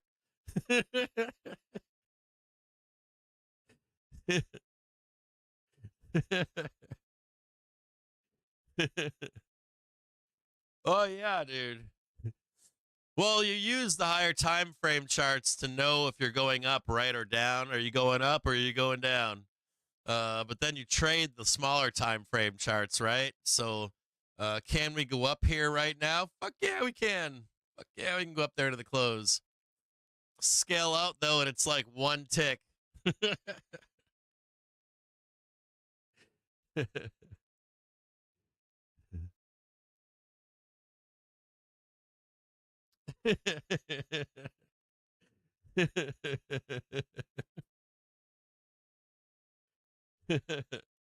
Cheers. Let's have a drink. I can't get drunk. I don't know if I'm going to go to the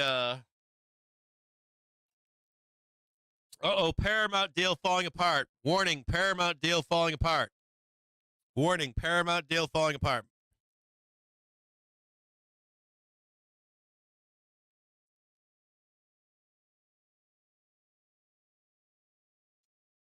You should not be short here until we break through.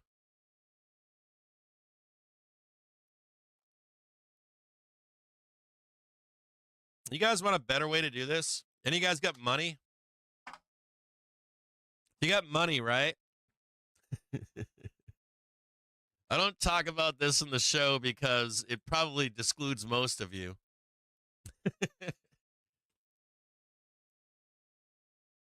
So if you're above the white line right here, right? If you're above the white line right here, you buy SPY, the underlying. You actually buy a share of SPY. And then if we break lower, you still own the share of SPY. And you short it until it recovers. Short futures. Own SPY, short futures. But I don't talk about it here. We're going to talk about it someday, but I have to do like a class for... advanced trading. I haven't done it here in the show yet, but we're going to do it at some point. I don't do it here because this is more of a honeypot to get you in so that I can teach you this stuff, or John L. to teach you this stuff. But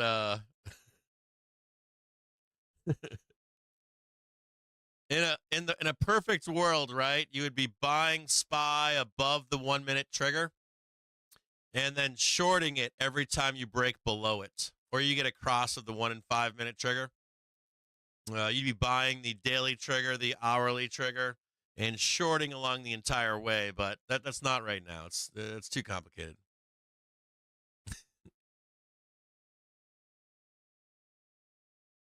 Oh, you do that. So Richard does that. Good job. That's the best way to trade it. It's the best way to trade it. But trying to do that on a live stream Monday through Friday, fuck no. We ain't doing that here. Exactly, Jimmy. Like, so we started this for, I'm going to tell you guys again why we started this. We started this show, right? The whole reason we started this show was because I made some videos because my friends, I would like, so I got to know people on Twitter, right? So I used to be on Wall Street Bets. I was a Wall Street Bet guy.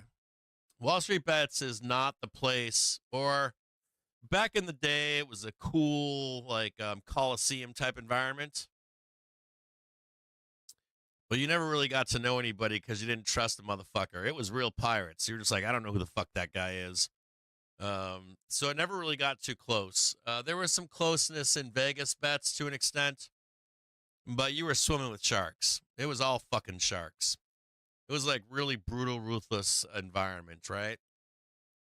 It was brutal. Truth. So then I got permanently banned from Reddit.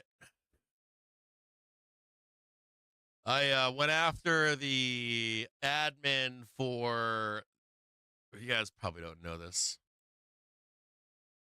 I went after the admin for the, now I forget the name of the company. The guy who had the fake truck company. You want to hear it? I'll tell you the story. So I was a Redditor from almost day one. Within the first month or so, I joined Reddit. So I was a big FARC guy. I was on FARC from the beginning. I don't know if you know what FARC is. And then before that, I was on some other message boards when I was young. So like FARC and a few other message boards did redesigns. Became kind of garbage. And I was from the Yahoo message boards, AOL message boards, you name it. So I didn't like the message. I didn't like FARC any longer with a redesign that they did. Reddit was coming out, so I joined Reddit. I found my way to Wall Street Bets because I was trading Bitcoin during the Occupy Wall Street shit.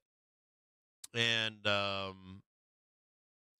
found Wall Street Bets, I want to say like 2004, maybe. I don't know, maybe then. It's been a lot of years.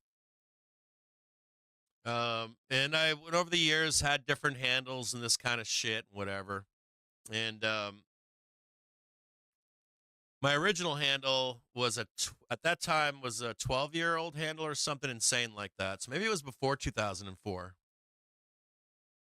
No, 2007 maybe. I can't remember. Anyways, long fucking time ago. And I started becoming a good trader, finally. And who taught me how to make money? How to make money. Wall Street Bets taught me.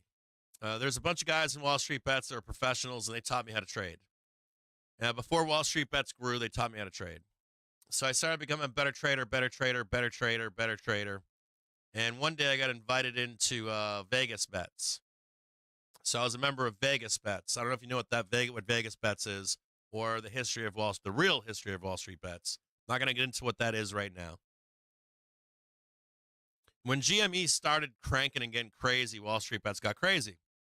I mean crazy, like influxes and influxes. Hold on one second here. Right there, please. Thank you very much. Wall Street Bets had so many people coming into it. Nicola really enraged me, and Trevor Noah really enraged me because whoever the administrator of the Nicola subreddit was a real fucking bastard. He kept up the bullshit with the Nicola gang, and people lost a lot of fucking money. And the Reddit admin should have shut that fucking shit down.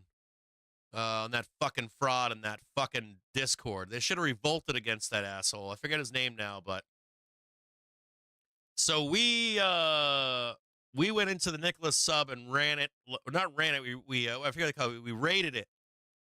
Like, I don't know, 4 or 5 times or something. Maybe it was 2 times. I don't remember. It's a long goddamn time ago. So anyways, more long goddamn time ago.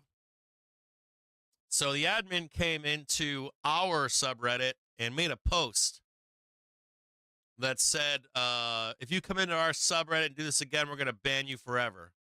So I saw the post, and I was one of the first people to comment, and I said, go fuck yourself. We're going over there to rate it again. Or something to that effect.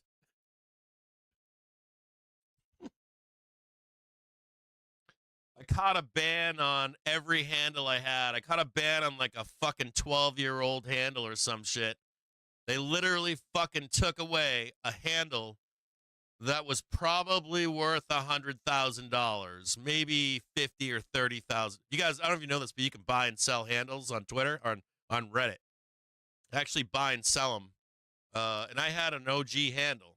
I had an OG Reddit handle. Those things are very rare. Like extremely fucking rare because people would delete their handles or get banned. They'd forget passwords to them. So if you had an OG handle on Reddit, I mean OG, like an OG Reddit handle. Right now, I think that handle would be almost 20 years old. Very rare to see them. Reddit was fake in the beginning. The people that created Reddit would just talk to each other and create bullshit. Reddit was fucking awesome back then, by the way, too. It was fucking phenomenal. And I appreciate Reddit. Reddit was an amazing fucking thing. It's not near what it was. But even all the phases that Reddit went through, I loved them all. I really loved Reddit. I don't love it anymore. It sucks now. The small subreddits are great still to an extent, but even those aren't nowhere near as what they once were. Anyways, I got rolled out of Reddit. So then I went on to Twitter. And I always hated Twitter because I was a Redditor. And I was like, fuck Twitter, it's a cesspool. And I wasn't the only one that went to Twitter. There was a wave. There were 2 or 3 waves of people that went to Twitter. So most of your Tesla bulls that you see that have 1 million followers on Twitter, they used to be on Reddit years ago. The ones that have like 100,000 followers, 1 million followers, those guys were all Redditors back in the day. So eventually I made my way. I got kicked out eventually. I was like the last Irishman to leave Ireland. And I showed up to Twitter and I started making friends. And I met a few people from Reddit. Wall Street bettors that left when the influx of people came into Wall Street bets. There was a wave of us that left Reddit. A whole wave of us. There were longtime Wall Street bet members. And we came into Twitter. Now, they were pissed, or not they, but there were people on Twitter that were like, fuck those guys, go back to Wall Street bets, eat our dicks. And we've been taught a lot about arbitrage, zero dates, arbitrage, picking bottoms, all that kind of shit. How to turn fucking $1,000 into $100,000, that kind of stuff.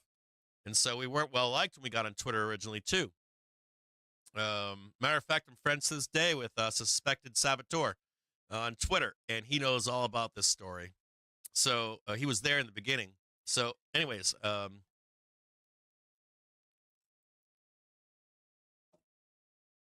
get to Twitter and I make some friends.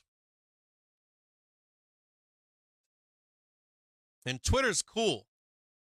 I should not have shit-talked Twitter. I was wrong. Twitter's awesome. Twitter's amazing. It's way better when you have no followers. When you guys interact with people that have high follow counts, if you're nice to those people, you'd be surprised they will become friendly with you. Because they are very out of touch with just having friends on Twitter. You make your best friends when you have no followers on Twitter. So the coolest part about Twitter is you start talking to people. I see you guys do it on Twitter. You guys have spaces. You guys have threads. You guys have, like, sometimes I'll jump into a conversation by accident. I'm like, oh shit, they're talking. and you'll see like a big long thread of close friends talking openly in public on Twitter.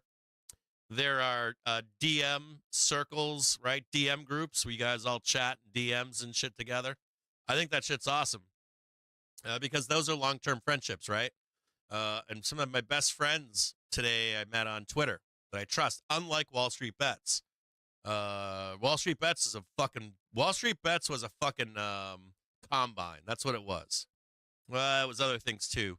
They would take pity on kids, but it was a combine for if you could become a trader, good trader, prove it. I used to have to show proof. I used to have to show my wins and losses to those guys, and you couldn't get anywhere without that. Not anymore. That's not the case. They'll steal your shit and fucking rob your brokerage. But back in the day, if you wanted in, that's what you did. And they did break into at some point, my brokerage was broken into.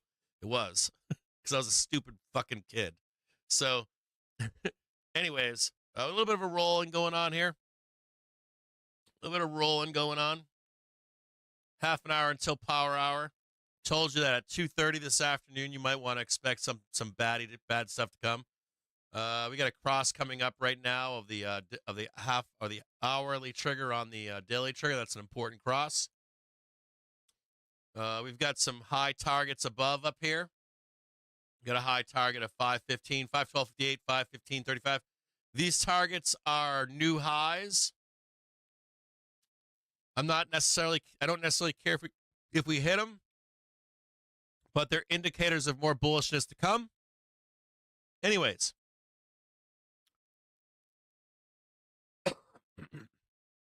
I made some friends on Twitter, and it was the first time that I really made internet friends. I'll be honest with you. Like, first time I really made an internet friend was on Twitter, of all places.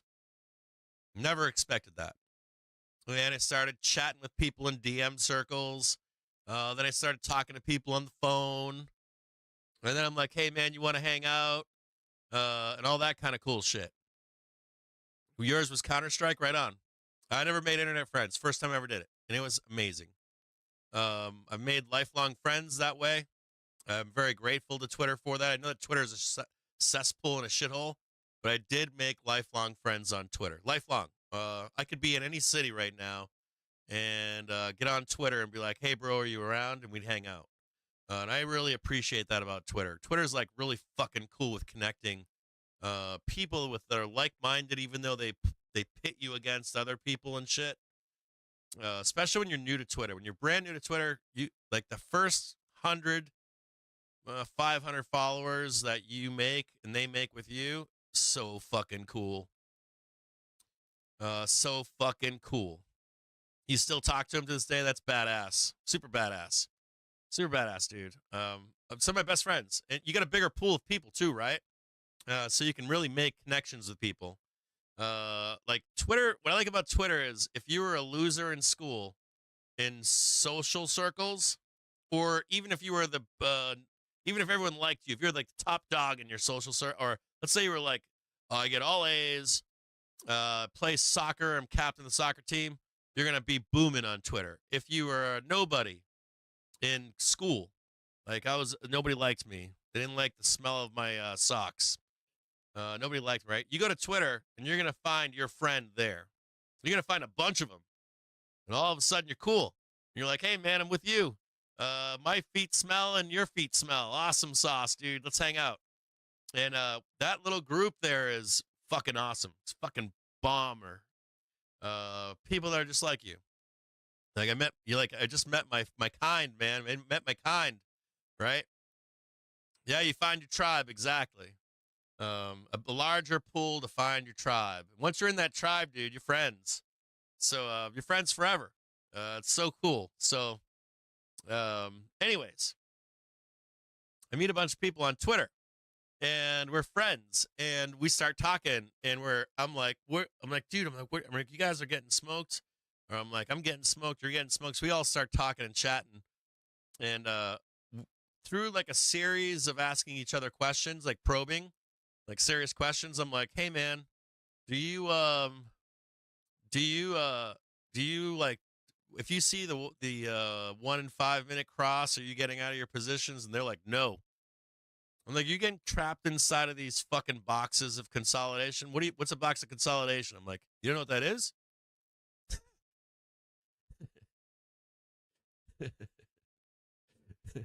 See, you find out that a lot of your friends don't have basic tools. Like, hey man, you got a hammer? They're like, no, dude, I use this rock over here and I just smash it. And I'm like, really? They're like, fuck yeah.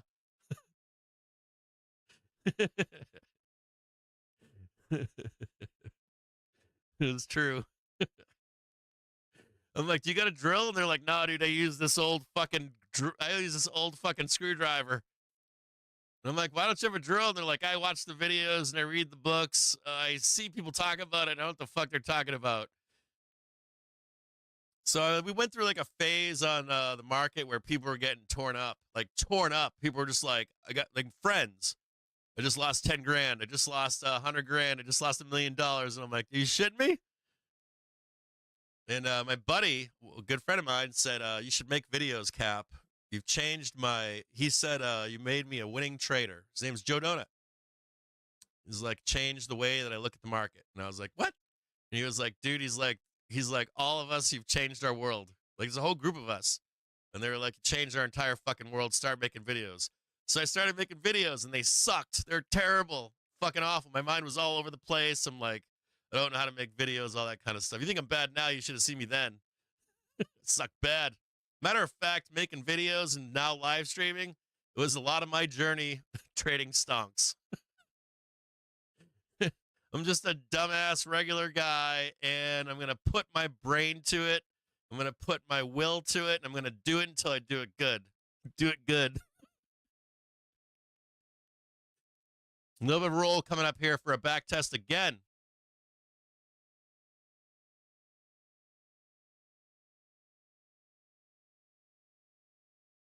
Trying to slam it down right now.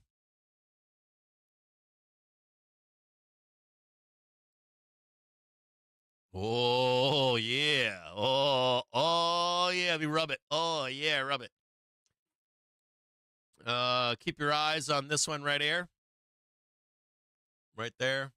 That's that run.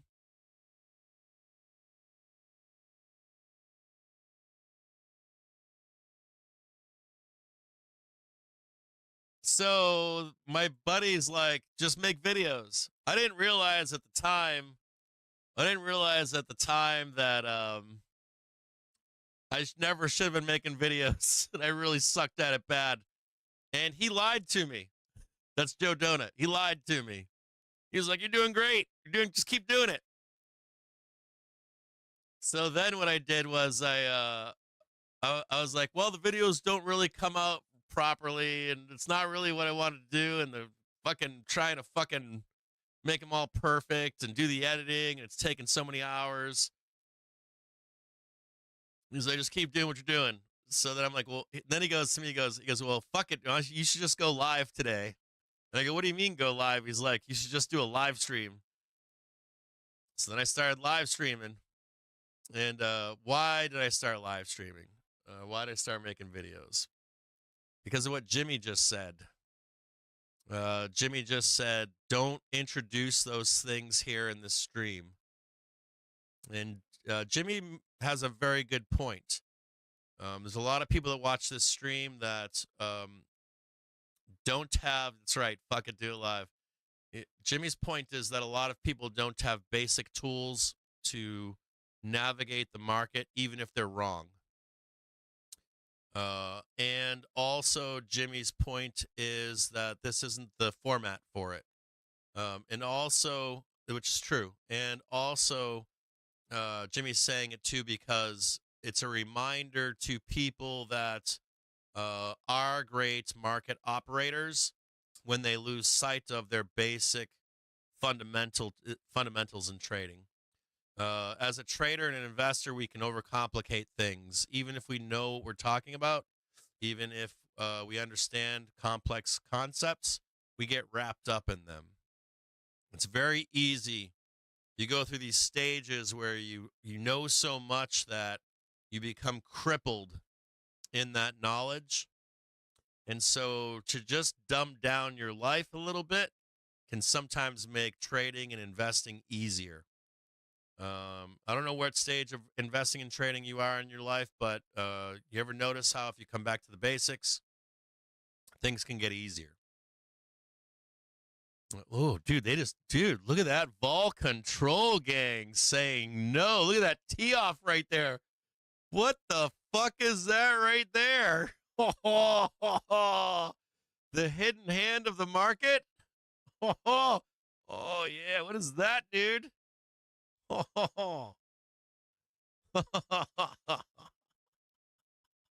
Who's that?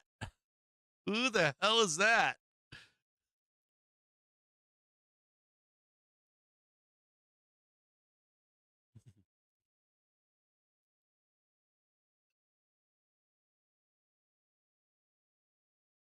Yeah. So, yes, exactly. So the idea is that, look at that fucking hand of God right there. What the fuck was that? Fuck you. It's Nancy Pelosi, baby. I'm just kidding. Who's that yelling? Is that yelling the felon right there? Yeah, there is, isn't there, Jimmy? There is a perfect screen setting up. It is there, Jimmy. It's right here, brother. This is the climbing the wall of worry trade, right? Creepy crawly up the wally trade. You already know it, don't you, Jimmy? It's the creepy crawly up the wally into the bell right here.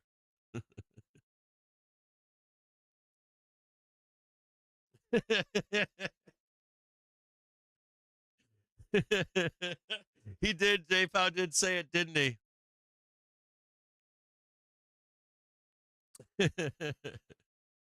So the reason I'm saying that too is because Jimmy is making a fair point.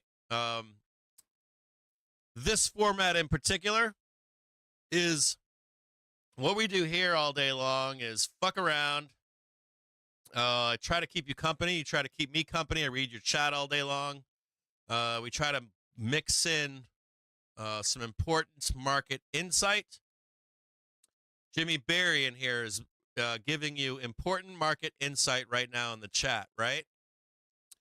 You'll have Winky show up and he'll say, hey, I'm buying here. Or, hey, I'm taking profit here. You'll see David AMS pop in. You'll see Trader Podcast drop in. You'll see Career Low drop in. You'll see specific people drop in throughout the course of a day. So what you're getting from us is basically friendship, companionship while you trade the day. Some very intelligent people that will drop knowledge bombs on you throughout the day. And why do we do that? There is a reason for it. When you read books, when you watch the videos, right? You watch the your favorite videos out there. You're like, hey, I watch every night. I watch FX Evolution every night. You got a rhythm to you, right? You watch Bob Kendall, or you watch whomever your favorite people are on YouTube. They have a 45-minute video, 15-minute video. And then you get on Twitter, and then you read a book. You check in with Jedi Marcus or whomever. And then you show up here, and you've got your companion. I'm your companion. I hang out with you. Why? Because oftentimes new investors and traders don't put all of the pieces together unless they have someone standing next to them to say, we want to see that happen. If that breaks, we're going to go down this way, so that you can put your own trading and your own systems and your own education together, right? You're like, I like this. I trust that. I don't watch that. I never watched HYG before. I never watched the Dicks. I never watched to see the rotation in sectors, all that kind of stuff, right? You want to see it in real time. You want to see it with somebody. You see it with me all day long, right? Very dumb, stupid, easy shit. But why are we doing it? It's so that the other stuff comes together for you. So you can put all the pieces together and you become a better retailer. So hopefully you move on and you become a kick-ass trader, right? You're like, hey, I just bought the stock market. I sell puts and calls against it now. I run the wheel. I do what the fuck it is I do, and I appreciate you, Cap, because you got me over the hump. You got me over the hump to make a living out of this. So that's my intent. My intent is never to be here to be your. My intent is not to be. I don't know. I'm not gonna fucking tell you that I'm gonna teach you my secrets to trading and all that kind of stupid shit. I feel like my purpose here is to pull that shit together for you, make it cohesive, be your trading partner, hang out with you. And I trust you. When you guys tell me, hey man, we're gonna roll, I listen to you. So, and then you got the group together. You have a lot of alpha just from all of us being together. So you got a big group of people. We got thousands of people to watch this show. Do you know that? We got like, I think between Twitter or Twitch and YouTube, we have like 5,000 to 6,000 a day or something. Then the show gets rebroadcast elsewhere. Discords, blogs. We rebroadcast it in Europe. There's people that aren't in this chat. This chat is only YouTube and Twitch. So there's like thousands of other people that watch this all day long.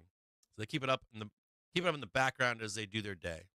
They're like, hey, I'm over here doing this, I'm doing that, and this asshole's in the background playing fucking music and making fart jokes and I don't know, whatever he's doing. He's spitting right now. He's doing dip on the stream. I don't know why he's doing that. Why the fuck is he playing Ski E right now? Why is he making puddles of blood on the show? That kind of stuff. So if you're bored, we're here for you.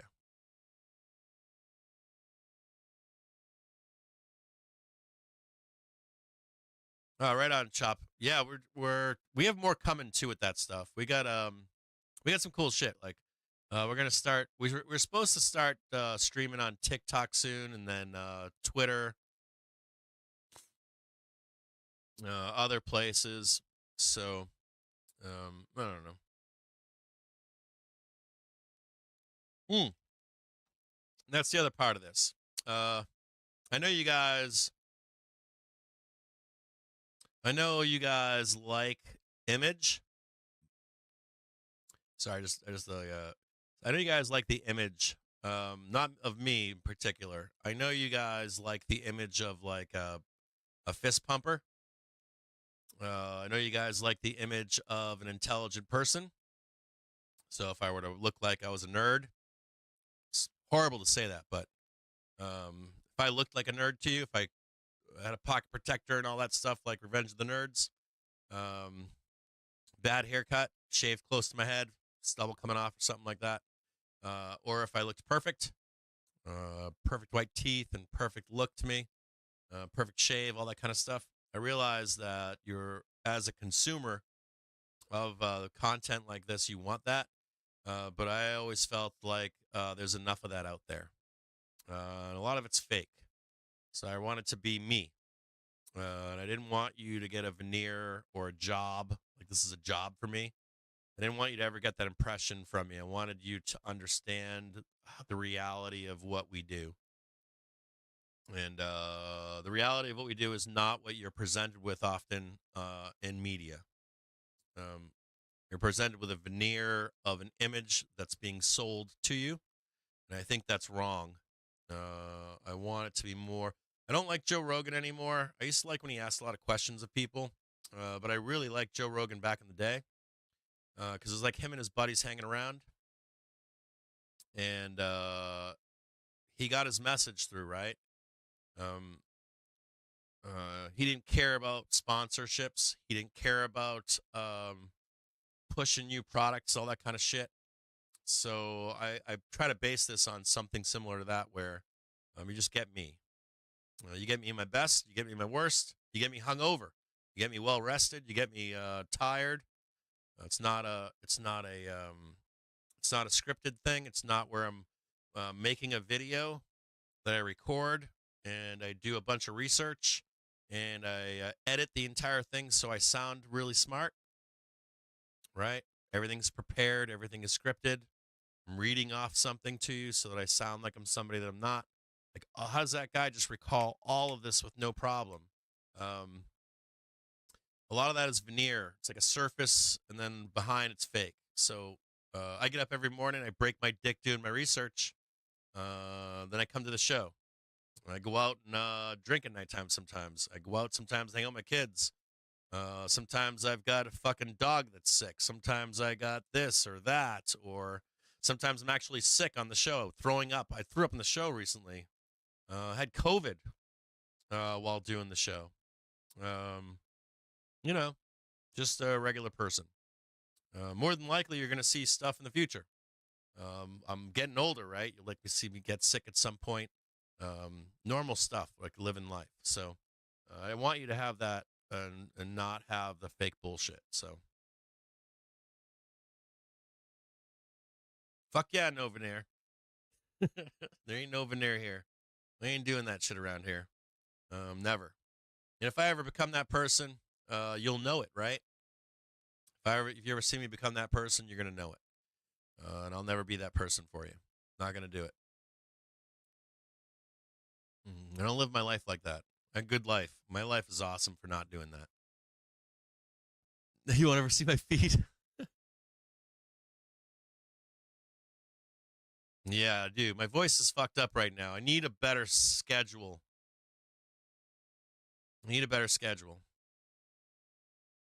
Too many hours on the air right now.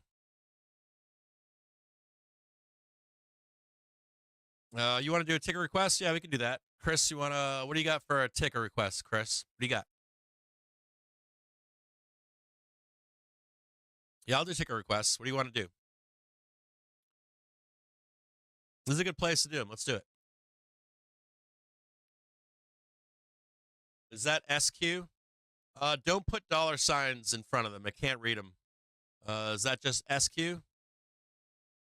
Hold on. Hold on.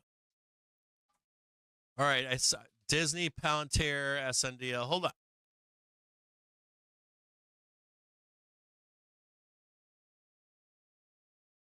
Guys are so fucked. Yeah, what up, Nucky Fucks? Mister. FNGUW. RTO. All right. I don't know if I got all of these.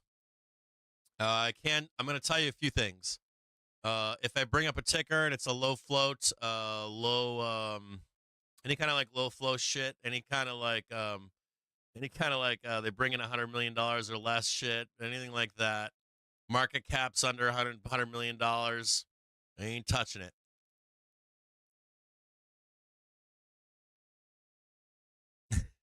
John Haggerty does. John Haggerty is someone that I talk to frequently on the phone.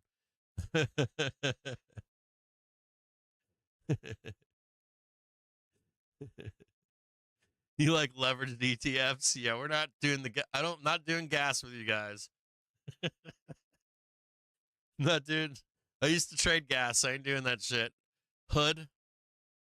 I'll see what I can get to. I'll do them below. I'm gonna make these fast, okay? Quick and dirty. Yeah. I saw the Palantir. I fucking saw it. I know you Palantir nerds. You guys already spammed me like 20 times. I got it written down. Nice. Brian's cousin. I'm trying to get on the trying to get Brian's nephew or cousin onto the system here, and I just haven't had a chance to get to my DMs. I haven't checked my DMs in like a fucking week.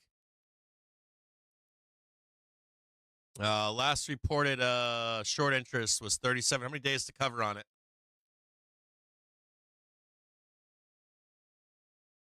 Yeah, I'm surprised we didn't say DJT2. Another good meme stock. Whether you agree or disagree with it, it's still a meme stock. It's gonna trade fast and hard and heavy.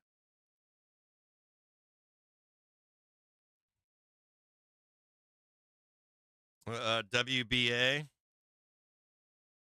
What's my opinion? I wrote that down too. All right, hold on. Let me take a look at some stuff here for you guys. Down below, I did XLK for you. I fucking love Toyota, by the way. Let me have a sip of my bourbon here. It's Friday, guys.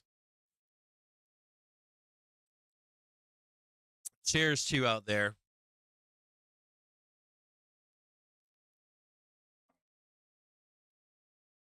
Yeah, like DJT. How's Reddit doing, by the way?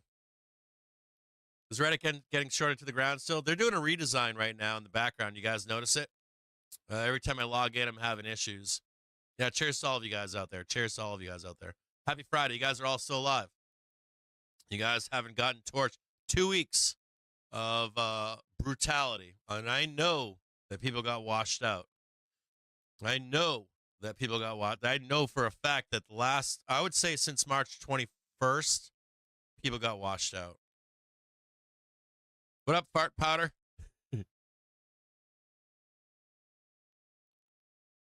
You got Reddit? I haven't looked at it in a while. I thought they were shorting it too early. I wanted to see Reddit go to 100 or 150 bucks and then see it get shorted to the ground. 22 days to cover, that's a long time. It's a lot of short interest for a long time. Let's look at Reddit really quick. I just haven't looked at it in a bit. I felt like they fucking jumped on it too early. What is that? Reddit stock YOLO? Is that the fucking Reddit ETF? Yeah, there's the buy down there. Reddit's coming back now, huh? Needs more time. I hope that it doesn't get shorted from 50. I'll be honest with you. What was the peak on it? 75 bucks? They should have let it run to like 100, 150. It would have been a better short, in my opinion. You know what the problem with this shit is? Now everybody knows. So, hold on. Let's back up here. So, we trade here. I don't do a lot of coverage of it right now. I should, but I don't. We used to have more of an ETF. Like an ETF selection of stonks. And I haven't been doing it recently. I should, but I don't. They've all been running. They're all up massively. The ETF is like stupid. When we were at the bottom of the market, I ran the program and said to you guys, buy all these tickers, and they're all cranking right now. They're all fucking stupid. Back in, I think we'd started it in like June or October of 2022. And ever since then, that shit is like mooning. Anyways, we should do more of that. Because those tickers often are IPOs that get traded down to zero and then come back and moon. They become meme stocks in the future. They get forgotten about, then they become meme stocks. We'll talk more about that later. I'm going to talk about that later. Talk about the ETF later. So,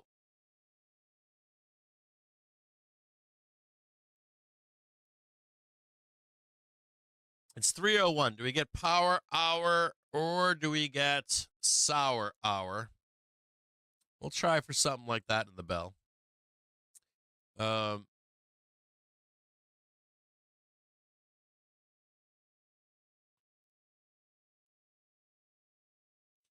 Now, let's take a look at let's just take a look at the market as we close out the day here. Just want to make sure that I want to make sure I'm right on this and not wrong.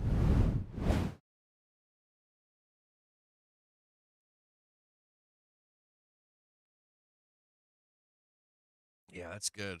We're just looking for a rip up here. We're okay right now.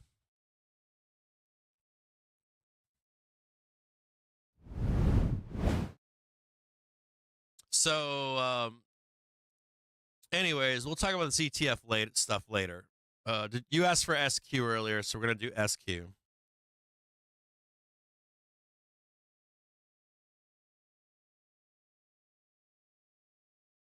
We'll start with SQ.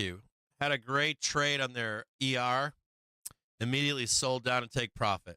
I think Sam called out SQ a couple weeks ago and said, I think Sam called it out SQ and said it's going to be a great trade for earnings. Let's take a peek here and see what's happening with them. SQ trying to recover from a pretty large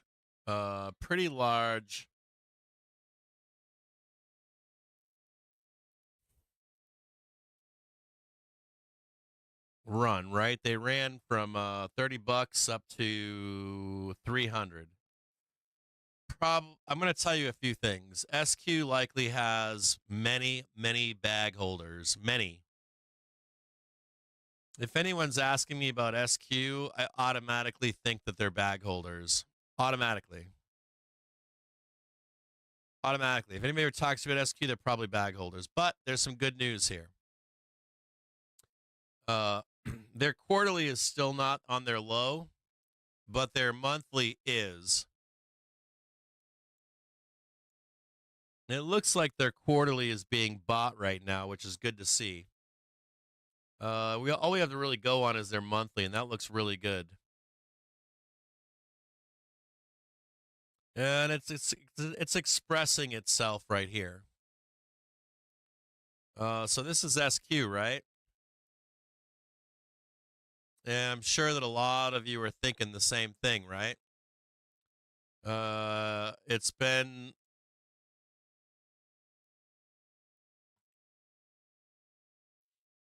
sold down, right?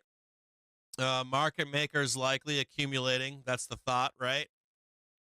And it's trying to recover to the upside.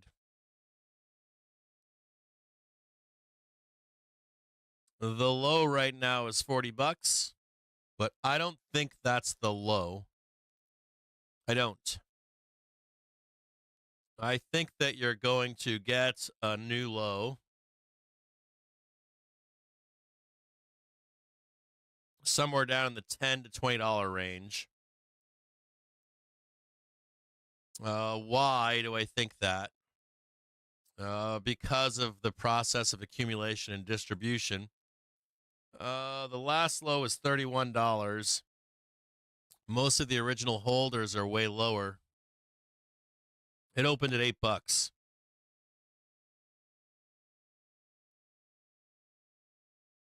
The last low was $32.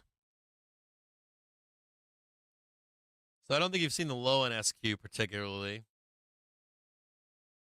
I have a price target of 20.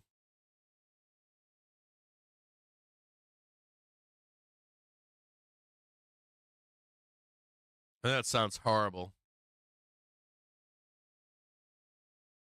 This likely doesn't come into play, though, until either the big correction for the election or the roll down in 2025, 2026. See it right there?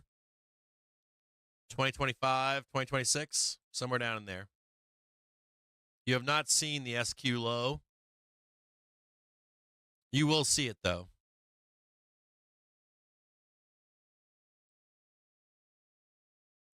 They're just running it up right now. They don't give a fuck, do they? No dip buy down here? You're not going to let us buy this? You skanks.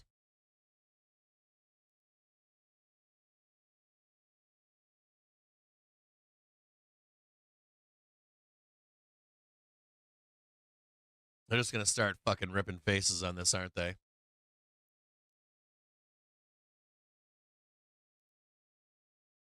This is the second possibility here.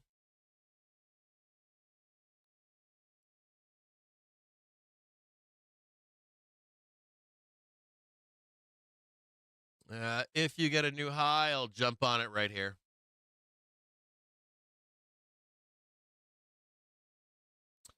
Now, SQ. You see it a little bit better now? It's probably somewhere in there. It's either there or it's up here and we just don't know it yet. Somewhere in there. At any rate. You have not seen your low on SQ. I know that for sure. Your weekly is looking kind of shitty. Your daily looks good. On a 30-minute basis, you're trying to break above your monthly trigger for an explosive move to the upside. You're likely going to make a new low, though, right now. You're not done going down.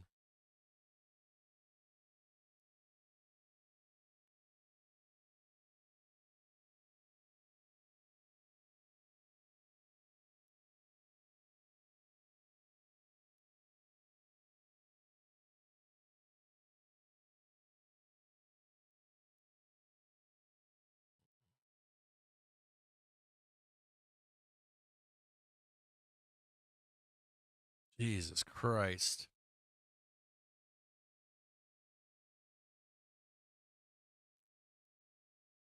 Dude, I don't know, man. SQ? Woof.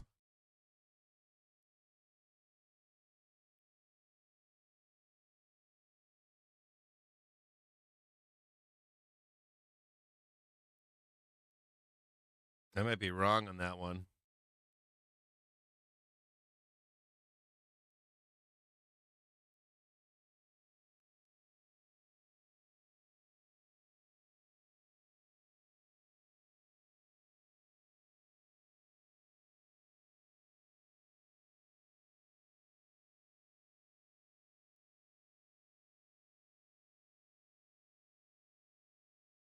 Nah, you're going down. You're going down here.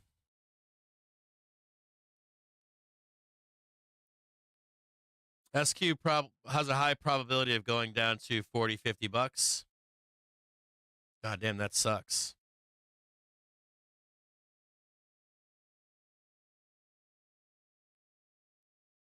I don't know why that is. You didn't get a new high.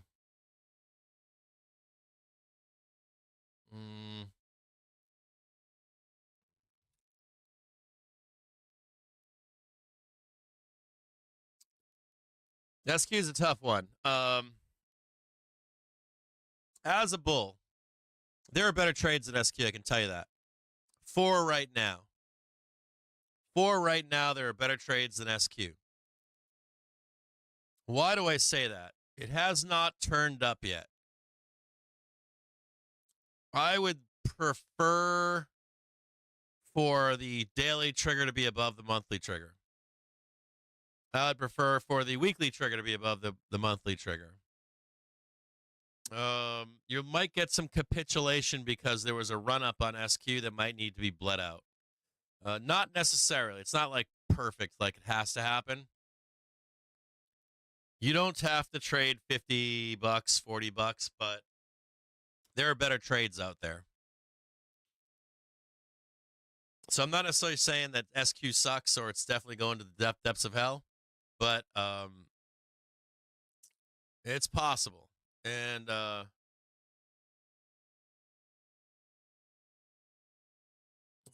real problem with SQ right now is that it is full of bag holders. So you probably have people out there that are like, not just people, not retailers, but everyone. There's enough people out there, there's enough bag holders that all they want to do is get out. And you're going to encounter that with SQ all the way up. Every time you hit a level, you're going to get someone that says, fuck this, I've been trapped in this fucking shitty stock. I'm out of here. And I don't blame them for that. Come on, bulls. I don't know what your tolerance is for sitting in a stock that goes against you. Is it a year? Is it 3 years? Is it 5 years? Is it 10 years? And some stocks don't ever come back. They get repriced and they never have the initial demand that they originally did. So the one that's the killer is the repricing of a stock that never comes back, especially if they fall out of favor over time. There's a new shiny rock, new shiny thing. There's a new shiny, like, oh, they're doing it better than that guy is. That guy still might be doing it well, but they're not the new shiny rock. Like, is a fucking 16-year-old using block or not? I'm serious. Because they'll grow up with this and then become 25-year-olds and 30-year-olds, and they'll laugh at SQ at some point or block. So are they part of the public zeitgeist? Is an important question. SQ looks like it'll get repriced. Over time, it's going to get repriced. So it's not that it can't go up. It's that you need some proof in the pudding.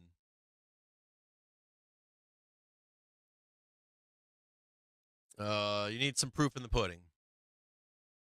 So what I would say to you on SQ is this.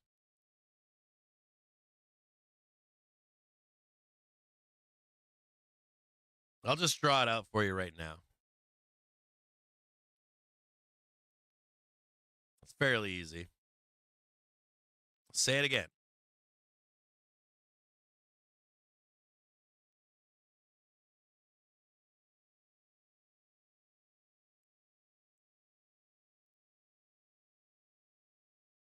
There's your 1, 2, 3 as well. 1, 2, 3. Rocket ship. But even that rocket ship, I'm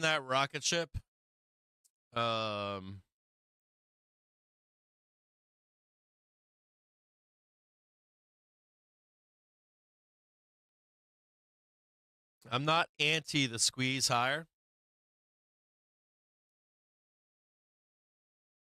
You failed a new high again, too. You failed a new fucking high. This ticker sucks. This ticker is not showing any signs that it's ready.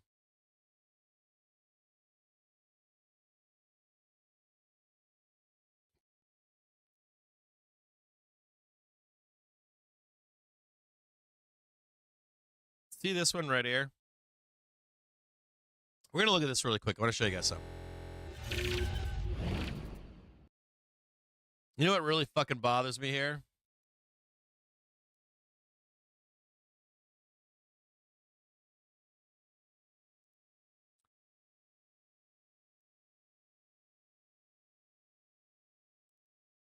Where the fuck? Give me that goddamn thing right there. That bothers me. You beat that high. You beat that high, but not this high in earnings. You didn't beat that high in earnings. I guess you can come back.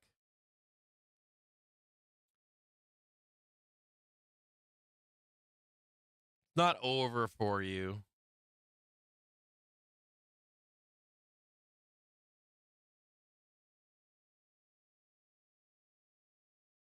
I wanted like 93 beaten. I really do. I want that 93.26 beaten or whatever it is, 93.16. I really want that beaten. So what I really want to see on this is I literally want to see it. I want to see it's just like SPY right now. I want to see the fucking break of the daily trigger up. I really want to see that. I want to see it first. I want to see the weekly trigger come up. This is May, this is July, September. I want to see it. I realize you got CaptainJimJames telling us the market's going to go up at the end of the year. You show me this, and I'll believe you. Like when it comes to stocks, stocks trade against the market all the time. So I need to see price get the new high right there, come back down, and get that hourly trigger up there. So I want you to have a back test of $90. I want a successful high of $90. And I want you to back test it with all 3 of these triggers, 4 triggers right there. I got to see it. Until I see it, it ain't happening.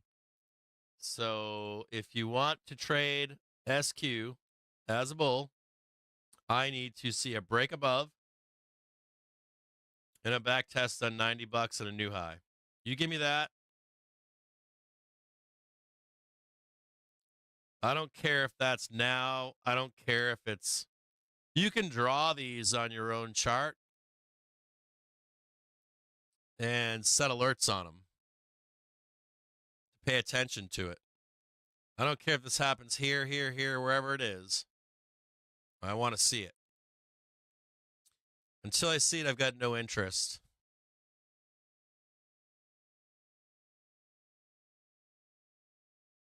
If you do that right there, you will trade that. You'll trade that. You'll trade that.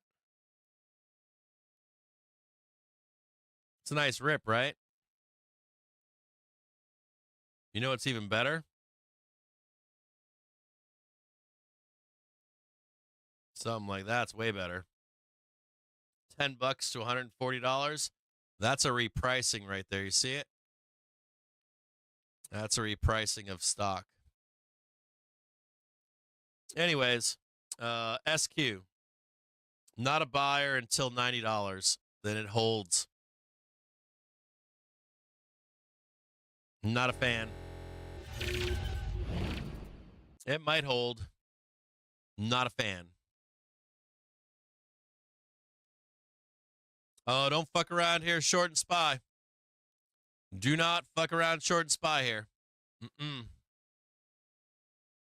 Do not do it. You don't need those ticks. You don't need to be a top collar. They will run this shit right up your ass into the bell. They will smoke your ass. Do not do it. Do not fuck around. Seriously. Don't do it. You can. Do it.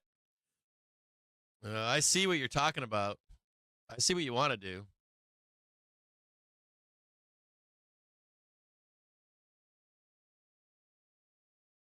You want to do that right there, right? Run that shit down. They tried that shit earlier over there, and they fucking got smoked.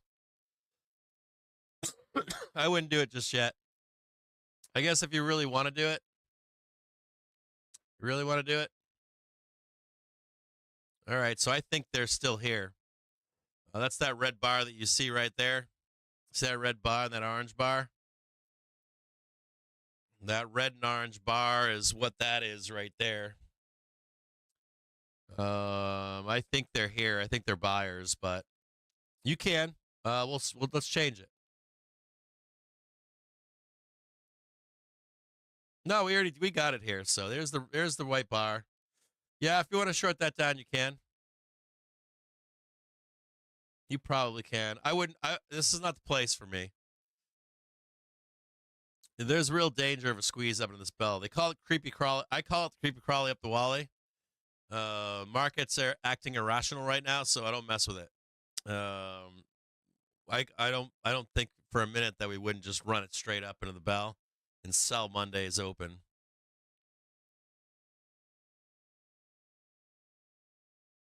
And they might pin it sideways right into Monday, then sell Monday around the bell. So we're close. That's VIX 9-day right here. We're close. We're close. Really close. SQ is a tough one, guys. Like, how do you like $20 or $50?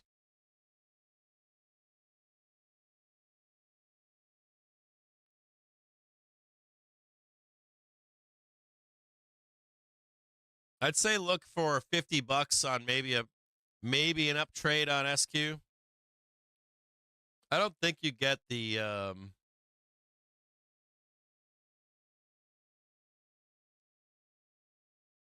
I'd be at least looking for $50.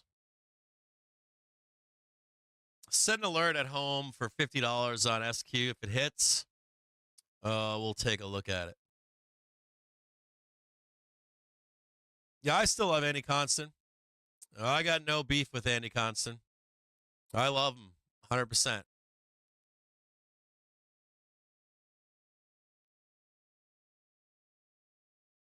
Hold on here. I'm going to eat in the background. Give me one quick second here. Give me one quick second. I'm starving.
Can't believe I just woofed this pizza down.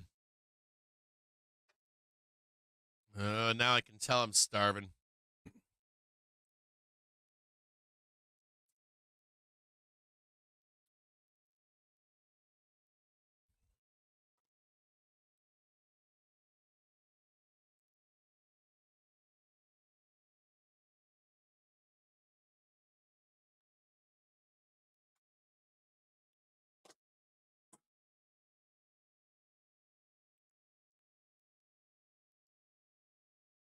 Yeah, hack the planet. Talk to them. Tell them to scale out a little bit, bro.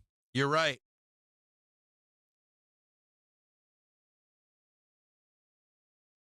Tell them, hack the planet. Tell them to go back and look in time, and it's easy to see, right? Excuse me.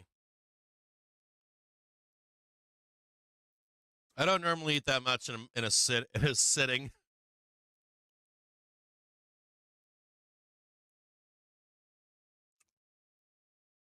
Hack the planet's telling you to scale out a little bit. Go back and look at the behavior of the triggers and velocity together and see what you can figure out. 100%.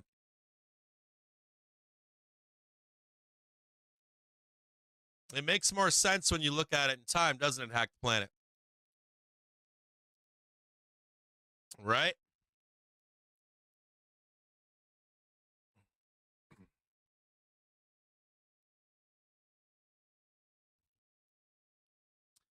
Yeah, I want to say something to you guys out there. I want to say something to you guys out there. Something that piqued my interest this morning. I haven't talked about it on public yet, but I got to ask some people smarter than me this weekend. I got to ask Vol Wiz, see what he thinks. I'm not going to mention it yet. Well, you want me to say it? You want me to say something? I'll say something. You guys want me to say something?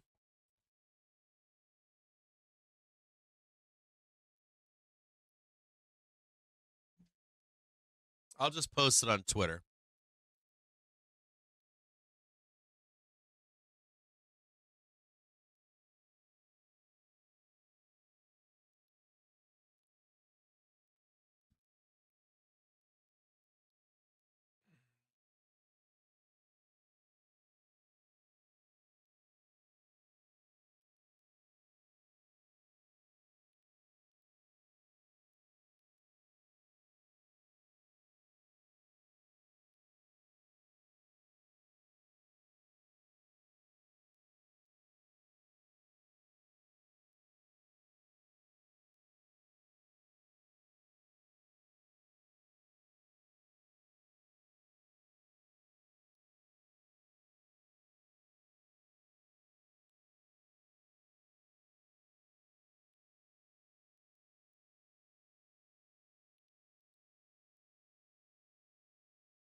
Now, hold on here.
I posted it on FinTwit.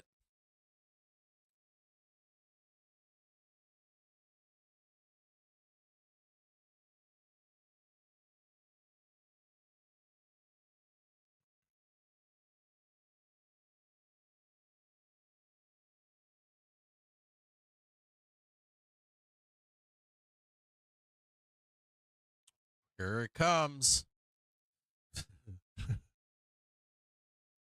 No, I don't think that you should. I'll be honest with you.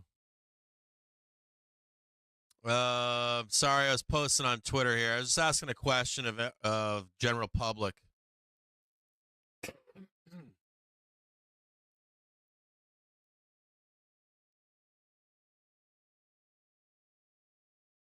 I don't think you should short this. I think that I wouldn't blink to see them like run it up into the close, right? Creepy crawly up the Wally. They don't even sell shit till Monday on the opening bell. They just fuck you sideways. This is all about fucking you. This has nothing to do with price. This is about fucking you over. If you're short, you're going to walk the streets at nighttime over the weekend, grab a bottle of bourbon, not a glass. You can say GME to 100. Say whatever you want. Say GME to 1,000, whatever you want. I've been there. It's cool.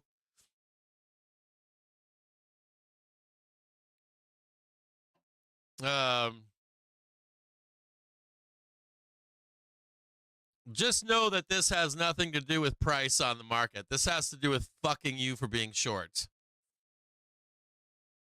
If you're short, you're gonna get a margin call. You're gonna get some maintenance shit. They're gonna take some money out of your account. This is called pain. The intent of this is pain alone. That's it. Pain. Yeah, exactly. Dress like Santa pulling salmon out of your beard. They're going to make you walk the streets with a bottle over the weekend if you're short. That's what they're going to do. They're going to fuck you. You're going to get all fucked up. You're going to try to commit suicide. You're going to commit on Monday morning and you'll be fine. Yeah, I think it's now or on Monday at 9 a.m., 9:30. Or you just short the fuck out of it at like 4 a.m. or something. This is a pain trade right now. That's what this is.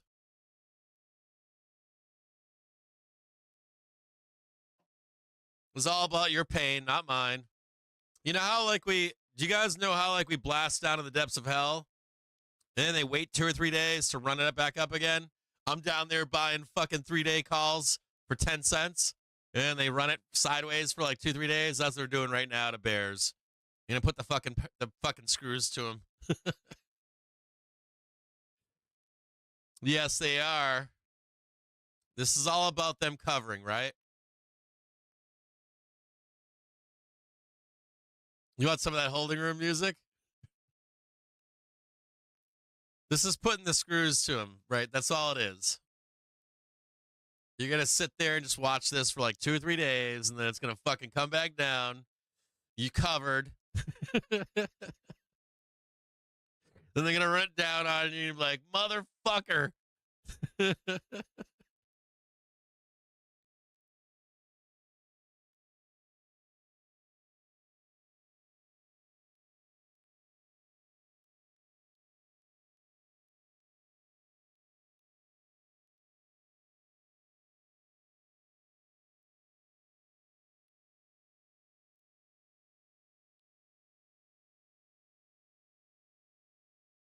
I'm going to post that right now.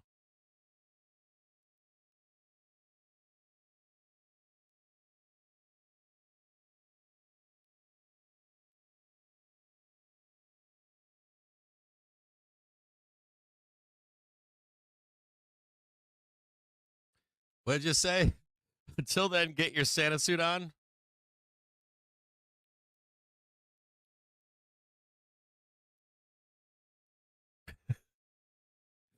Santa suit out. Smear some salmon.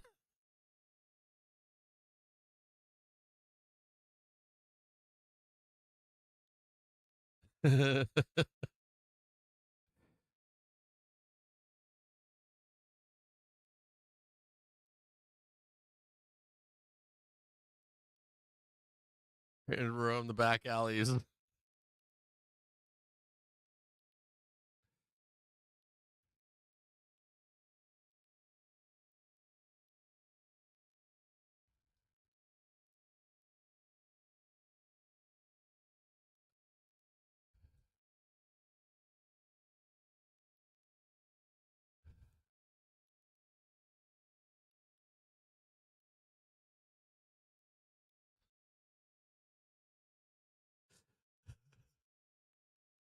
So terrible.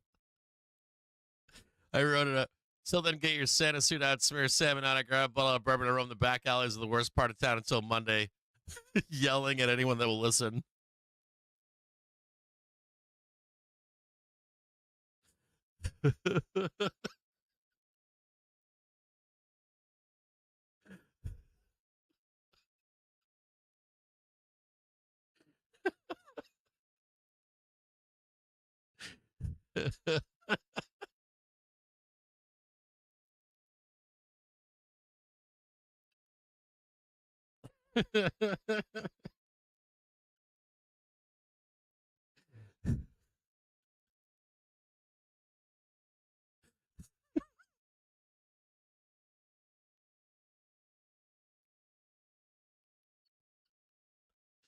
So fucking terrible.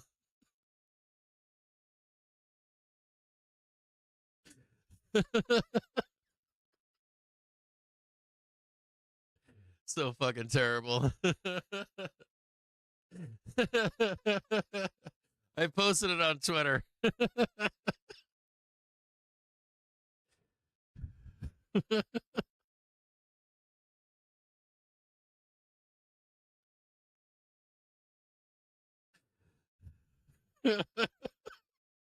See, Tazo, you're so bad. See, Tazo, you're so bad, man. I saw that response.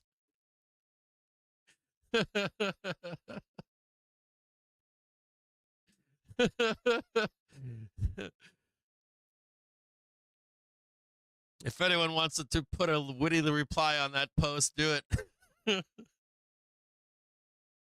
Hey, right on. Jimmy Bear said, make sure you adjust your new weekly highs and lows. Daily highs and lows from last week. Ready for next week. Right on, Jimmy.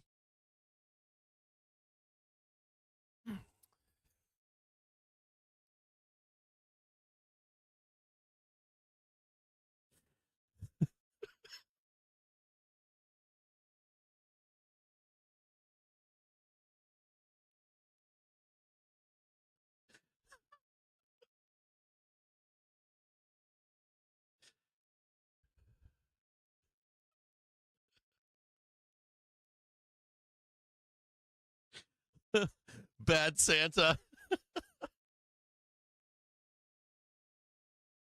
They're posting pictures of Bad Santa right now.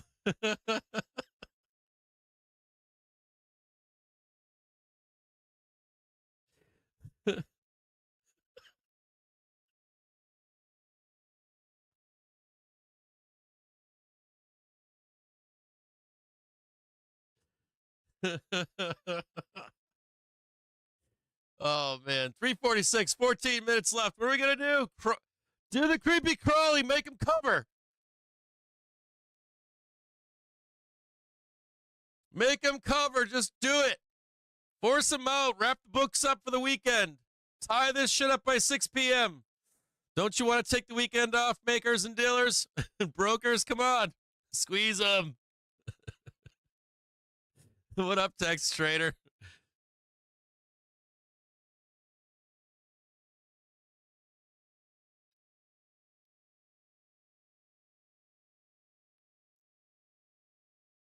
Hold on here. GME! Oh, GME with the extension! GME trading 1693, breaking through all them walls.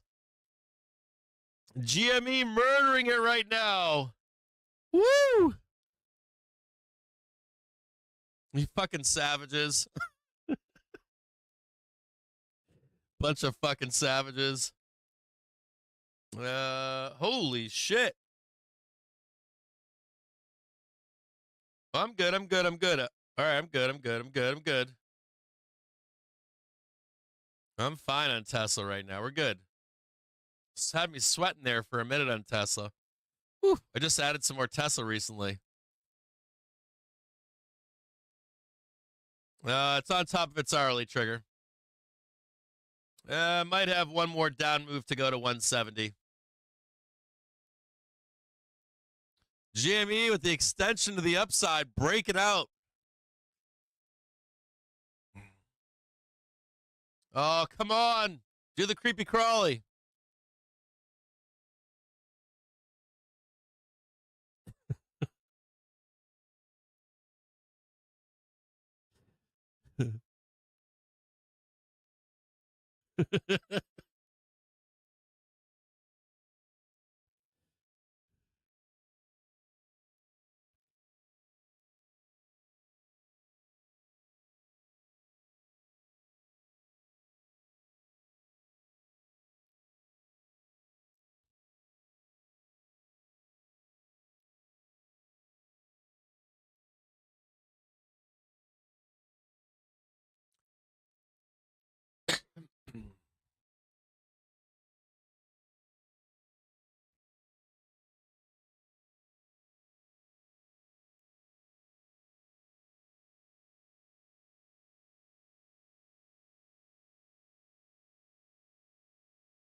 Come on, just do it. Get them all out of the market. Get them all out of the market. Don't pin it. Make them cover. Trigger their cover. Trigger them.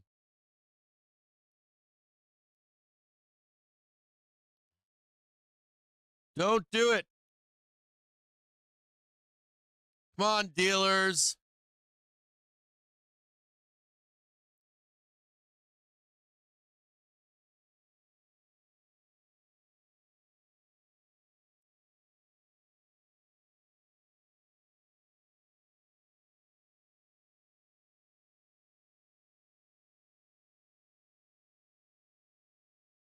Yeah, just touch it. Just do it. Force them to cover in a Friday close. They're going to fucking be out there all weekend long. FinTwit's going to be a shit show over this weekend. If they don't force them to cover, there's going to be a shit show on FinTwit this weekend. Garen fucking teed.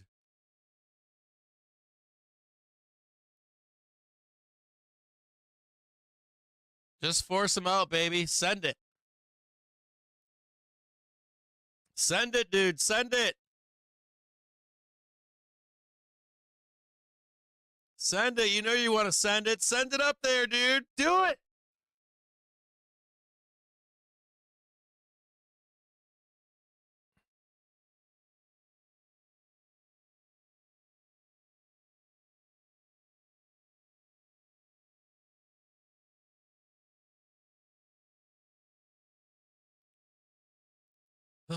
We gotta wait for this bullshit for them to cover, don't we? Do the creepy crawly up the wally. Put the paint on. Hit the screws on them. Hit them with the screws. Do it. You're not paying them. They're fucking watching this close right now, and they are pissed. Put the pain to them. Hell yeah, man. Put the screws to him.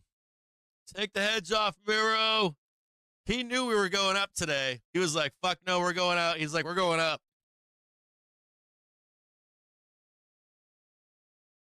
Force them all out. Flush them all out. Flush every last one of them.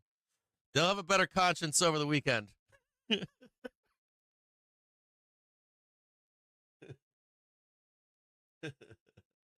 Yeah, it's going down to 49, right?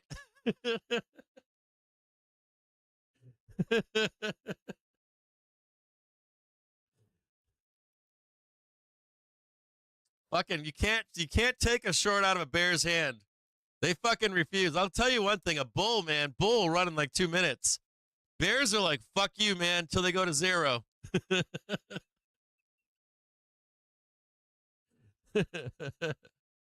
I don't know. I want to watch this close here and see if it's pinned or if it ramps. I don't want to get stuck. I was going to buy some puts, but I don't want to get Dude, I don't trust this shit at all. Like, I don't trust it. Even the last 5 minutes, I don't fucking trust it. I've done this before. Buy puts on a Friday. They fucking ramp at the last 5 minutes, and I'm just like, ah! My shit's on fire. I ain't doing it. Fuck you. No, Oda Nabunga. I don't trust this shit. I've been there too many times. I'm like flinching. Reset all the fucking puts before they fucking close it today. Eat my ass. I'll wait until 4:15. 4:14. Oh yeah, dude, hold on.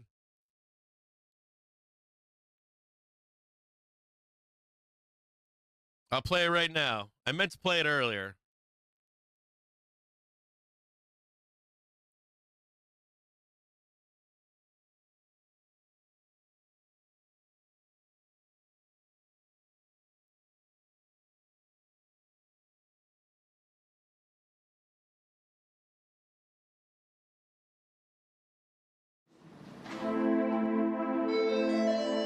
Is this it?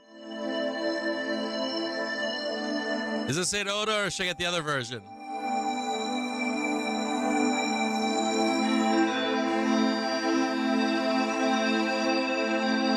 That was a great week.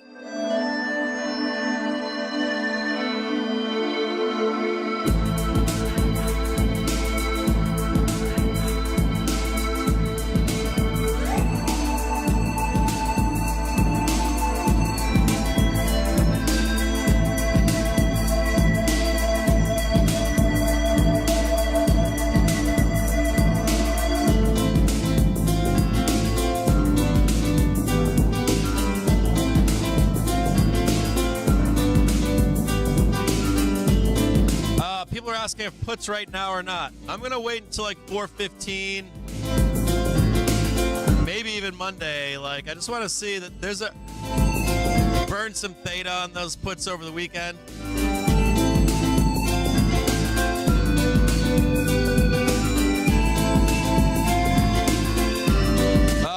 Can anybody look on, hold on, I'll look right now, see if hold on a second here. Hold on, let's look at the Discord. In the Discord, we've got a tool that shows if people are buying puts. Let's take a look at it right now really quick. Hang tight here. Anybody want to look at the market tides in the Discord and just look for SPY really quick?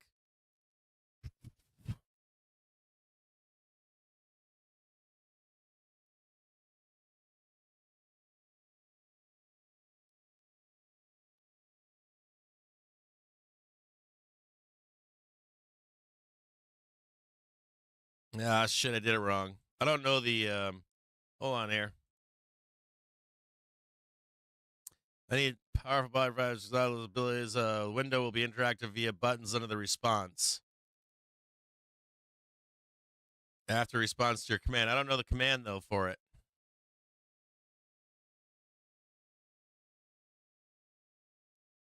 Well, here we go. Here we go. Select how many market days to display. Current day. Select the sector. No. I want market tied for how about technology? Oh, shit, I did it wrong. I did it wrong. Does anybody know how to use market tied into the close here? Summary, list available commands. Hold on here.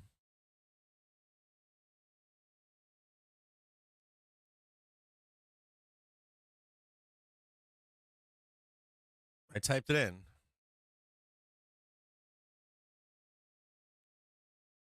I'm doing this wrong. All right, forget that. I'm doing it. I know I'm doing it wrong. All right, forget that. Can anybody go inside the Discord right now really quick? Okay, / market tide. All right, hold on. I'm doing it right now. I don't know if other people are doing it right now. Hold on. Looks like I'm getting some wonky reactions in it right now.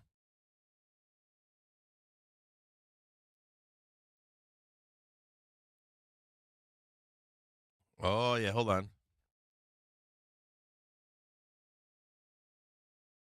No, I don't want sector. For some reason, it's not showing up on my shit here.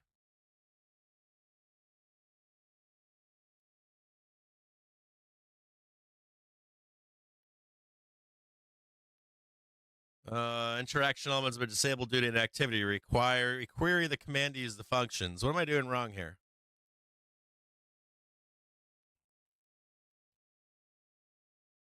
Come on now. Holy shit. How about 1 day? I'm doing this wrong. I need 7 days. God damn it. Not what I'm looking for. I'm doing this wrong.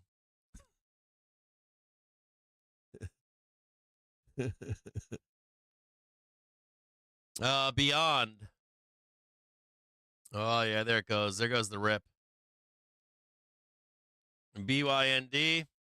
Holy shit. Woo! Just traded the weekly trigger. Cranking, baby. $8. $8 target to the upside. 906. Maybe you get 981. You want 1093 though, don't you? They're buying fucking calls right into the fucking bell today, by the way. I don't know why I can't use. I gotta figure out how to use this thing better. All right, I'll see all of you guys. I'll see all of you guys on Monday at 9:30 in the morning. Bears in shambles in the bell here. We're cranking. If we crank enough into 415, I likely will buy some puts. I'll watch it and see how high it goes. Otherwise, Monday, they're going to put the pain on these guys right through the weekend. They're not selling, so Monday, baby.